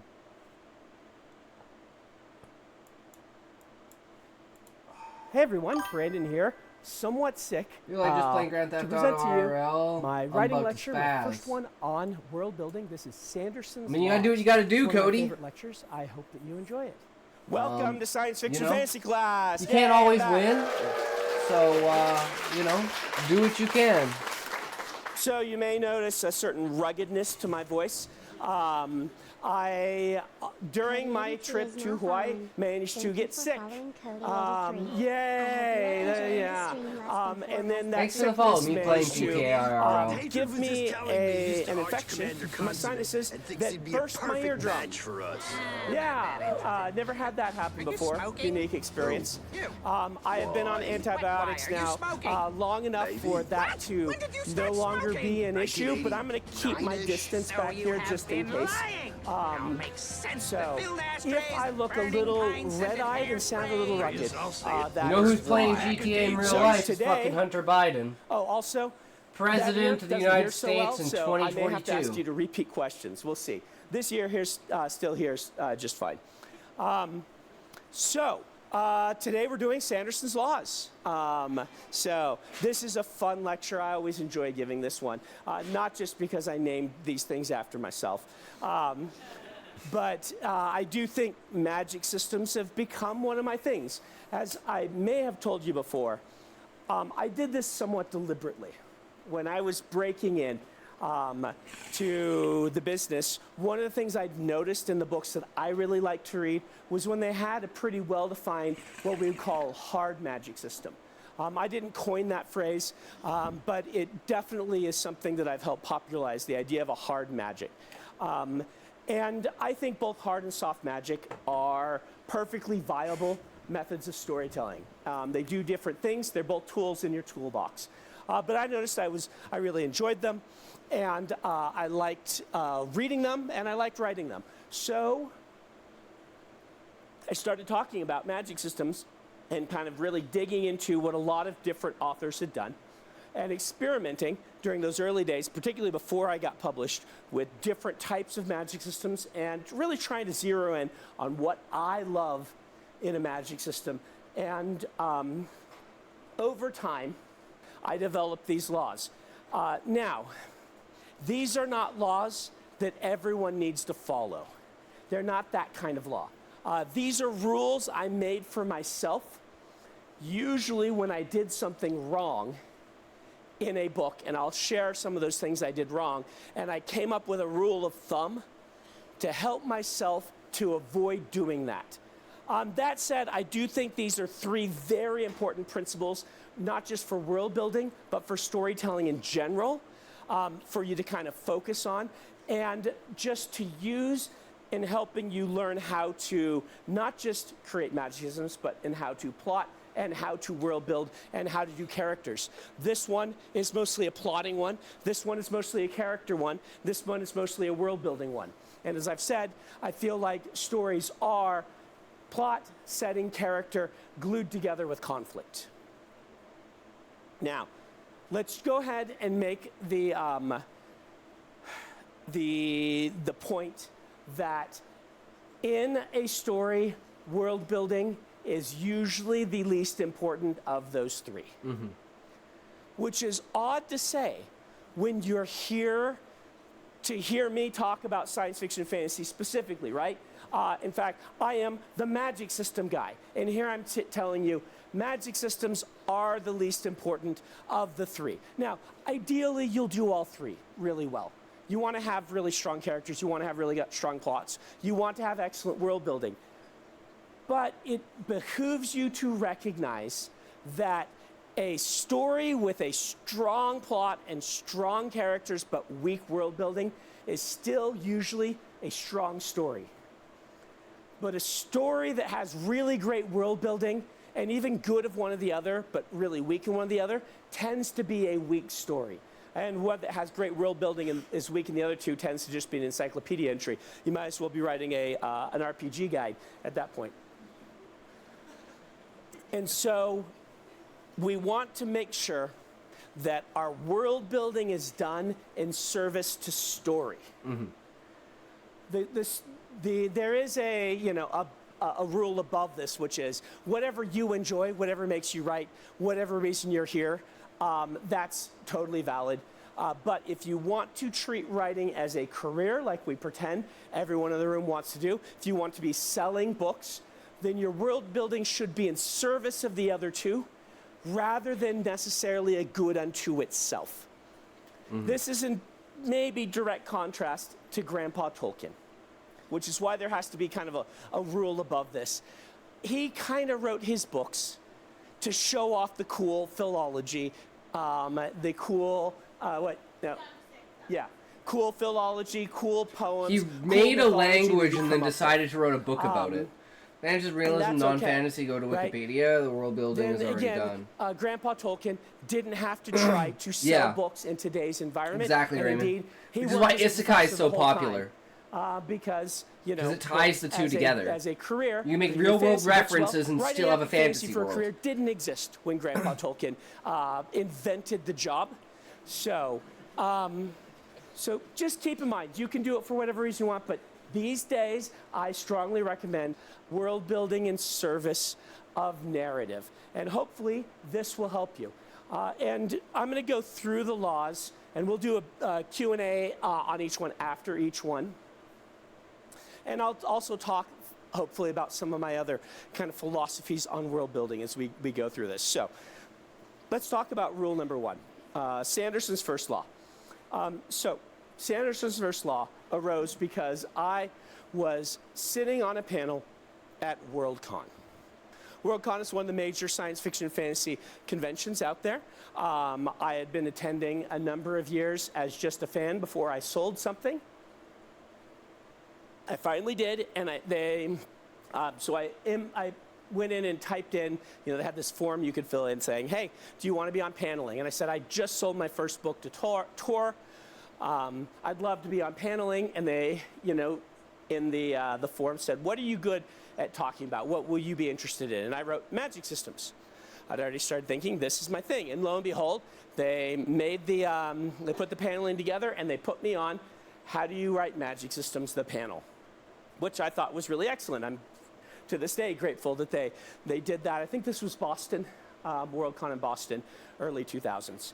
And so I got to this panel all prepared, ready to talk about magic systems, and they sat us all in a row, as happens, and the person running the panel, they asked the question like, let's just start with your basics. What are the basics of designing a magic system? And we'll just go down and have every person on the panel talk about their philosophy on this, and just start with the basics. And they went to me first. And I thought, okay, I got a home run here. It's my first panel, the first question I've ever been asked as a pro. I'm gonna just, I'm gonna be really, do something that I'm sure everyone's gonna agree with and is not gonna be controversial at all. And I said, well, obviously, to have a good magic system, you need to have rules. I thought non-controversial, right? It's like basic stuff. Everyone else on the panel looked to me and said, no, if you have rules for your magic, you ruin it. You ruin the storytelling. And I'm like, suddenly I'm like, I have no idea what I'm doing now. All these other pros, I thought, what's happening? What's going on? Well, we had a really good discussion. And turns out that I was the only one writing epic fantasy on that panel, and the others were writing urban fantasy. Urban fantasy being a genre that is more focused, has one foot in horror. A lot of the urban fantasy does. And a lot of horror, you don't want to show necessarily what the monster is capable of doing. You don't want to give all the rules, because if you give all the rules, you put the power in the hands of the protagonist. And in a lot of horror stories, the horror is about lacking control. The horror is, I can't do anything about this. The rules of society can't do anything about this. And indeed, the types of stories they were telling didn't need to rely on the rules of the magic. They were writing soft magic systems with good reason. So what is a hard magic system? What is a soft magic system? Let's talk about this for a minute, because it's easy to mistake external logic for internal logic when it comes to magic systems. When I say a hard magic system, this is a magic system where the reader understands the rules, maybe not at the beginning, but can learn the rules of the magic. And they are internally consistent, and the story revolves in some way around the characters mastering those rules, using those rules to their advantage, and turning magic into kind of another branch of science. Yep. A soft magic system was a magic system where the reader does not know all the rules, and they can't know all the rules. It is a magic system where a sense of wonder or horror accompanies the use of something magical. It's a magic system where it seems to have no internal logic, and you can't necessarily anticipate what is going to happen with the magic. Now, a lot fall in between, right? This is a spectrum. You can have something in between. Indeed, some of the ways you can have something in between is, I would say, as an example, Harry Potter is a hard magic system for a given book in general, but soft for the whole series. You never knew what the series can do, and indeed, J.K. Rowling was pretty bad at taking the consequences of something she invented for one book and applying it to another book. This does create problems where she has to like destroy all the time turners to get people to stop complaining about them. But it also has the advantage of adding a sense of whimsy and wonder to the Harry Potter universe. You never know what crazy thing is going to happen, and that can be an advantage to a story. Let's make sure that you understand that internal logic is different from external logic. Let me explain. External logic is often accompanies a hard magic system.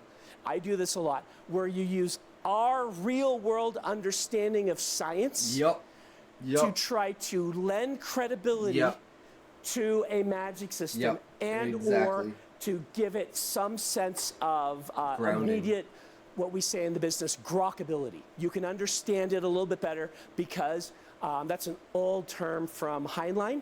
Yeah, an old Heinlein term for being able to understand something. Its grokkability goes up if you can anticipate a little bit of it acting like you would expect it to in our real world. This is, for instance, when X-Men says, oh, there's a gene that causes the mutation which gives people powers, that is an attempt to apply some external logic to a magic system, okay? That doesn't mean that it is a harder magic system than, for instance, Superman, who gets his powers from the sun. Why? Who cares? As long as they're consistent, that's a hard magic system. So don't make this mistake. Don't look at something and say, oh, because it's completely whimsical in what happens, it's a soft magic system. No, as long as you, the reader, can anticipate it. If the rules are set out for you and you can anticipate what's happening, it's a hard magic system. External logic can be fun. I use a lot of quantum physics. I use a lot of things like fundamental forces. I play with a whole bunch of these things. He's just like me! Guys, I have potential. Separate that. One is there to just kind of help lend a veneer of respectability, so to speak, and to have some fun with the way that physics works. Maybe I gotta read Brandon Sanderson books. Fuck, I have so much I have to read. I don't have time! Is a narrative tool, all right? So as I started to think about this and started to focus on different magic systems, I realized that there are great examples of soft magic, and they're usually trying to do something different. Well, it depends on the magic you wanted to pick, quintessential examples or the genre you're writing in. Between these the novel I read is The Reactor's Guess. Rector's Guess. The One Ring almost gothic in a world where magic doesn't generally exist. Hard magic system. Sort of like our own world. We can list the rules. There are right old here, women right? who believe they're the witches who do spells and curse people. Alchemists who believe they can turn light into gold. And lunatics who believe they can curse or summon demons. You're wearing the ring, Sauron is minions. Curiously, the Reactor's Guess shows us a warlock who does those things. Okay. Are we just hallucinating? There you are. That is true. Or are the events real? But as presented to the reader, see, you're using appendix information, which is not in the stories, and we usually throw that out for narrative terms, but it is true. For instance, I'll get like. Yeah, but good job. You're a witch because you're using like Tolkien potions scholar, and stuff like that because it accentuates the attributes you have. So hobbits turn invisible because they are small, easy to look over. But in narrative terms for the story, turns you invisible, but Sauron can see you. And if it gets to Sauron, the world basically ends, right? We have our narrative rules for the One Ring. What can Gandalf do? No speaking, Tolkien nerd. Whatever he wants for the plot. Whatever the plot needs Gandalf to do, Gandalf can do. Yes, lots of sparkles. And in the movies, it has always to do with like light in some way. The Tolkien nerd is just shaking her head. Oh no. If you read all the supplemental material, you'll start to get some of this. But for narrative terms in the book, Gandalf is a soft magic system. We, and indeed the hobbits who are generally the lens through which we see the story, don't know what Gandalf can do. It's kind of mystical. He's very powerful. He might be some like, He's really old. Is he a god? What is he? Is he like an an angel? angel. Like if in the story, like if you read the supplemental material, you know. But if you read the story, what don't is really Gandalf? know.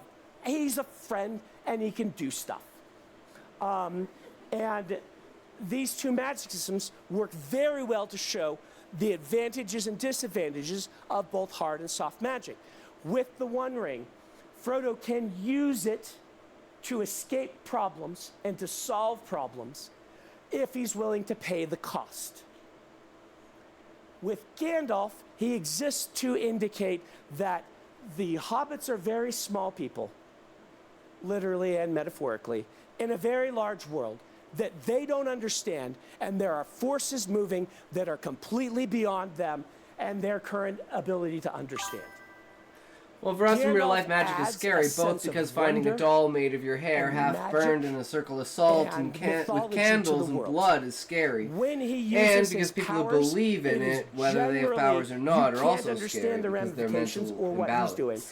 imbalance. And the narrative purposes Yep. that him using his powers does is usually It's like the to monkey's either paw. Did they really complicate bring him back to issues life? in Did he some really way. die For because they instance, he wished for saves them from the 200K? Balrog, but then Like- he's no longer there to keep the Fellowship No. together, so the Fellowship shatters.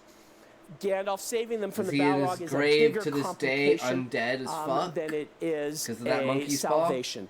No This one is knows. the real power of a soft magic system, particularly one that's like you understand a little bit about it, but you don't understand the full ramifications. For instance, the famous story of the monkey's paw. This is a kind of hybrid magic Hey. system that's really leaning into the soft side. Like you know, See, you guys, can make I'm a good wish, at this but you shit. don't know the consequences.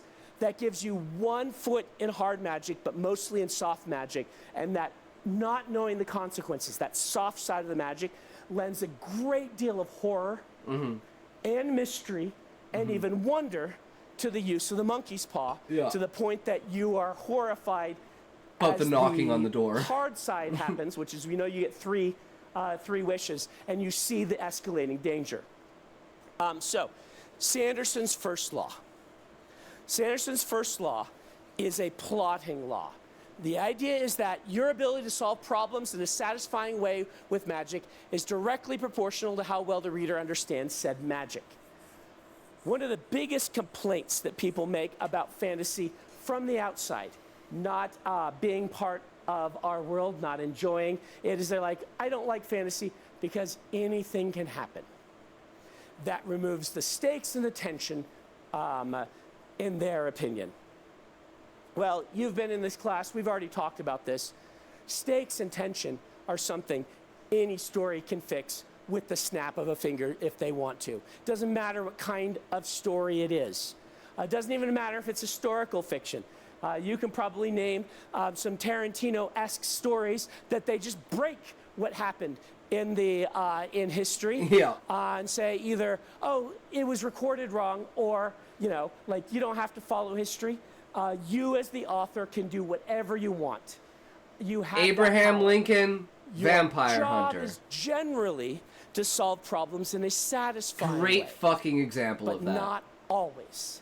Sometimes you solve problems Absolutely in a way fantastic that movie. leaves a lingering hint of discomfort or dissatisfaction. I would say Gandalf saving them from the Balrog and dying is an excellent example of the cure being worse than the disease, narratively.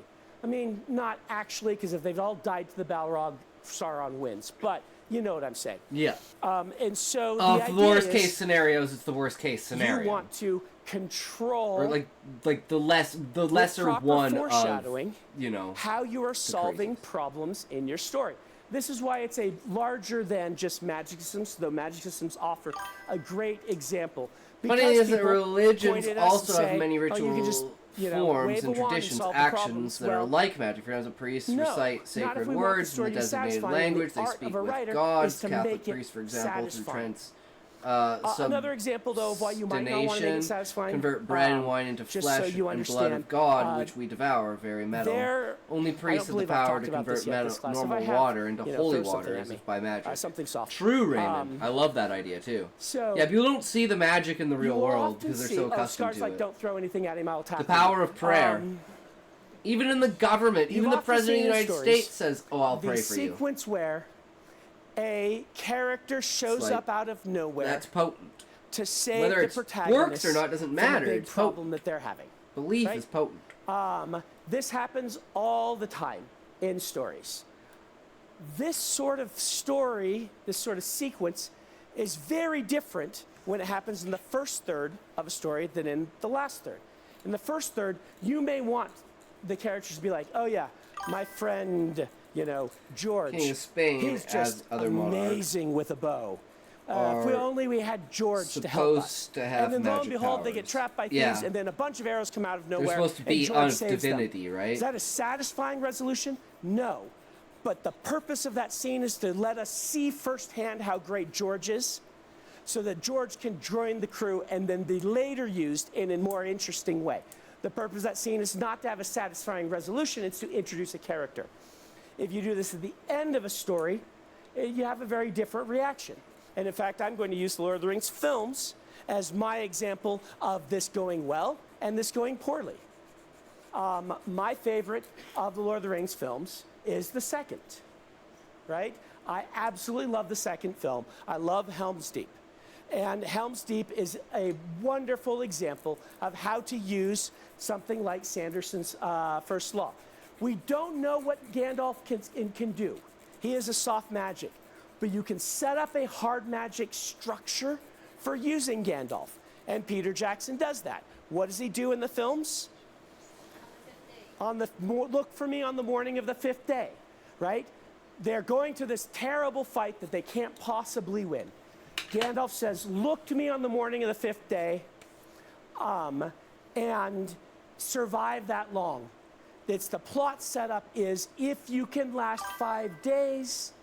Imagine the King of Spain gets tired of like and we trust that a Gandalf minister's can save BS right? and goes like save them. Virilization. and does he's some going to go Dr. find Manhattan Bones. shit, He's turns going to him bring into him ash.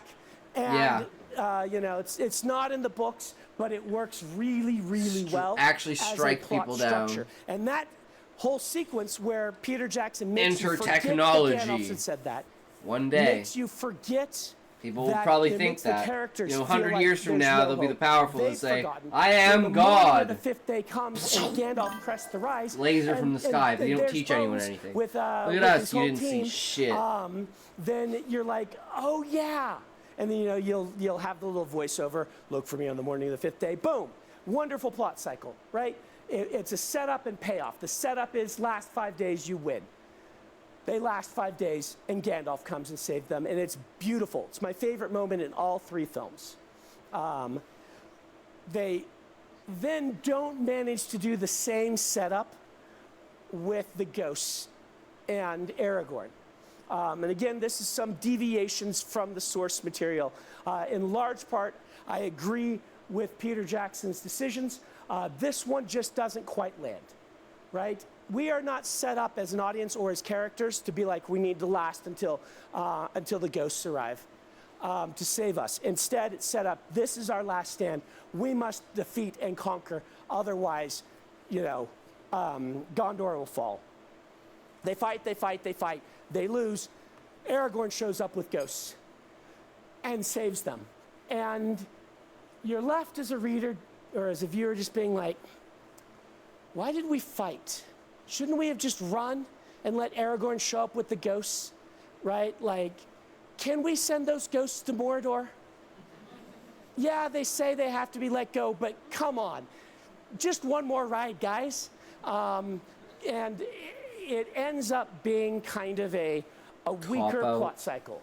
Feels like a cop-out. Very, it's still it's a great film trilogy, probably the best. But to be honest, Peter Jackson one isn't flaw, like a and you can great kinda director. see Dude why. is lucky he got Lord of the Rings. Are wanting the problems to be Imagine, solved in the way because the other promised stuff to kind of us. sucks. We don't want a Imagine Deus Ex Machina. Nolan We kind of get or all right. So Sanderson's First Law is to encourage you when you're building a magic Cameron. system to think about these things. That was the other name, James Cameron. If you're doing a soft or, magic, don't have the magic save the day in the end. Instead, you need to focus on characters and what they can do and what they want to solve. If I had AI, I would make resolution. Lord of the You Rings can tell a different directed kind of by type of Quentin story. Tarantino. War of the Worlds ends with simply the humankind has been destroyed. And Gandalf just throwing the N-word. Yes, Raymond. Yes, saves them by killing all the Martians. This is in many ways an unsettling, unsatisfying ending. That's the point. We are not the apex predator. We are not as powerful as we thought. It's a warning. Samuel L. Jackson as Gandalf. We could be destroyed and wiped out. If you want to have a Sanderson-esque ending, oh my God. Generally what I'm trying to do is to seed pieces of the magic system that the characters can use as tools. And usually, fucking run, bitches! One step into soft and be like, there's things we don't understand yet, which allow me then to explore new parts of the magic in later stories. The goddamn bell! And then characters will put together the pieces, figure out how to manipulate these things, and you end up with stories that lean into science fiction sort of plotting, using the magic as a new brand of science. And Dave Chappelle is Gimli. Questions? Yeah. Oh my God. Can you have like a hard magic system that can swing all the way back to soft, or soft that goes to... Oh yeah. You can start completely soft, and then as people find the rules, it becomes a hard magic system, and you can go the other way. We thought we had the rules. We don't have the rules. Everything we thought is a lie. Those are harder to do, but if you build your story around it, you absolutely can. The key to keep in mind is what's the emotion that you want to have specifically at the ending or in the conflict resolutions of your stories, and how are you shooting for that emotion, and how is the magic enhancing that emotion? No matter what you do, you can't win. Kind of getting in your way. Here and then back there. But you must fight anyways, because the fight is worth it. Yeah, Two Towers, 100%. Two Towers is the best movie. How can you see it Everyone knows Two Towers is the best movie. The reader understands it, but doesn't give away what you're doing at the end. Couple of tips here. It's middle of the action. That's what's important. Put in more clues than and the resolution at the end is perfect. And scale back if too many of your beta readers you could have literally just had the Two Towers and it would have been fine. You don't need the other two. Too much and don't seed enough as not a that they're general not great, rule. But it's like one's an 11, the others are only 10.9s. But keep that in mind. Right. The other thing is be careful about info dumps. Mm-hmm. So the grand skill of writing science fiction and fantasy, as I've said, I believe before in this class, is to convey information to readers in such a way that they don't realize information is being conveyed to them. That they never stop and say, oh, this is getting boring, because you're going into details on the magic. There are lots of ways to get these details across in ways that will not feel as much like an info dump. One is to make sure other things are going on in the scene. Yeah. Right? It's not just info dumping. You're getting across character and things like this. Breaking up. Like a great thing was like earlier when we were reading Wheel of Time, like when Rand goes to listen in to Egwene and Moiraine's conversation. We're not so interested in how do I say this? Like, what they're gonna say as we are how it's going to affect Rand. But we have to go through that process, so we just get the information, but the entire time we're like, what's Rand gonna do about this? How's this gonna affect Rand? Is he gonna get caught? Is this gonna be a thing? So it's like it's adding all these extra stakes while throwing in, oh, now we know women control these powers, men control these powers.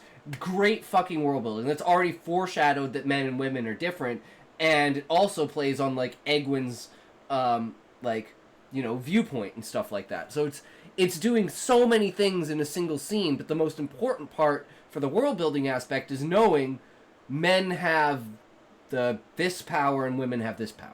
The lessons, so it's not just like all dumped. You usually do that by inventing early on scenes that show off one little aspect of the magic system, show it off really well, and then you build upon that. In Mistborn, I believe I've mentioned before, I purposefully don't show the magic system early on. I know it's got a lot of rules to it. I want to focus on the setting and the characters. before I get into the magic. And so at the beginning of Mistborn, Kelsier goes and brings down like an entire manor house full of guards. He just goes. I was writing John shit Wick about on them cinema. all. Right? I talked And about I how just the cut Rohirrim because I'm not going to show all that charge. magic. Yeah. Rohirrim charge of the until Two Towers I've as a scene seeded could some be scenes where we replicated. see It a already little bit of exists what in Vin Birth can of a do, Nation in and film then history. Huh, once we get cool. into a Didn't know training that. session with Just to Kelsier, get which people is to really go, wait, what? very physical, tactile. That's we're great. out in I the love world. that, It's Raymond. not Do an it. info dump. You We're suck. doing What's things, up, we're Callie? How's it going experimenting, today, bro? we're, How are you? cause You want to play affecting some Rivals and later? Building kind of the Are you ready for master Rivals, and apprentice Callie? relationship, all kind of dealing with Vin's issues all at once. And you get the training Exercised scene and that's on the wall, meditated. Hell yeah, where Callie, she's you learning feeling good? about Newton's laws and things like this as it applies to Hell yeah. to allomancy. I put it off to there. Perfect. And it works. In the Stormlight Archive, I just launched you straight into it. And it's a steeper learning curve. I make sure it's an action scene where lots of things are happening. Filtered through the lens of hopefully a very interesting character. Sounds doing like his something voice very is straight. interesting. He's sick. Try to make sure I'm never giving. He said too that. much That's why there's the at once, mask but the on the whole thing table. is much more. He went to dense Hawaii and he in, got sick. in rules, and those are just two different ways that I decided to do it. Get up, you fat fuck, Back and touch here. your toes. Oh my god, I know Callie, you you're can't, so but try mean. anyway. Oh wait. Don't I fall assumed like that was Callie. TJR. Thank you for redeeming the stretch. And thank you for getting me to blame Callie. I don't even look, I just assume. I'm a dick. Yeah, excellent. And this, arguably, is what Tolkien actually did, right? That if you sat Tolkien down and said, "What can Gandalf do?" he'd be Sounds like his voice. This and this and this and take this, and it has that. to do with this Callie, and this and this and it's this. up, queen. And so what you know is different from how you use it narratively. And narratively, I would recommend that, you know, if you have a soft magic system, knowing all of that is actually still pretty useful to you. You don't have to have it, but knowing it can be very useful. Watch for your conflict resolution. That's the thing. If the characters don't know the rules, ask yourself what little pieces can they Nice learn, try, better luck and next can time, they fat make ass. use Cool, of I'm them. never gonna do it. And Give me if 10 not, years, I'm the never gonna be able to touch my toes. Conflict resolved Guess in I won't give up on different Marvels. ways. Why And would you can give up on set Marvels? things up, It's so much right? fun, You Callie. can- I was you can having a have, goddamn you know, blast. payoffs that don't relate to the reader, the characters It manipulating actually seems like the it's a magic good system. game. Like shit. I love Kind of playing not support, and completely there, support but the idea that matters. came to me while I'm saying this. If you think about Wizard of Oz, the movie, at the end, the Cowardly Lion is given a heart, right? Like, it's just a symbol, but it shows, like, and it really doesn't relate to the magic system. They don't know what the wizard can do. He probably can't do anything, right? But you still get a payoff because the Cowardly Lion showed courage, completely unrelated to the magic. He showed courage, and he gets, he gets a medal, right? Isn't that what he gets? Yeah. I guess the Tin Man wants a heart, and the lion wants courage. So the Tin Man gets like a heart, but anyway, the lion gets his courage reward. Boy, it's been a while. When I was a kid, you watched that show like every couple of weeks because there were 3 channels, right? And you just turn on and you're like, oh, it's Wizard of Oz again. I guess we'll watch that. Like, you're basically watching Wizard of Oz or Die Hard because they're on 24 hours a day on Old different school channels. TV. But now I realize I haven't seen Wizard of Oz in like 30 years. So, but you can look. Everyone gets their reward at the end, and it doesn't really matter that the ruby slippers can teleport or what the rules of the ruby slippers teleporting are. It's the fact that Dorothy showed the gumption to go do the things she needed to do, and that's what the plot set up for her to do, so she can get a magical reward with it still being a soft magic system and still be satisfying because she achieved what she needed to achieve as an individual. That's what I mean by making sure that the ending is character focused rather than magic system resolution focused. Right over here. Yeah, I'm going to try to ask without giving any spoilers for this point. Yes, appreciate that. Yeah, would you say that ending a story where a character overcomes something using powers they didn't know they had? Oh, yeah. Is that Oh, I'm glad you brought this up. Yes, so minor spoilers for Mistborn 1. I said each of these rules came from me learning something by doing it wrong. Yeah. You're bringing up, at the end of Mistborn, book 1, I violate Sanderson's first law. A character discovers a power they didn't know they had, and they use it to solve problems. How did this happen? Well, number 1, I hadn't devised Sanderson's first law yet. I was just trying to tell a great story, and the ending of Mistborn 1 lacked impact. My editor said, can you do something to just heighten the power and the impact of the ending? And I said, yeah, I've got this whole thing I'm planning for book 2. We'll just start seeding it right now, right? And you can see how the stuff that happens is very relevant to book 2. I pulled it forward, I used it. Then the book comes out, and people are like, wow, I really like that book. It's a bit of a Deus Ex Machina at the end, isn't there? And I'm like, oh yeah, there is now. Because I didn't seed or foreshadow that at all. And it becomes really relevant to book 2. That's when I started to be like, I did something wrong there. What did I do? What's the difference? How can I avoid doing that again? And you'll find other places where I do similar things in books intentionally because I want a different emotional reaction than, oh, wow, it all came together, now I understand. You want to be doing these things deliberately rather than accidentally. And there I did it accidentally, and I think it was a mistake. I think it is one of the weaknesses of Mistborn, the first book, is that I relied on that instead of finding a better solution that really more relied on characters or I should have gone back and seeded this. So, excellent question. You're on the ball. I'm glad you noticed that. All right, I got to go to the middle here. I'll come back here if we've got time. So go ahead, and then we'll come to you. So I was just wondering, how feasible is it to be able to have like that sort of ending like the Deus Ex Machina, but like not in a way that it's something that nobody knows, or like what just happened, but it's like hinted that like it is written in rules, but you just don't know why yet. Is that? Yeah. Can you have an ending where it is written in the rules, you just don't know why yet? Yes. Right. You can do anything. Just make sure your emotional payoffs are something different. For example, got you tabbed up, gaming. Hope you have a great stream. Hell yeah, Cubano! Thank you so much, good sir. Enjoy your gaming. And the main kind of conflict gets resolved while she's unconscious. People still love this book. Why? Because it doesn't matter if the good vampires can beat the bad vampires. It's not what the book's about. Book's about can this romance work, right? And the romance working still is the main conflict. Some people are like, no, we won't get into that. But as a novel, it's been very successful, and you could argue, how can you have a successful novel when your main character is unconscious for the main resolution? Well, that's not the main resolution. That's just the end of the quote-unquote small p plot, or evil vampires, whatever. And so if your resolution is something else, and then you have this big event, you're like, we don't understand this. Something big just happened. You're satisfied for this reason, but you're disturbed for this other reason. We need to now go and investigate why this thing we anticipated happening didn't happen, or why this thing happened that we didn't anticipate, because it has huge ramifications. You'll see me doing that all the time in books. Just make sure you have, it's what is your promises and what are your payoffs. And are you balancing what's unsatisfying and what's satisfying, and you're making sure what's unsatisfying is there for another emotional purpose. Especially when part of the plot is about characters learning new things, or like reanalyzing rules. How do you, lie about rules in a satisfying way without having readers just feel like nothing matters? Yeah, how do you lie about rules in a satisfying way? I recommend very early on indicating, hanging a lantern on it in some way, saying, okay, this is how we think it works. But here's 3 historical examples of something that happened that don't seem to conform to this. Voice and we changed. Don't know why. And that Your does voice scare us, changed, but we can Callie. learn this I can't hear part and do it. That sort of thing is really handy for you as a writer.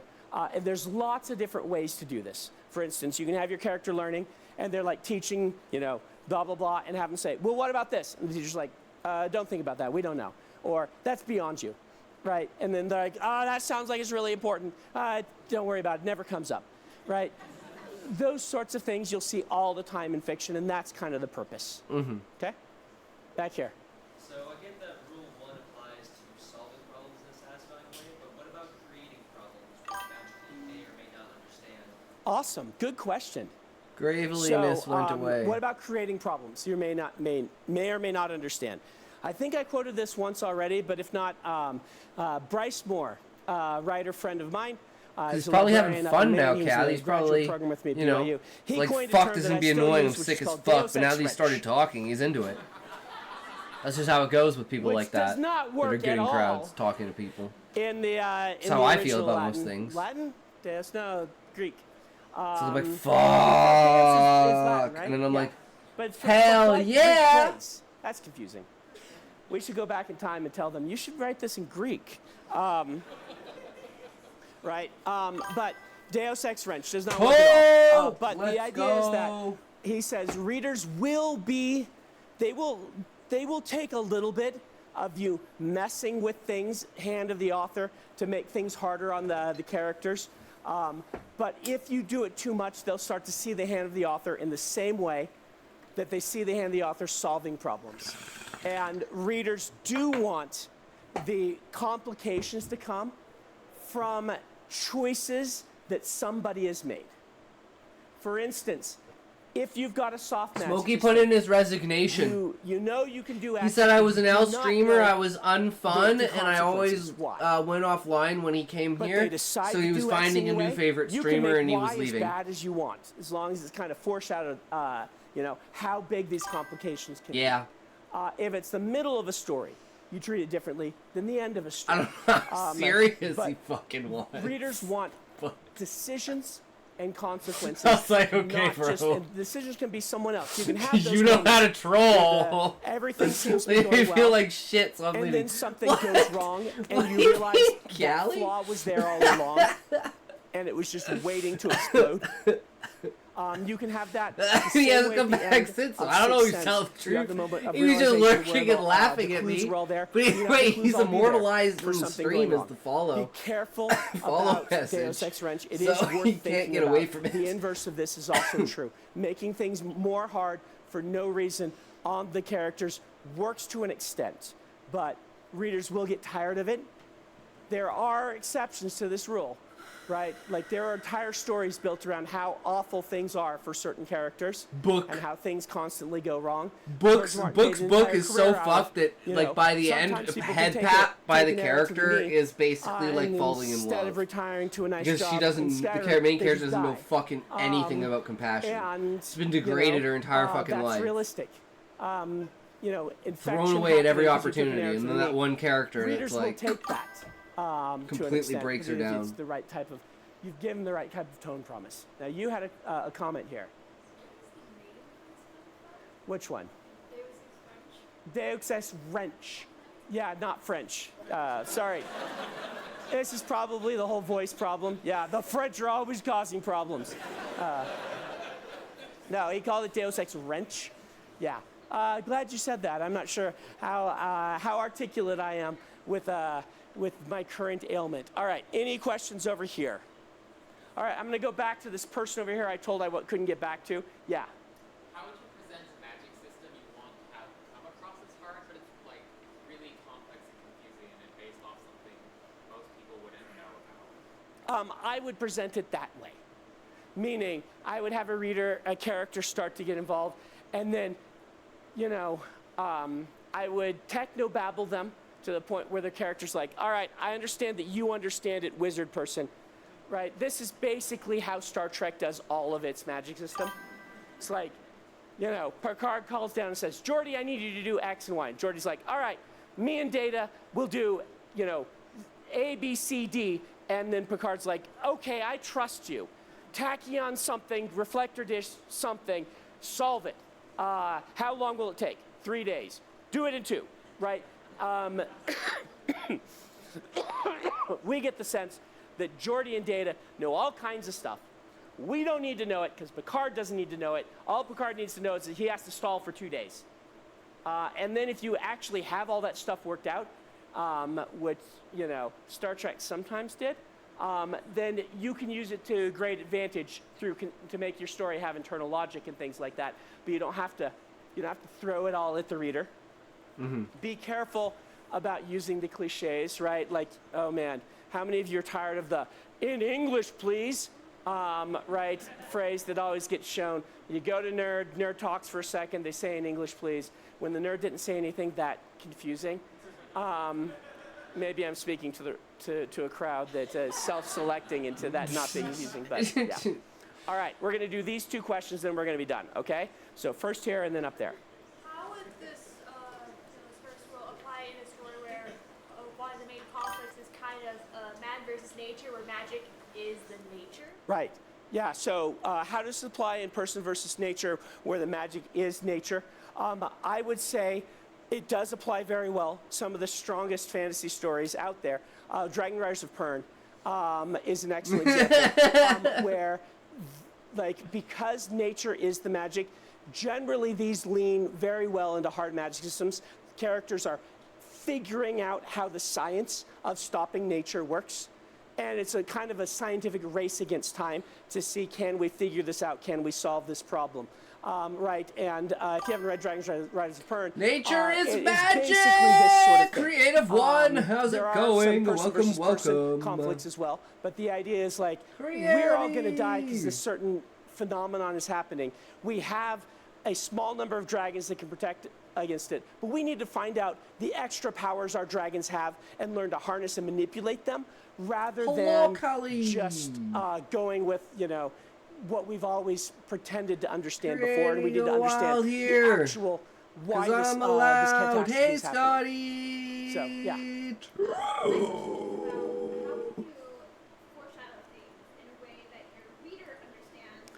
Whoa, look those walls! Oh boy, what an excellent question. How can you foreshadow things in a way that the reader understands, but the character doesn't look too stupid? Generally, you'd want the character to be thinking the things that you want the reader to be thinking, okay?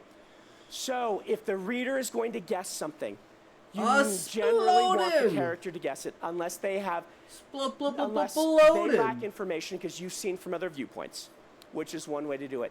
Or unless they lack information. How's your day been today, though, because creative? You have external logic that they don't have. But go that's crazy. dangerous. Let's go stupid. Jizz Even if there's no reason they should understand that you understand, you know, germs and they don't. So you understand how this thing is spreading and they don't. Because they get it, the characters don't. That's going to be a problem. So generally, your solution is have the characters figure out early on the things that the reader's going to guess. Seconds from work shift escape. Nice.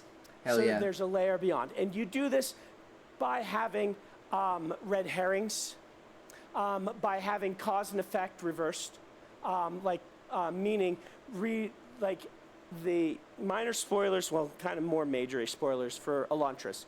Elantris gets by completely by everybody having mixed up cause and effect. They think the cause and effect were really the effect was the cause, and they just have the timeline slightly wrong. And because of that, the conventional wisdom doesn't work and the magic is broken. And when they figure out cause and effect was reversed, then it comes together, right?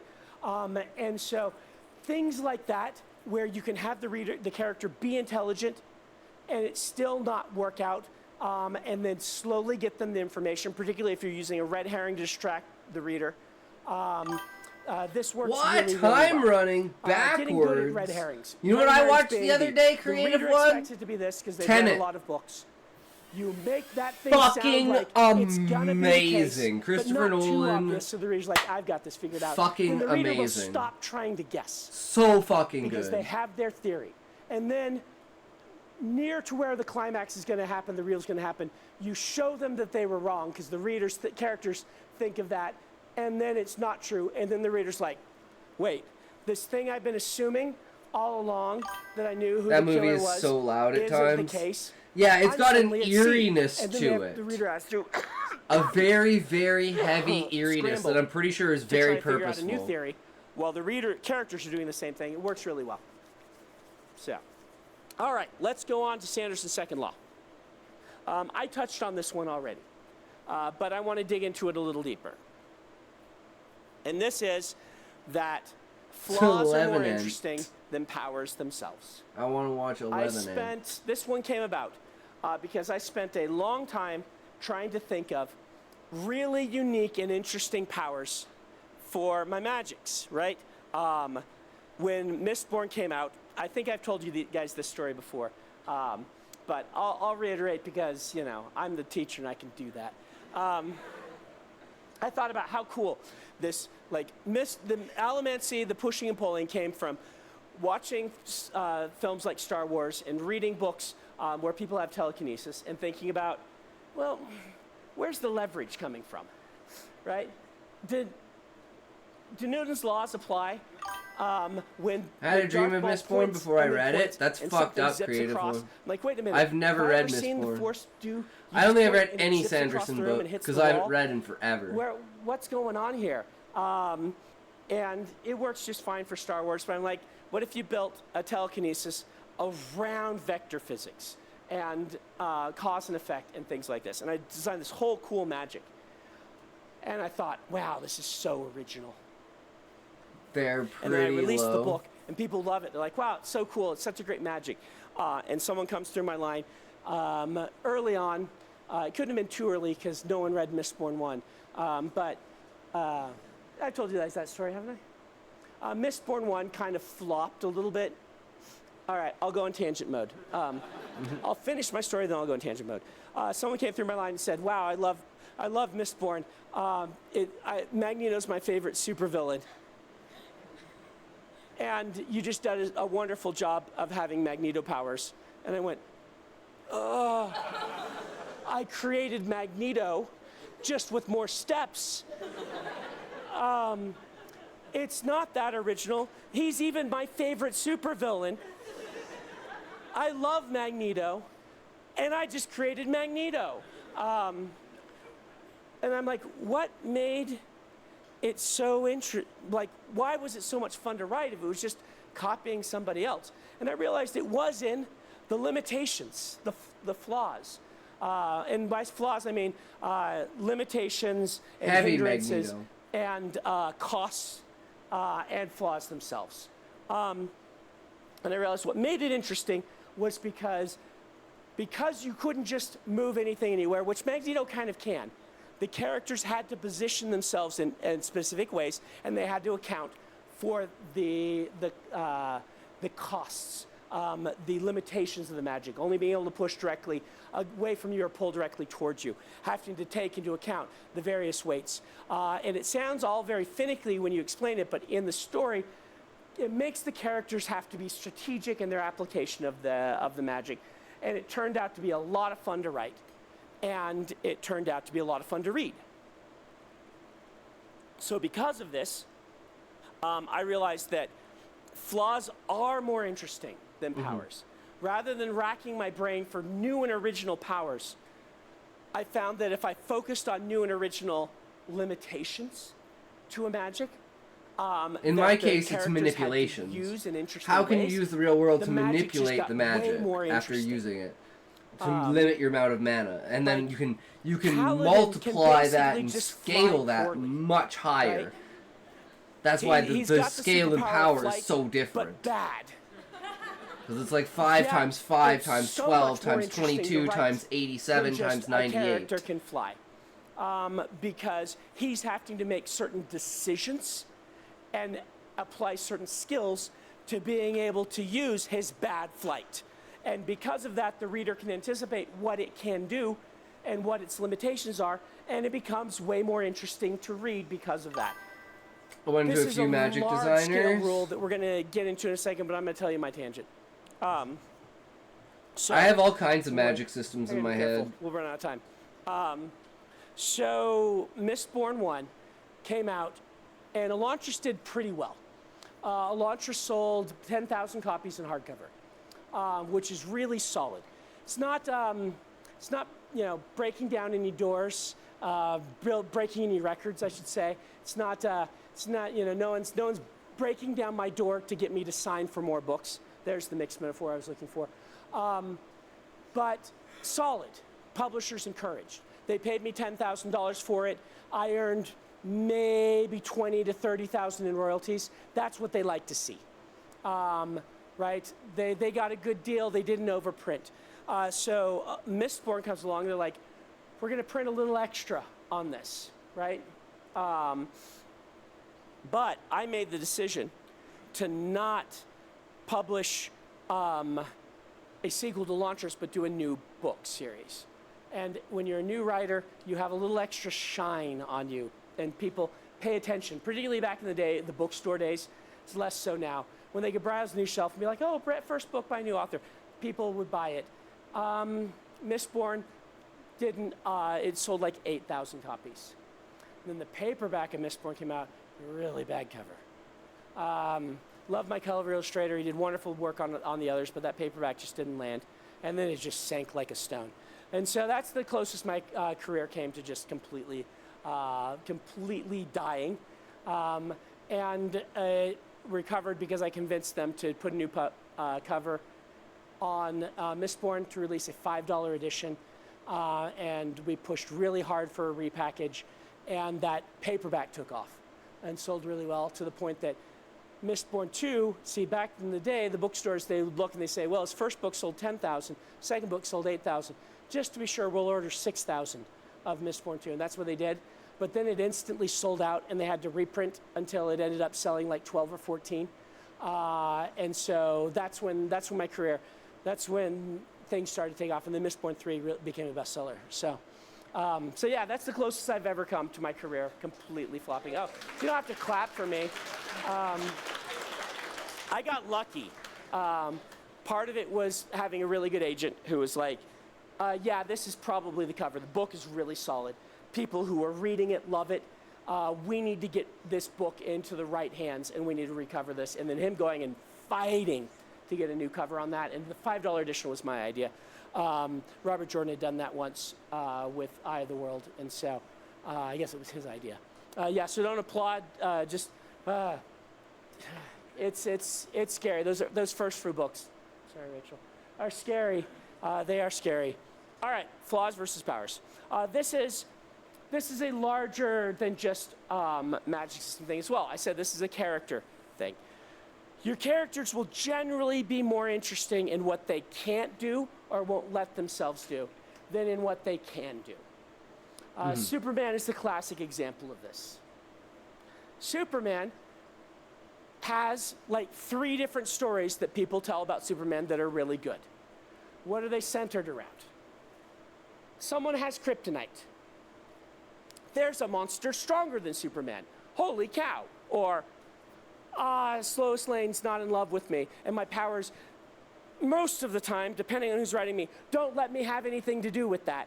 I have to interact as a normal human being, and I don't know how to do that with Lois Lane. My powers don't help me. This is not a coincidence, right? Most of the most powerful stories told hit characters where they're weak. Lord of the Rings works in part because it's not Aragorn or Gandalf who have to carry the ring. It's Frodo who has to carry the ring. Want a dip bar and a bench next? What happens? Gandalf has to go up Hell against yeah. someone stronger than Gandalf. In Saruman, who's been enhanced, through the powers of evil, and who is always Gandalf's superior. And then the Balrog, who's like equally matched to him, right? Like Gandalf has to face challenges bigger than him. Aragorn, Gimli, and Legolas, they just got to fight armies, and those are barely a challenge to them. By the way, Lord of the Rings meme of the week for those who love it. In the movies, there's that great standoff where Aragorn and everybody's like drawing the forces of Mordor, and they've chopped the head off the mouth of Sauron for some reason. And, they're there, and Aragorn yells, "For Frodo!" and starts running. I saw a meme that then cuts to the soldiers behind them, and they're like, "For who?" Dressing the audience a little bit there, Aragorn. Yeah, nobody knows who Frodo is. They're not supposed to. You shouldn't be yelling his name. Dramatic moment, though. When you're building your magic systems, asking yourself what the magic cannot do, or illusions. Splitting up. So what are the cannot costs make illusions, of the magic? Your which cost fucks of your with the magic story is gonna because have apparently deep it can. influence on your magic system. And it can. It can be but like not how Dune everyone knows and how to. Mistborn, an economic cost on one hand. It is expensive. There's a material cost. You have to do this. It can be have a physical cost. It can just be hard to use. You can have an intellectual cost. You have to learn to use it. It can have other kind of mystical costs, but those will, how big the costs are, will influence how I love you use the YouTube magic. sometimes. The one I always joke with is if you have a magic that's really powerful, but each time you use it, one of your grandparents has to die. Oof. You can use that magic as limited number of times. And it's a very different sort of story than, oh no, I'm going to run out of metal.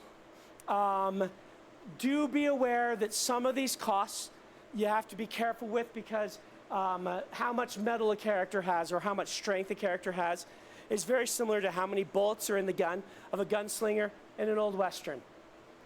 The reader kind of understands that they're going to run out of narratively appropriate moments. You want to be careful not to show the hand of the author too much by at least having the character say, I'm almost out. I'm running low. I can maybe do a little bit more. Let the reader be able to gauge how much that is. My man is Usually at that's 10%. better than adding a number to it that they have to track. but sometimes JoJo's having has a cool number ways of using the, powers. I have Yeah. 4 bullets left can be really Stands effective. are an amazing concept. I'm going to get through all this before I do questions. So costs. Costs are very useful. Rivals and when? but, After the art video, flaws, Callie. By my definition, So there's flaws 15 minutes are in the the things left that in the this. reader Then the is art video is expected 8 minutes. Then we'll to play expect the Rivals characters for a to bit. overcome. So in in like a magic 25 system, minutes. A flaw to a magic system might be the things that we're talking about, where we highlight early on. Minnie hey, loves chocolate. the magic can't do this, except Scotty-Doo. sometimes it No, can. How Well, about we're going to have to you do, figure out ladies and and gentlemen, overcome. Scotty-Doo. Ladies and gentlemen, my plan is Scotty-Doo. Minnie aimait le chocolat bien, hein? Oui, yeah. Scotty n'est pas. Yeah, oh, this is... Oh, so we're... So and fix Suava. that flaw in the magic. Welcome, A welcome. launcher Hell is yeah, a if you flawed needed me a magic system tank, let me story. know. Hell Magic yeah. used to work. It Down no for that, longer brother. does. We have to figure out how to make it work. Narratively, I'm a for support, me, Queen's flaw a is support, we- Callie's an You assassin. expect the characters to fix this, and they should. So that would work really well. Whereas you have limitations on a magic are just what the magic can and can't do. You know, Allomancy pushes directly away from you, pulls directly towards you. You're not expecting the reader, the characters to figure out a way around that, or to fix that. That just exists, and they're going to use that and have to manipulate it, and it's part of the magic system. And then there's the sort of hindrances thing, which for magic systems is a little bit different. I How always are think you, of the hindrances of Sosu? the lines that you Sosua? don't want to cross. I don't know how to say your but name you or what could if you want really me to call you. wanted I'll call you to. Sosu. And we aren't sure if we want the yeah, my characters to name cross them or in not. game But these is are all Granny different things that you Hopper. can add to a Nice. magic system. And generally, these will be where So your story suave. lies. In where the so flaws, suave. the limitations, the Okay, I costs see are. it now. They will not be what I the see it powers now. can do. What the ring can do is make Sauron super powerful. What the flaws and limitations My brother's are where the Final story Fantasy is. It can 14 be character destroyed is by Suave throwing it in Ren. Mount Doom. And I Ergo, never we're gonna understood try it, to make use but it's of Sovereign. That flaw From, in the One Mass Ring Effect. that is actually an advantage to us. We're going to fix it. We're going to I was like, break it. damn. Okay? Questions That's a on flaws name. being more interesting than powers. You had one, yeah. Yeah. My thing is, I only say that if I had a brown name, my brown name would be Hard Binder. And once they pass that threshold, it turns and kills the wielder and finds a new owner. Yeah, is that? Oh, yeah. I've read that story. Was that Elspreg de Camp? Who wrote that? I can't remember. It was from my... Yeah, it's a classic. We should look that up. It's a good story. Yeah. So the story was called The Misenchanted Sword. The Misenchanted Sword. Who wrote it? Okay, Lawrence Watt Evans. Okay. Oh, yeah. I know Lawrence. Yeah, okay. I should know that. I know Lawrence. Sorry, Lawrence. It's a good story. Reminds me of the Saberhagen Swords books, which had some interesting things back in the 80s. So, yeah. Other Coolest thing I've seen done with sword fights was in the Hearthstone series. And the way that, like, they were, like, basically, like, pirates that ran on the, like, high seas, and they would, like, hook their ships together to create, like, caravans of ships into, like, cities. And how they had their duels is it was kind of like a bard like poetry match where you had to like if you just killed your opponent, it was considered like you lost, right? Like you had to humiliate your opponent like verbally, publicly, on top of besting them with like swords play. And it was just like so like 60s like kind of like Three Musketeers kind of like vibe to it with the way that, like, you're talking while you're fighting. There are always more books to read. It's insane. You just can't read them all. I'm answer a question. It's impossible. So if you had all of time. But are you a writer, Suave? Yes, exactly. You can change these. It starts as a flaw, then you realize, no, we want this. You the are. Example of this That's wonderful. Is, I love it. A Hell lot yeah. of stories What do you have write? A story where they realize if they solve. I the mainly flaw, write short stories. Something worse happens. This is here for a reason, and then they decide to work around it instead, or to keep it, or to not take that extra step. That happens a ton. No, I won't give spoilers, but I've done it before. And Because you rated me a few weeks ago in a stream. I'm a fantasy author. Oh my god. I'm sorry if I don't remember you, Suave. I raid so many different people all of the time. Oh yeah. I'm sorry I didn't remember you. I'm glad that you came by and generally a good idea. Came by to hang out. You pull theme. Well, then in that case, I gotta shout you out. Is by matching the magic system in some way to your characters, and to the kind of story at large. Sure. And when you start pulling those things The in, dementia with your took world Scotty building, from us. Did it then work? It worked. You can really build theme and whatnot, like Paul Atreides. I was lost right? long ago, Land Raymond. of water. Long ago. He then needs to go to Dune, where there is no water except the magical water. I only remember the people who raided me. I also have raided a lot of people Lisan al-Gaib. Yeah, it just happens, right? And so suddenly, it's just too many people. Like, you can't keep track of everyone. But I appreciate you coming by, and I'm glad I raided you. Ways, that's why you raid more random people. Get your name out there more, especially smaller streamers and stuff, right? And then introduce your community to more people. And all of that stuff comes out of. And like Callie always just wants me to raid Prophet. These limitations, these aspects. Which is fair because it's like I haven't rated him in like and this is like a week and a half. Great stuff when you can do this. So yes. I would just caution. How do you make sure not to do too many flaws?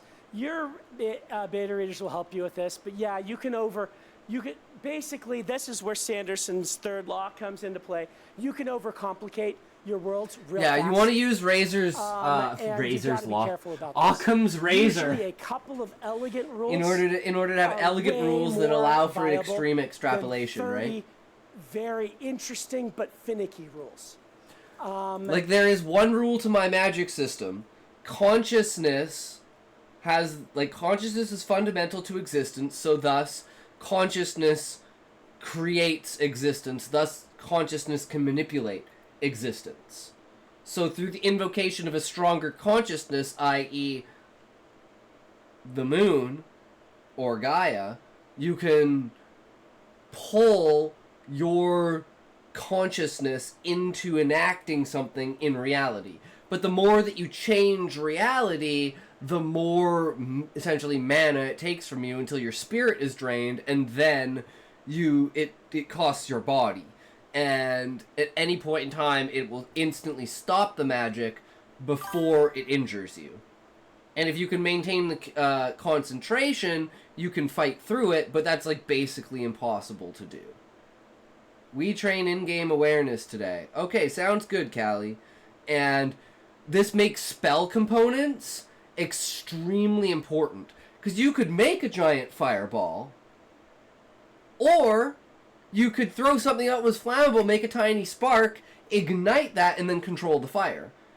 You could make a bunch of water, or you could carry around like a water skin and like do like water bending kind of thing, right? You could, if you understood the world enough, you would be able to draw the moisture out of the air.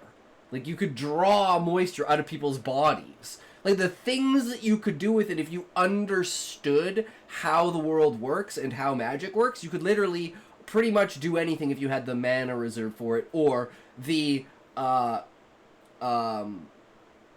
if you're only, like, manipulating a material that already works. Like, if you're manipulating blood inside of someone's body, right? You're not creating it, you're just controlling it. So control versus creation is completely different. And then you can get, like, out of hand effects where it's like, you know, character manipulates the wind enough to create a storm that now it's like a massive thunderstorm that's completely out of control, that's completely man-made. So it's like, there are so many things that magic can do, either via initial reaction through something else, or just like via proxy, or just through you having enough mana and understanding to manipulate it. And that goes for both flaws and But powers. people don't truly understand that. You know, and you the learn length that of as you the go through the series book. Depends on how much you can get, but I'll tell the story with Sanderson's Third Law about that in a minute here. So, all right, last question on this one. I talked way too long on Sanderson's First Law. That is fantastic. Thanks. I'm huge into like quantum physics and science and stuff like that, bioengineering, stuff like that. So molecular structures and understanding of the world is fascinating to me. So I thought I would. Plus, like, I believe consciousness is fundamental, and we are just vessels for consciousness. I just put the sun inside of my main character like a noob. That's pretty awesome, though. Any one of the kind of four things. That sounds pretty awesome, Swap. The most interesting characters have these problems. The most interesting magic systems have these problems. I can see so many problems going wrong because of that. Those things. Right? Like, I can see so many interesting stories coming out of that. Name of the Wind is partially compelling. Huge problems, especially as like the more you use your powers, the larger it gets, the more it consumes you, and eventually if you use your powers too much, you blow up the world. Because you'll release the sun. Like, that's the immediate one that goes through my head. Name of the Wind has a soft and a hard magic, and he's really good at the hard magic, and he wants to learn the soft magic, and it's beyond his reach because of the way his mind, and his desires work, but it's like the mythical muse that he chases, and so he spends, I'm going to guess all 3 books, but at least 2 of the books chasing. Don't laugh. Pat is trying. He really is. He's chasing this thing that he can't quite have, and it's deeply troubling to him, and that's part of what makes those books work. So, all right. A lot of problems, but honestly, it's because the God of the Sun put a piece of his power in her as a baby. After took off and got started nice. hitting the bestseller list, and Warbreaker came out. My thing is because Lamar pulled the moon out of the fucking sky because he wanted to kill everyone. And I started telling them about everyone except for the octopi. Who took the sun? Sunlight coming out of main character's eyes and mouth. I don't know! Called The Way of Kings. I can't get in now in 5 minutes, but they put up a listing for it. And so my fans started saying, "What's The Way of Kings?" I'm like, "Oh, it's my giant fantasy epic. It's going to be my magnum opus." And they're like, "Oh." And then these light bulbs taste damn good. Does Stormlight have? And I'd be like, 30. And I got pulled into this hype of bigger is better. And this is really dangerous because you want to be giving people more and more and more. But if movies have taught us, superhero movies taught us anything, more villains don't make for better stories, right? I have 5 villains, and they're all escalations. Don't necessarily make for better from stories. Mundane foot soldier and what I realized, to I was kind of going crazy. enigmatic god. Way of Kings Prime had failed in 5 steps. I tried to do 10 character arcs, and Way of Kings, when I wrote it, worked better because I really focused on a couple of character arcs, and in the same way, because you find I focused on a couple of aspects like of the magic. OG Dragon Ball. I started using this rule to tell myself to make sure fucking that ads. Instead of adding something goddamn new, ads hitting us in the middle of bullshit like this. I there's fucking lots can't of believe depth it. to explore to Killing- changing simple things, killing the simple the rules to physics change. You can write entire books about small changes, and so it doesn't mean you can't add new things. It just means before you do, ask yourself, can I do more with what I have? Example of this. if you've got a really interesting religion in your books, and True, Queen. you're going to be adding, another culture with a different religion, often first ask yourself, okay, can I take what I have, the religion I have, would it be more interesting if these were two different branches of the same religion, such as Judaism and Christianity? Does that add to my story? And a lot of times the answer will be, oh yeah. It adds way more interesting sort of interconnectivity to have these two religions be cousin religions, because it adds kind of this different kind of take on some like things that's kind of like, so to the people of the tree and like the adventurers, so the octopi, the avians, and the insectoids, the world of magic is science. They know the scientific method, they know how to use it, and they know how to understand the world through it in a basic way. Whereas the Beastmen, their understanding of magic is way more shamanistic and naturalistic.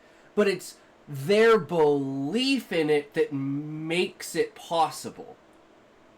Because that's their minds manipulating it through, like, connected casting, essentially. Like, multiple of their minds coming together to believe the same thing to cause it to happen. And the characters use this in a way of discovering that if you can link with other people, you can cast spells in groups. Which completely changes how, like, warfare is, and, like, large-scale battles. Because all of a sudden now you can put all of your energy into, like, basically a super nuke. And you could do the same thing with buffs and everything like that. So this is like a completely rewrites how the understanding and limitations of magic works through just the understanding and manipulation of the world through someone else's eyes. Same with how there's no history written in the tree, so the religion of the Beastmen has become the history of the tree. Where they've taken the religion of the Beastmen and turned it into what they believe is history, because they think the religion relies heavily on, like, historical influence, which it does. So, via proxy, the tree has a more intricate understanding of history than the Beastmen do, just through the study of their religion. Which I think is absolutely fascinating. And different philosophical takes on history. With your magic, before you say, I'm going to add a new complete magic system, say, if I really explored every aspect of my magic system, can I make a character who uses it in a different way and in a different interesting way? Can I explore that instead? What you want to avoid is, I referenced Skyrim earlier. Frustration! They tend to be pretty good games. But some of the earlier games had this problem where, like, I remember when I played Daggerfall. This is how old I am, okay? Fucking I played Daggerfall back when, like, it takes 28 and a half days to run from one side of Daggerfall to the other. That's how big the map is. Consistently running on horseback. Dungeons. In one direction. It was my first experience with procedural generation. It was 10,000 dungeons that repeat the same 50 different elements. 10,000 different ways. So if you went through one, it's a huge the second map, one was already Food scale is going to change my life, I feel. Early games had this problem. Weighing your food, Callie? It is an ocean an inch deep. You want to avoid having your world building. I never got out of the starting dungeon on Arena. You want literally couldn't find the exit. In the newer, Skyrim games, like, I didn't know how to open the map in Daggerfall, so I thought I was running to a place, and it was like you're gonna take 14 days to get there. I'm like, what do you mean 14 days? But I didn't know there was a map, and you could fast travel via the map, and that was how you're supposed to move around. Thank you all very much. I'm fucking retarded. Hopefully, I'll be better by then. Yeah, you should have seen me trying to do Marvel Rivals yesterday. That was if you ever want to see anyone trying to fuck up, if you ever think you're blind and bad at a video game, watch me play a fucking video game. Until, like, I understand it. Like, it's just the menus and stuff. Because I'm so used to, like, everything is centered at the center of the screen. But you open Marvel Rivals, and you just have this blank screen. And it's like, okay, well, there's advertisements. And it's like, tiny little thing in the very top corner that says play. Like, What? Like how I didn't know I could go super speed when on map mode in M&B Warband. So you could just kind of speed around so you didn't have to worry about dealing with the map. Yeah, that makes sense. Alright, well that's a Sanderson video down, guys. We'll give him a like, give him a sub, give him a view, give him a comment. And we are now moving on to 2 things to practice for drawing. So we can get this ready for tomorrow. Because we don't really need to do this. We did a lot of practicing last time. So we're just going to figure out what they are and then we'll move on to rivals. Welcome to Art Tutors Online. This is the second in my series for absolute beginners to drawing. In the first video, you saw that we looked at 4 things you needed to know. In this video, we're going to look at 2 things you need to practice. Okay. Yes, it's very simple. You need to hold your pencil and you need to move your hand We in wrote this like direction. And then you need to hold on, let me grab the binder and I'll show you what we did last time. Things together and we're going to create some interesting drawings. So, why are we waiting? Let's make a start. Come on. I'm going to use an 8B Derwent drawing pencil. It doesn't really matter which one you use. But what we're going to concentrate on Probably need to first find the is rest of creating mine because curves. So I use very, the very same thing. small, tight curves. Except That's mine's what we're looking for. Okay, so 2/8. let's make a start on the curves.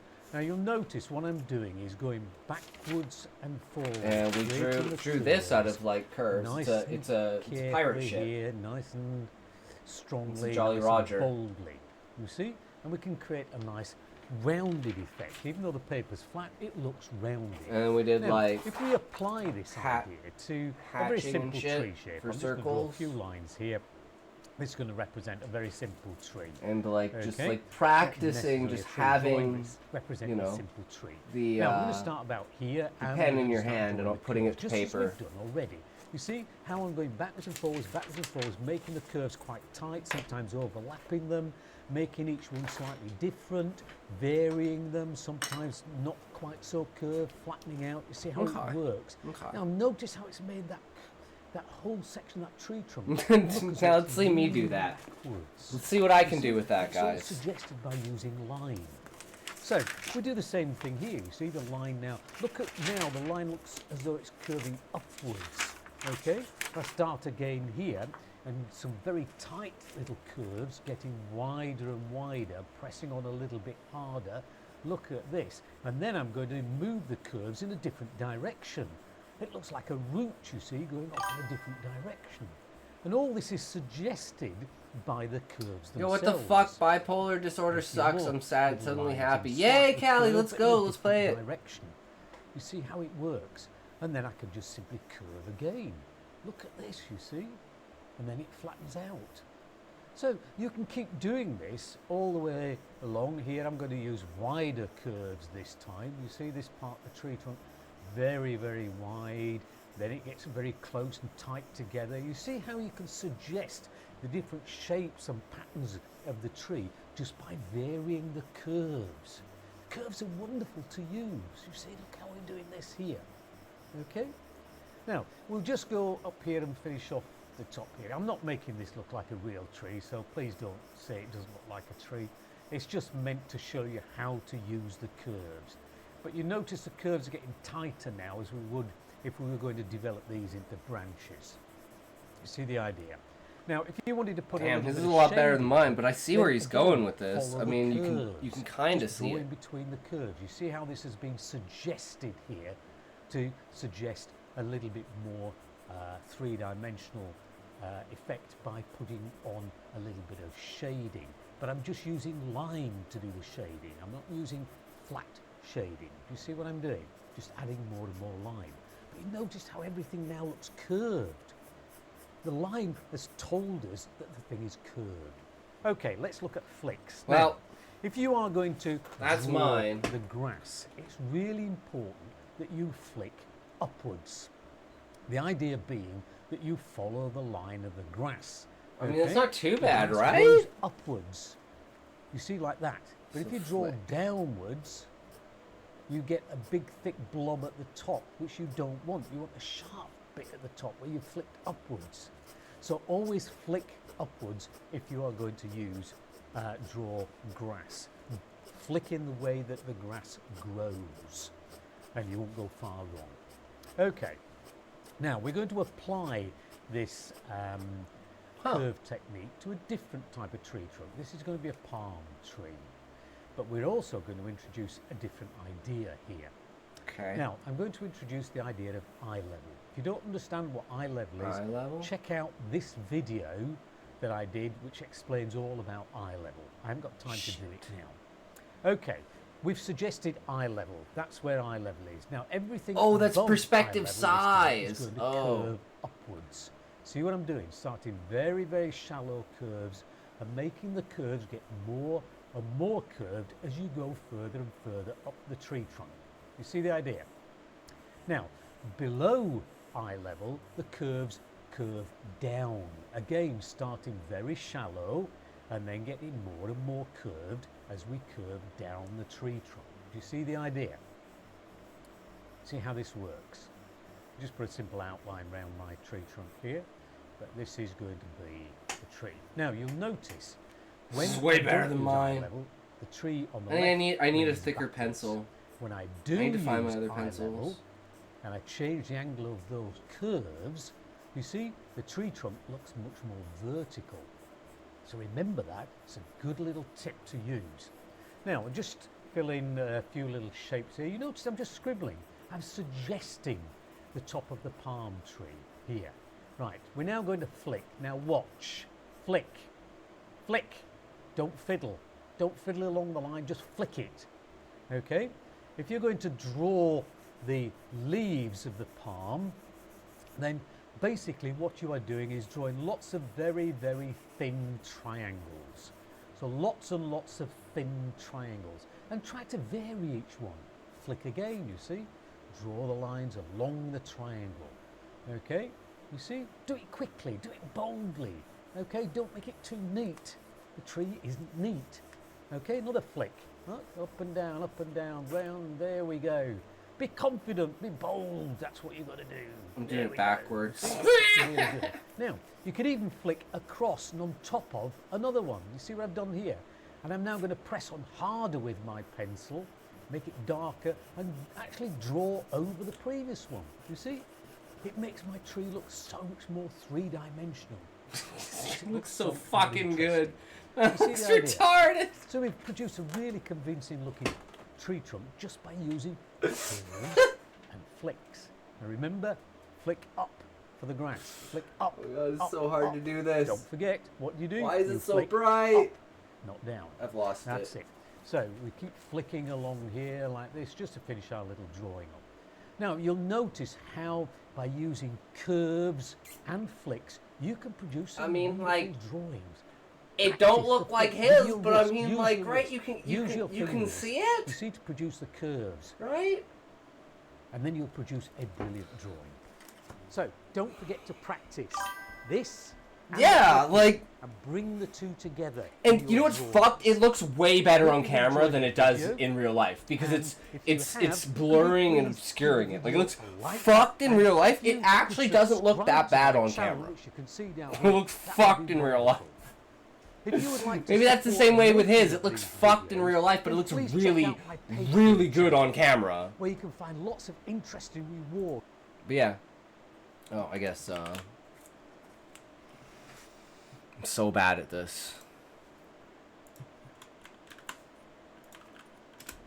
Hello, my Give name him is a Paul like, give him a Priestley. follow, Welcome give to him a Archie Tours subscribe. Online. We just found this is the channel, second in my and series, yeah. Absolute Beginner. Since this is technically day 2, because we skipped day yesterday, because well, yesterday was just a really long day with StarCraft and everything like that. So, it's understandable. So, are you guys ready to play some Marvel fucking Rivals?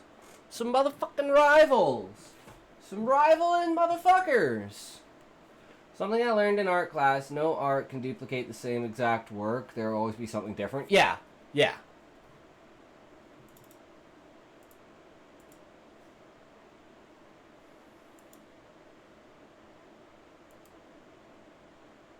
And if you want to join the Discord, Sosu, because we're probably going to hop on voice chat here.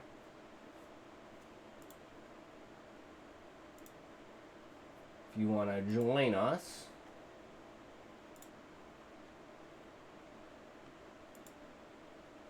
As well as if you have anything that you want me to read, you can drop it in the public stories, as well as there's a self-promote channel. If you want to put your writing and your work in there, anything that you do, feel free to do that. Well,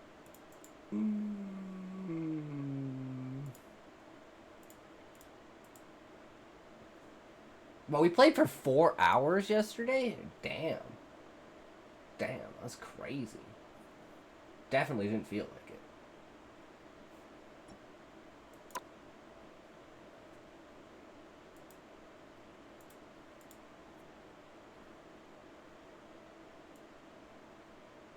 That's why tracing is a thing.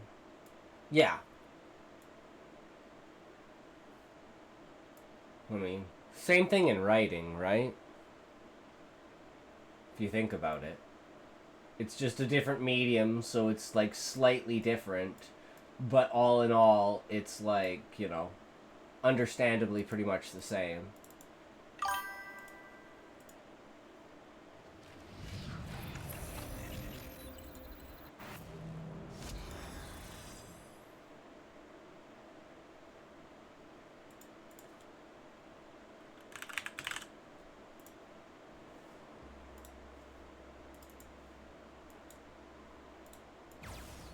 We're playing! Fuck! Oh shit! Yeah, get ready, Callie, we're playing. Hell right, we're fucking playing, bro. Oh, let me change the layout.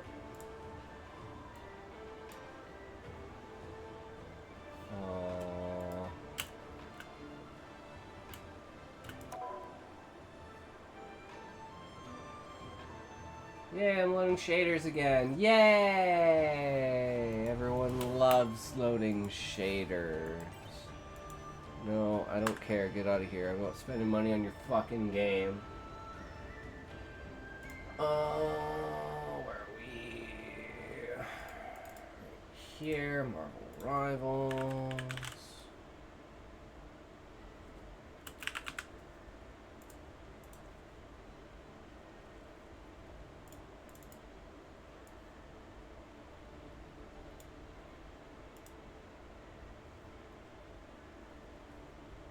Watch out! It's the Dungeon Master.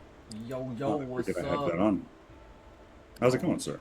Not too bad. I can tell you right now, we're doing pretty good. As long as we get everyone else in here. Come on, guys, hurry up. We got this. So yeah, we're just to let you know, I literally started playing this yesterday. I'm an old Overwatch player, so don't worry. I've been playing hero shooters for a long time.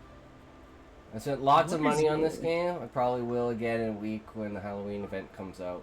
I mean, I spent like $6,000 in League of Legends. I had fucking 2 Urgot skins. What I had like is your 12 user? Akali skins. I had like almost every single Akali skin. I think I had 4 Maokai skins. 3 Cho'Gath skins. Yeah. Lots of skins. Spent a lot of money in League of Legends. Spent a lot of time in League of Legends. Don't play that shit no more. It's trash now. But this seems like this is a good game. Because I play support, so this game seems like support really fucking matters, which makes my role actually matter and influential and not retarded.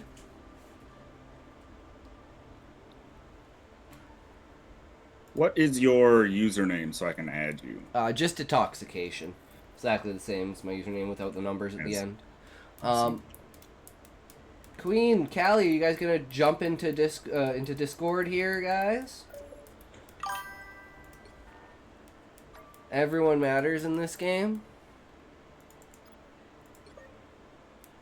That's a good thing to know. Oh, I'm guessing it was already here. Okay, there we go. I guess, can I do this? I don't even care enough. That's too much work. I don't like doing things. This is way too much work. Yeah, Discord. Yeah, that's it. just adding on Discord. I don't know. Yeah, connecting it in some ways. They're like, we gotta get all of your information and everything that you own will be ours. But it is toke time! So, yeah, are you ready, Queen? Are you ready? Yeah, you can feel it during team fights if someone doesn't bring value to fights. Yeah. Yes, okay.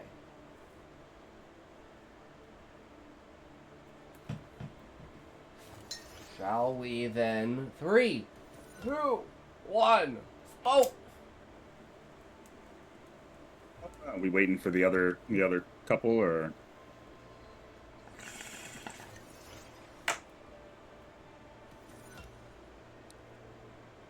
I have no idea. Are you There. guys coming? Queen might be in a game. I can probably look on my friends list.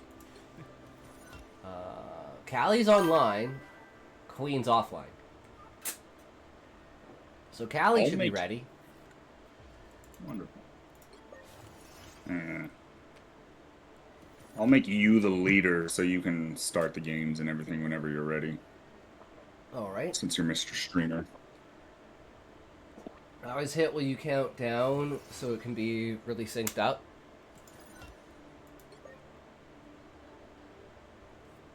Is Callie there? Callie, I invited you, bro.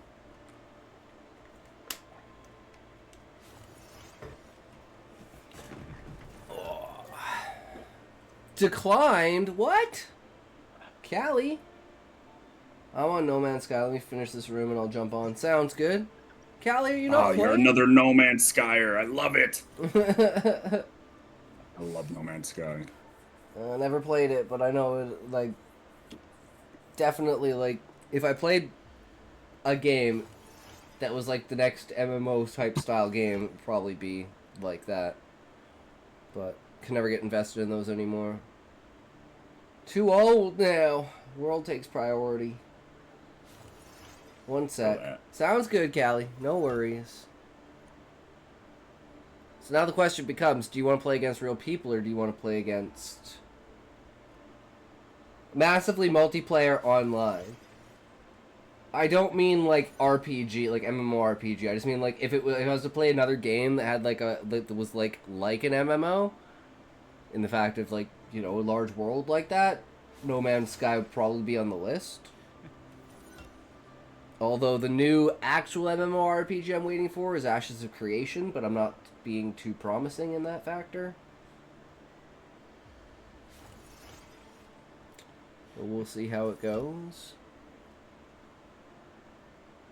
Because at the end of the day, I guess it's more contained co-op that's like, you know, like Monster Hunter, or it's like you either play solo, you play in like a group of 4, but you can be in like a hub with a bunch of people. So it's MMO, it's just online play. I think the age of like true MMOs is gonna be dead until we get like real VR. And then it's gonna have a whole new like boom. Just like it did back in the day. Not that we're not gonna have some great MMOs, it's just that I don't think we're gonna have like the Final Fantasy 11s and the Albions and the World of Warcrafts and the EverQuests. It's No Man's Sky is like a single player game that has online features. Yeah. It's so interesting. That's about it. But it's like it is in the way that it's all on the same server, isn't it? Like things that you build, other people can interact with. If you have your settings on, yes. Okay. And they have their settings on, so like there's a way you can make it so they can interact with it, but it's okay. It's in the settings. I see. I didn't know that. I thought it was like straight MMO, like you just find someone else's planet and just go crazy. I don't hear anything. Callie, you don't hear us? Anything? What's up, brother? What's going on here? We're trying to get you to join the game, but for some reason you declined my invite. Hello? Can you not hear me, Callie? Uh-oh. Uh-oh. There you are? Can you hear me now?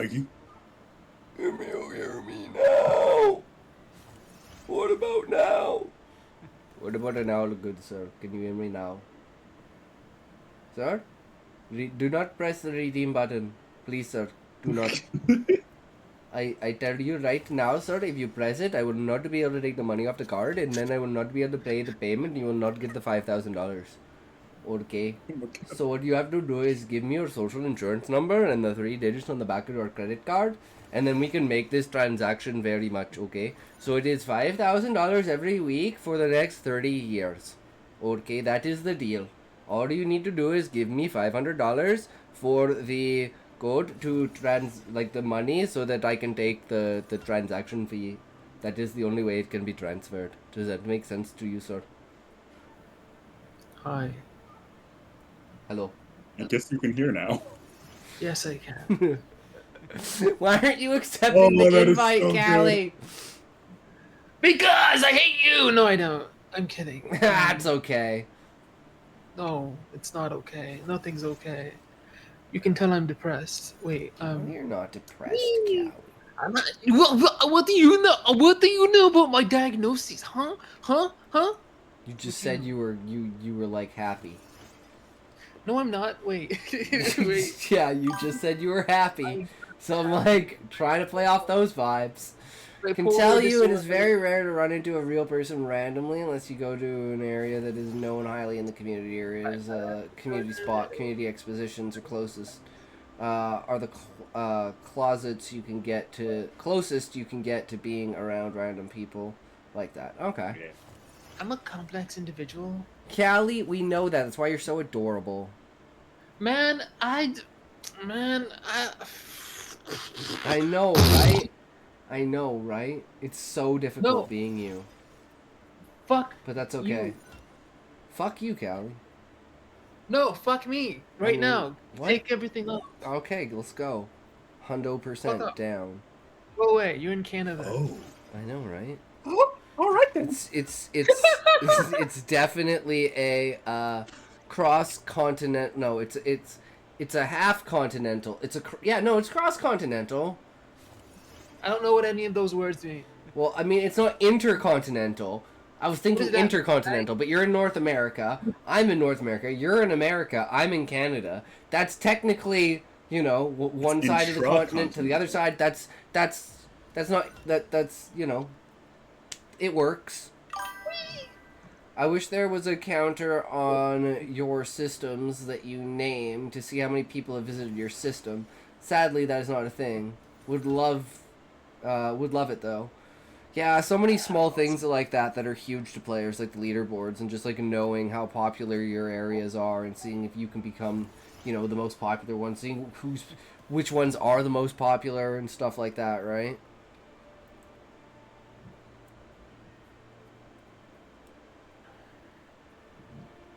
So I was thinking 45 level for a new story. No. So you know how everyone knows that birds aren't real? Birds aren't real. No, they're birds. Birds are a government creation. They don't actually exist. They're not real. CIA goals. Yeah, exactly, right? So the story, I'll keep an eye out. And I just wanted to know if a random person has found the royal cakery system. Is that the name of your Huh? Wait, so these stories are biotech stories, right? Queen. So imagine in order to make it so that AI works, right? The premise of these stories is that all of AI and basically all of the main mainframes are all actually connected human brains in some crazy Matrix style underground government lab somewhere. And so the main character basically wakes up as a bird, and it's his brain is transfused and his mind is transfused into a bird, and he's a spy bird for the government. And he's spotting out dissenters and stuff like that. You're an international super spy bird. True. Flight. Red Bull gives you wings. series of bases called the Great Suave Bases, but that's about it. Oh my god! Planet is called Space Cake. The spice has entered my throat, just like Scotty's dick. It's supposed to be the other way around, Callie, but I guess we can 69. No, the images in my head. They're supposed to be good, Callie. Fuck you. Far west side of the Euclid Galaxy. That's close to where most of my bases are. West side. You know, there's billions of fucking planets in the game, but yeah, I'm sure I'll find it. Yeah. Oh my god, I can't do hand signs. My fingers are very inflexible. I'll inflex your fingers. Man, don't even say, don't even say, no, don't even say that. No, I no, could no. send the planet code. Sent to jail. Hey, we're both of age and we're both consenting, Callie. As of this recording. Well, I hereby revoke my consent. Well, I'm sad now. It's not fair. You were the only one, and you betrayed me. Now there's alligator, whatever. Alligator. You're an alligator. Interior crocodile alligator. I drive a Chevrolet movie theater. Hell yeah, Callie. You make some beats. No, I took that from something. What's up, Queen? Oh shit! What now? What do we do now? We are chilling round on the ground doing what we need to do up in here, waiting for the queen herself to come up and show us the presents we need to start the games and get her going. I'm so confused right now. I built the first cannabis dispensary shop in No Man's Sky. Nice. Huge. Play without me. I don't want to play without you, Queen. We're gonna wait for. I will wait for you. I mean, I guess we could just do a bot game real quick. We could do that. I guess. Make it really hard, like my. No, I'm sorry. Whoops. Okay. I'm technically watching your stream and a Marvel Hey, Rivals you didn't stream make at it this point. difficult. Yesterday, Callie had his was sharing his screen on Discord, so I had his screen on my other monitor, and I was watching that while I was playing, so I knew where he was, so I could follow him around. Docs, did you notice? Did you notice my account? It's gone now. Wait, what? You changed your name? I changed I changed accounts. Oh. Didn't So you hear me you're say not a it's mod gone now, anymore in the Discord. It's gone forever now. My plan is to build a shop on every system I visit, and they are going to be numbered. Whee! I am very unstable. Oh shit, I forgot to pick my character. I am Loki, god of mischief Stark and the king of Fujikawa. What is going on? Alchemax. What is it? I don't know any of these things. I see things. I see dead people. I see dead people. So someone could randomly find shop number from 45 somewhere.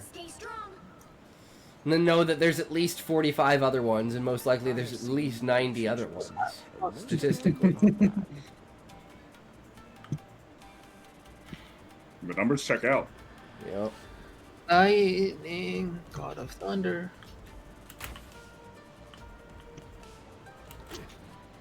The battle starts in 5, 4, 3, 2, 1.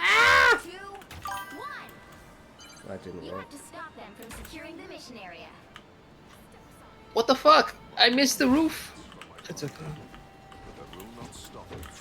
Ah! Oh, I guess it couldn't be up there.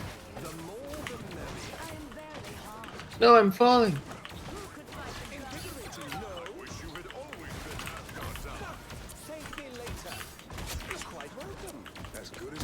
I gotta stop. Okay. Whee! Where? Once I hit my limit, I'm getting on My other half save and continuing from there. Double the gaming.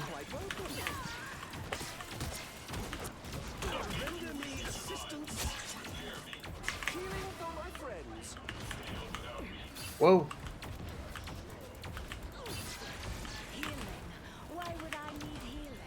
Not the place I'd normally hold, but it works in this mode.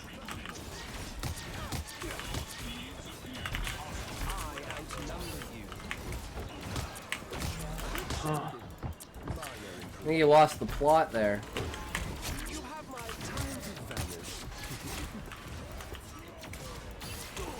Why can't I move? I'm dead. I'm probably dead.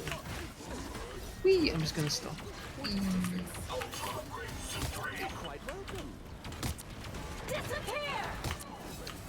Oh,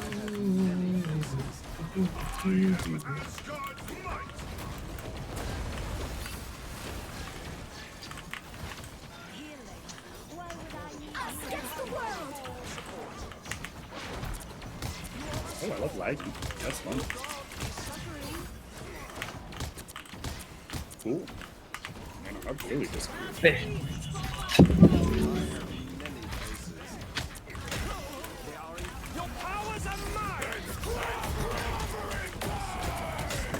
Oh shit! I don't know what I'm doing! My game is like, yeah, DC. There it goes. Oh man, that's brutal. That's It's just like, unfortunate. I've been sitting here for like 15 seconds and... Yeah, I saw you die and I was like, oh no. Callie, don't come back! I was gonna save you! Where are you going, Callie? Come back! What? I can't heal you through the wall, bro! Okay.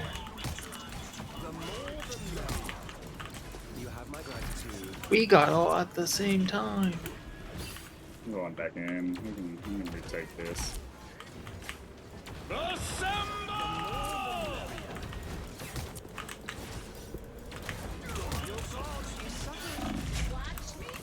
Ah, 10 HP and I saved myself. But who knows if I can do that again. Tried to save you, Callie.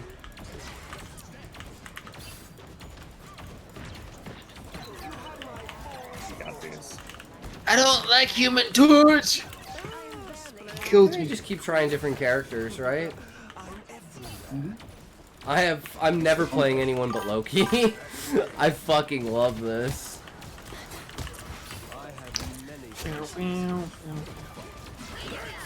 Remember, shoot feet. Yeah.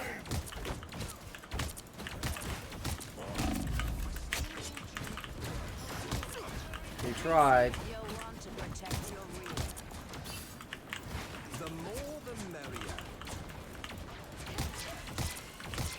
Why is this wall here? I get rid of wall.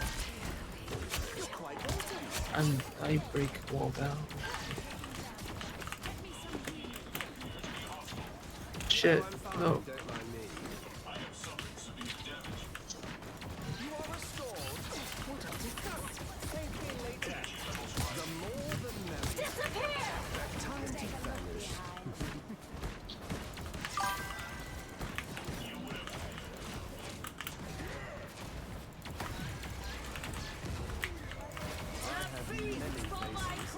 Your powers are mine!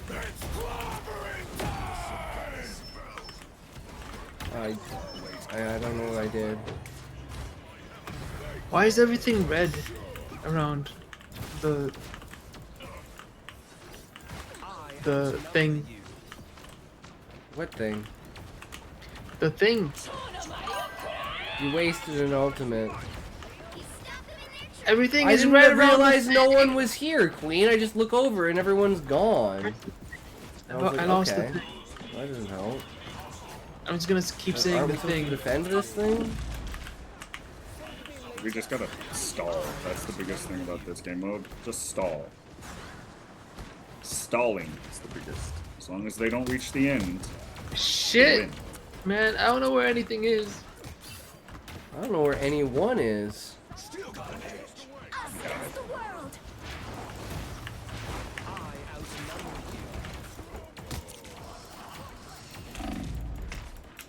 Ah, shit. I had 3 seconds left on my cooldown.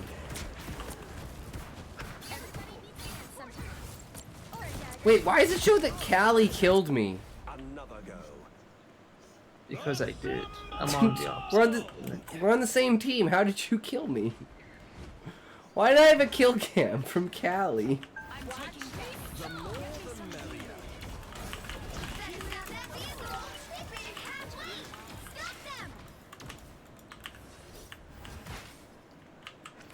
I'm a traitor.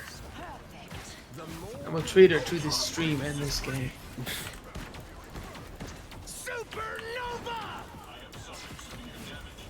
What the frick? Flaming Hot Cheetos is going wild.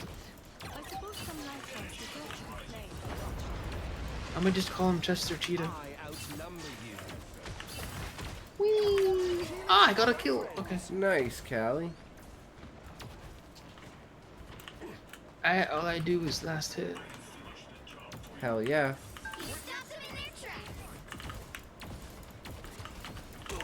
I have many faces. Back in the game.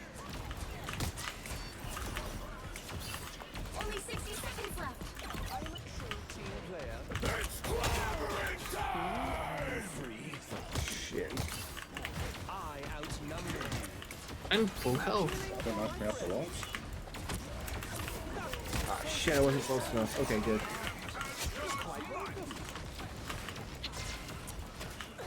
Wait, get me off. Callie, I'm trying to heal you and you keep running away. Well, maybe try harder to heal me. I'm sorry.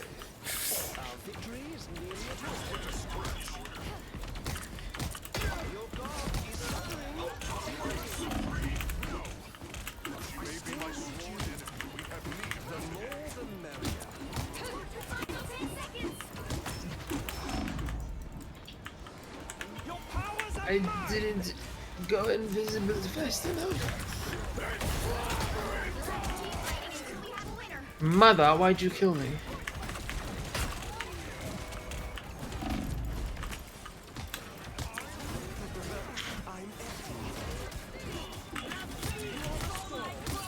I'm trying. Stay inside the circle. Stay inside the circle. You're doing great. What is that thing up there? It's just the jet. Yes. Okay, there we go. Woo!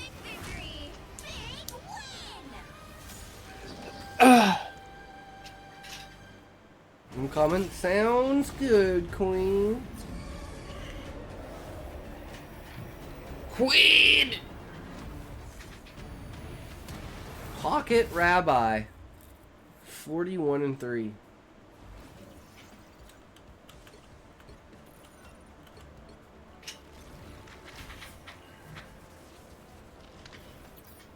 Okay, how do we go back to the lobby?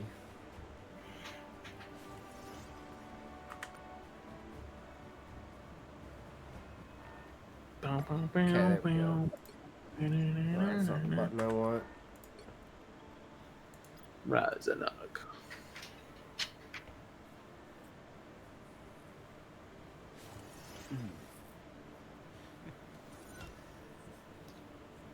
Even at level 3 bots, I don't feel like that was all that hard, right? Bots are predictable. Yeah.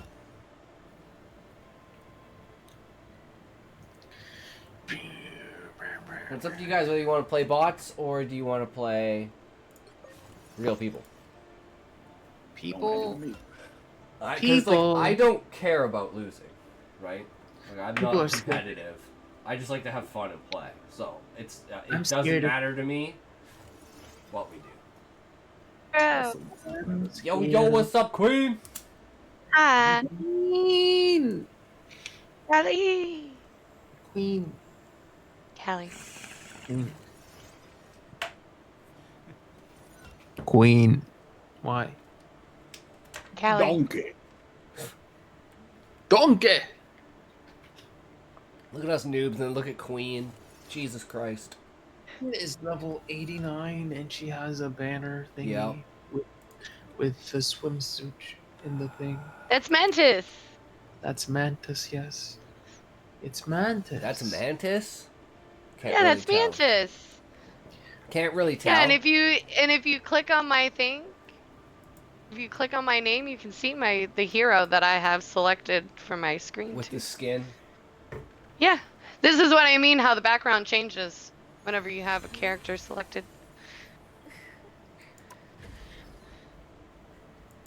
You know what I think? Whereas I'm the pleb over here with no skins and no skills.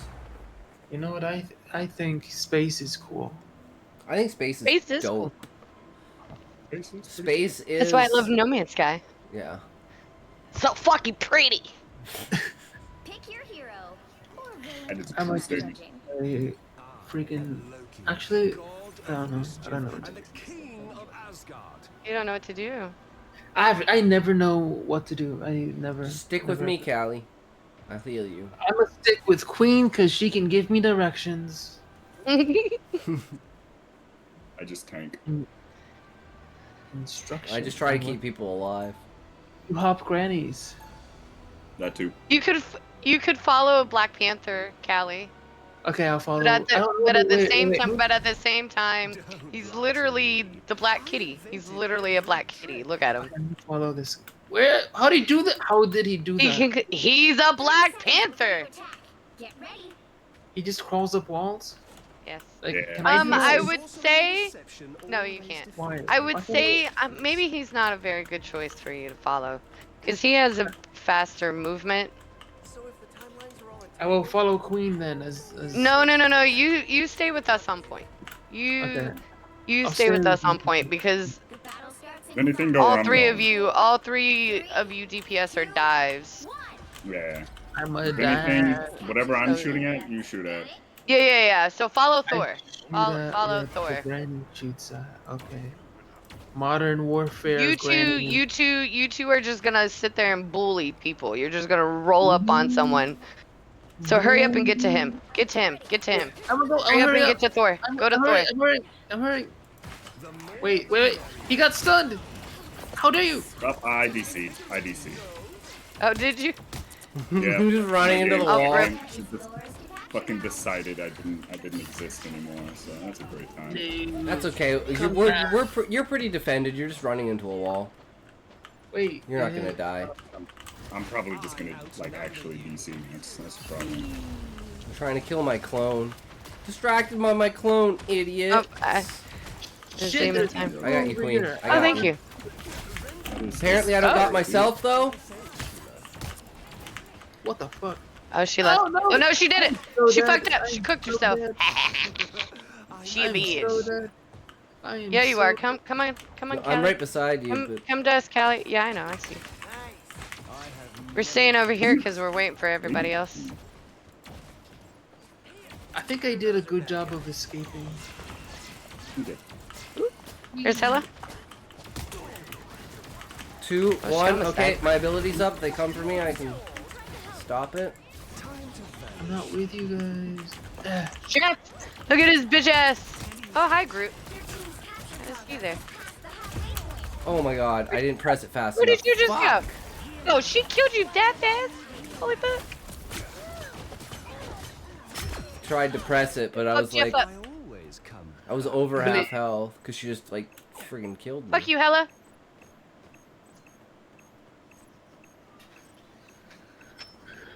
Wait for me. You're good. I got 2 tanks on my ass right now. Oh god, am I in a dead end? Thank you. I wanted to use my ult. Hi, Jeff. Fuck you, Jeff. Get out of here. Agreed. Yo, he... Hella, man. Spider-Man. Oh. Oh, I'm gonna get melted. Oh, no. Wrong button. Come back to me. Come here. Come here. There's a bubble over here. Try Touch and the heal bubble. this Oh, the guy. bubble went away. Oh, Groot. And Jeff. Oh, and Venom. Hi, he's purple. We're dead. I'm dead. Hi. I didn't die. Oh, I'm dead. I'm gonna die now. I didn't have it. Don't kill me, Jeff. You're stupid, Jeff.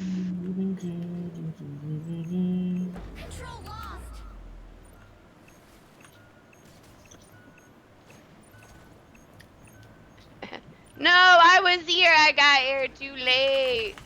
It's okay. I was far too overextended anyway. That's because I DC'd. Yeah, that's all good. Well, I'm gonna have to go to bed after this game anyway because I have work at like 6 hours. Yeah, I should probably call it a night. I got shit I gotta do tomorrow. No, we'll be all alone. You and Queen can keep playing, Callie. Okay. Yay. Shouldn't you go I to just bed, have things Callie? that I'm like preparing for tomorrow, so It's like 3 in the morning for you. No, it's 3. It's like 4 in the morning. It's what? It is not 3 in the morning. It is 3:29 in the morning. Oh my goodness. So you're wrong, which means I don't have to sleep. That doesn't mean anything, Callie. It means that special relativity No. is, you know, because your time zone is What happened to your sleep wrong. schedule? You have the wrong time zone. You're in the wrong time zone. What happened to your sleep schedule? Yeah, you're in the wrong time zone, so I don't have to sleep.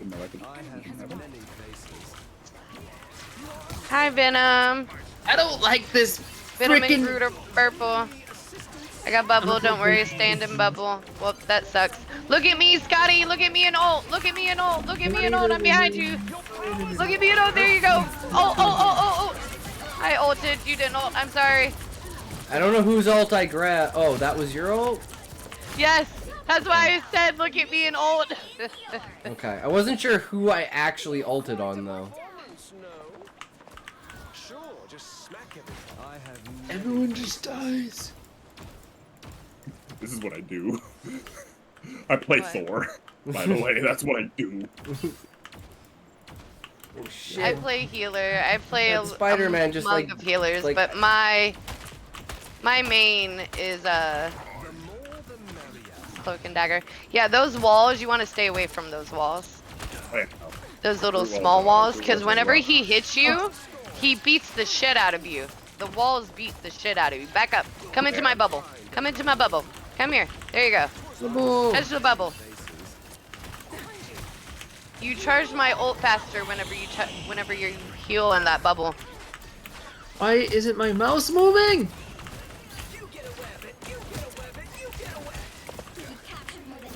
My mouse stopped moving.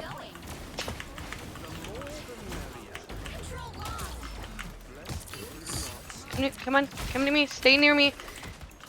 I do a heal burst, so every time he gets hit, you'll get healed. Come in the bubble, you're good. Stay away from those walls. Oh my god, Venom can't fucking die! Hi, Moon Knight. Callie, bubble. I got eaten by bubble. Jeff. Oops, no, go back. Go back. I got you, don't worry. Go back in the bubble. I'm gonna die. Oh my god, the wall! I Stay away tried from the so wall! hard. I tried so hard to save you. Oh, the heal bubble was there. I didn't survive long enough to use my ability. Fuck.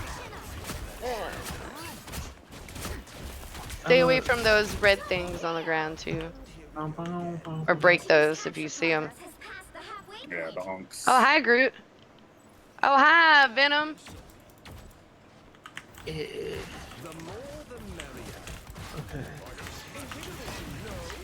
Oh, he put up a wall. Oh, the wall's gone. How did I die so fast? Oh my god. His ult. The moons were haunting. I'm coming towards you. You gotta come to me. It's okay. I'm very fast. Oh, I missed. Damn it! I almost got to it.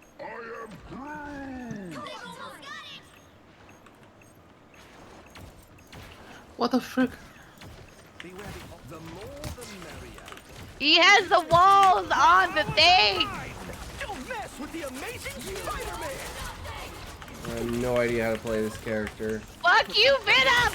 Wow, I actually really like this guy.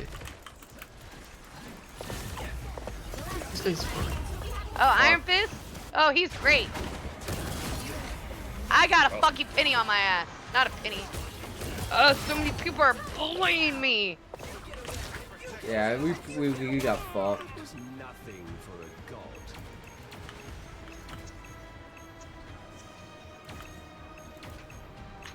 I have many faces. Healing for my friends. My life was in peril. Thank you.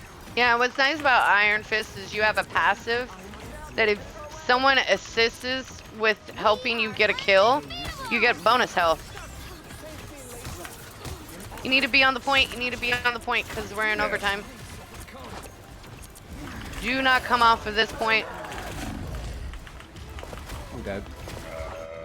I don't have one cap. Those walls, I'm trying to stay away from them, but Groot needs to die. No one's dying. Oh, Callie, you had your ult. Oh, GG. I forgot. I don't know what my ult does.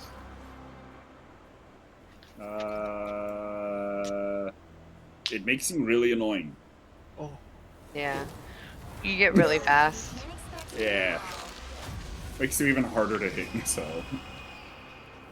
That was fun. It's a game. Died more than I wished I had, but you know.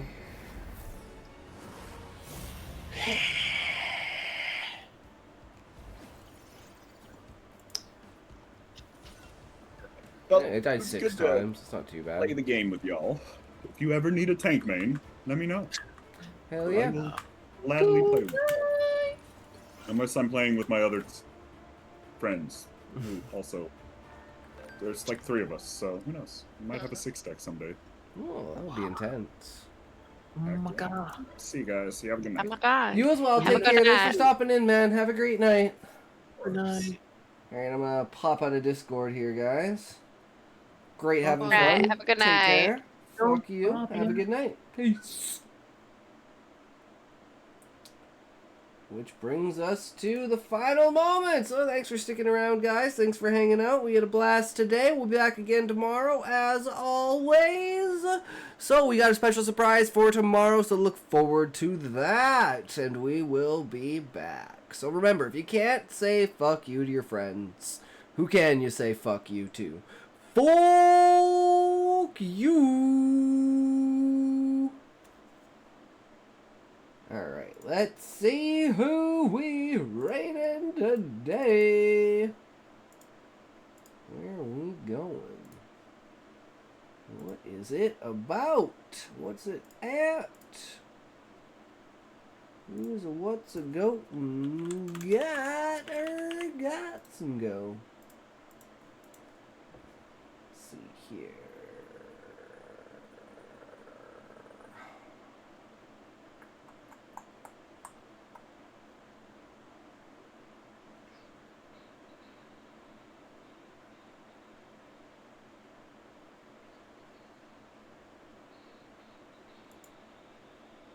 New person?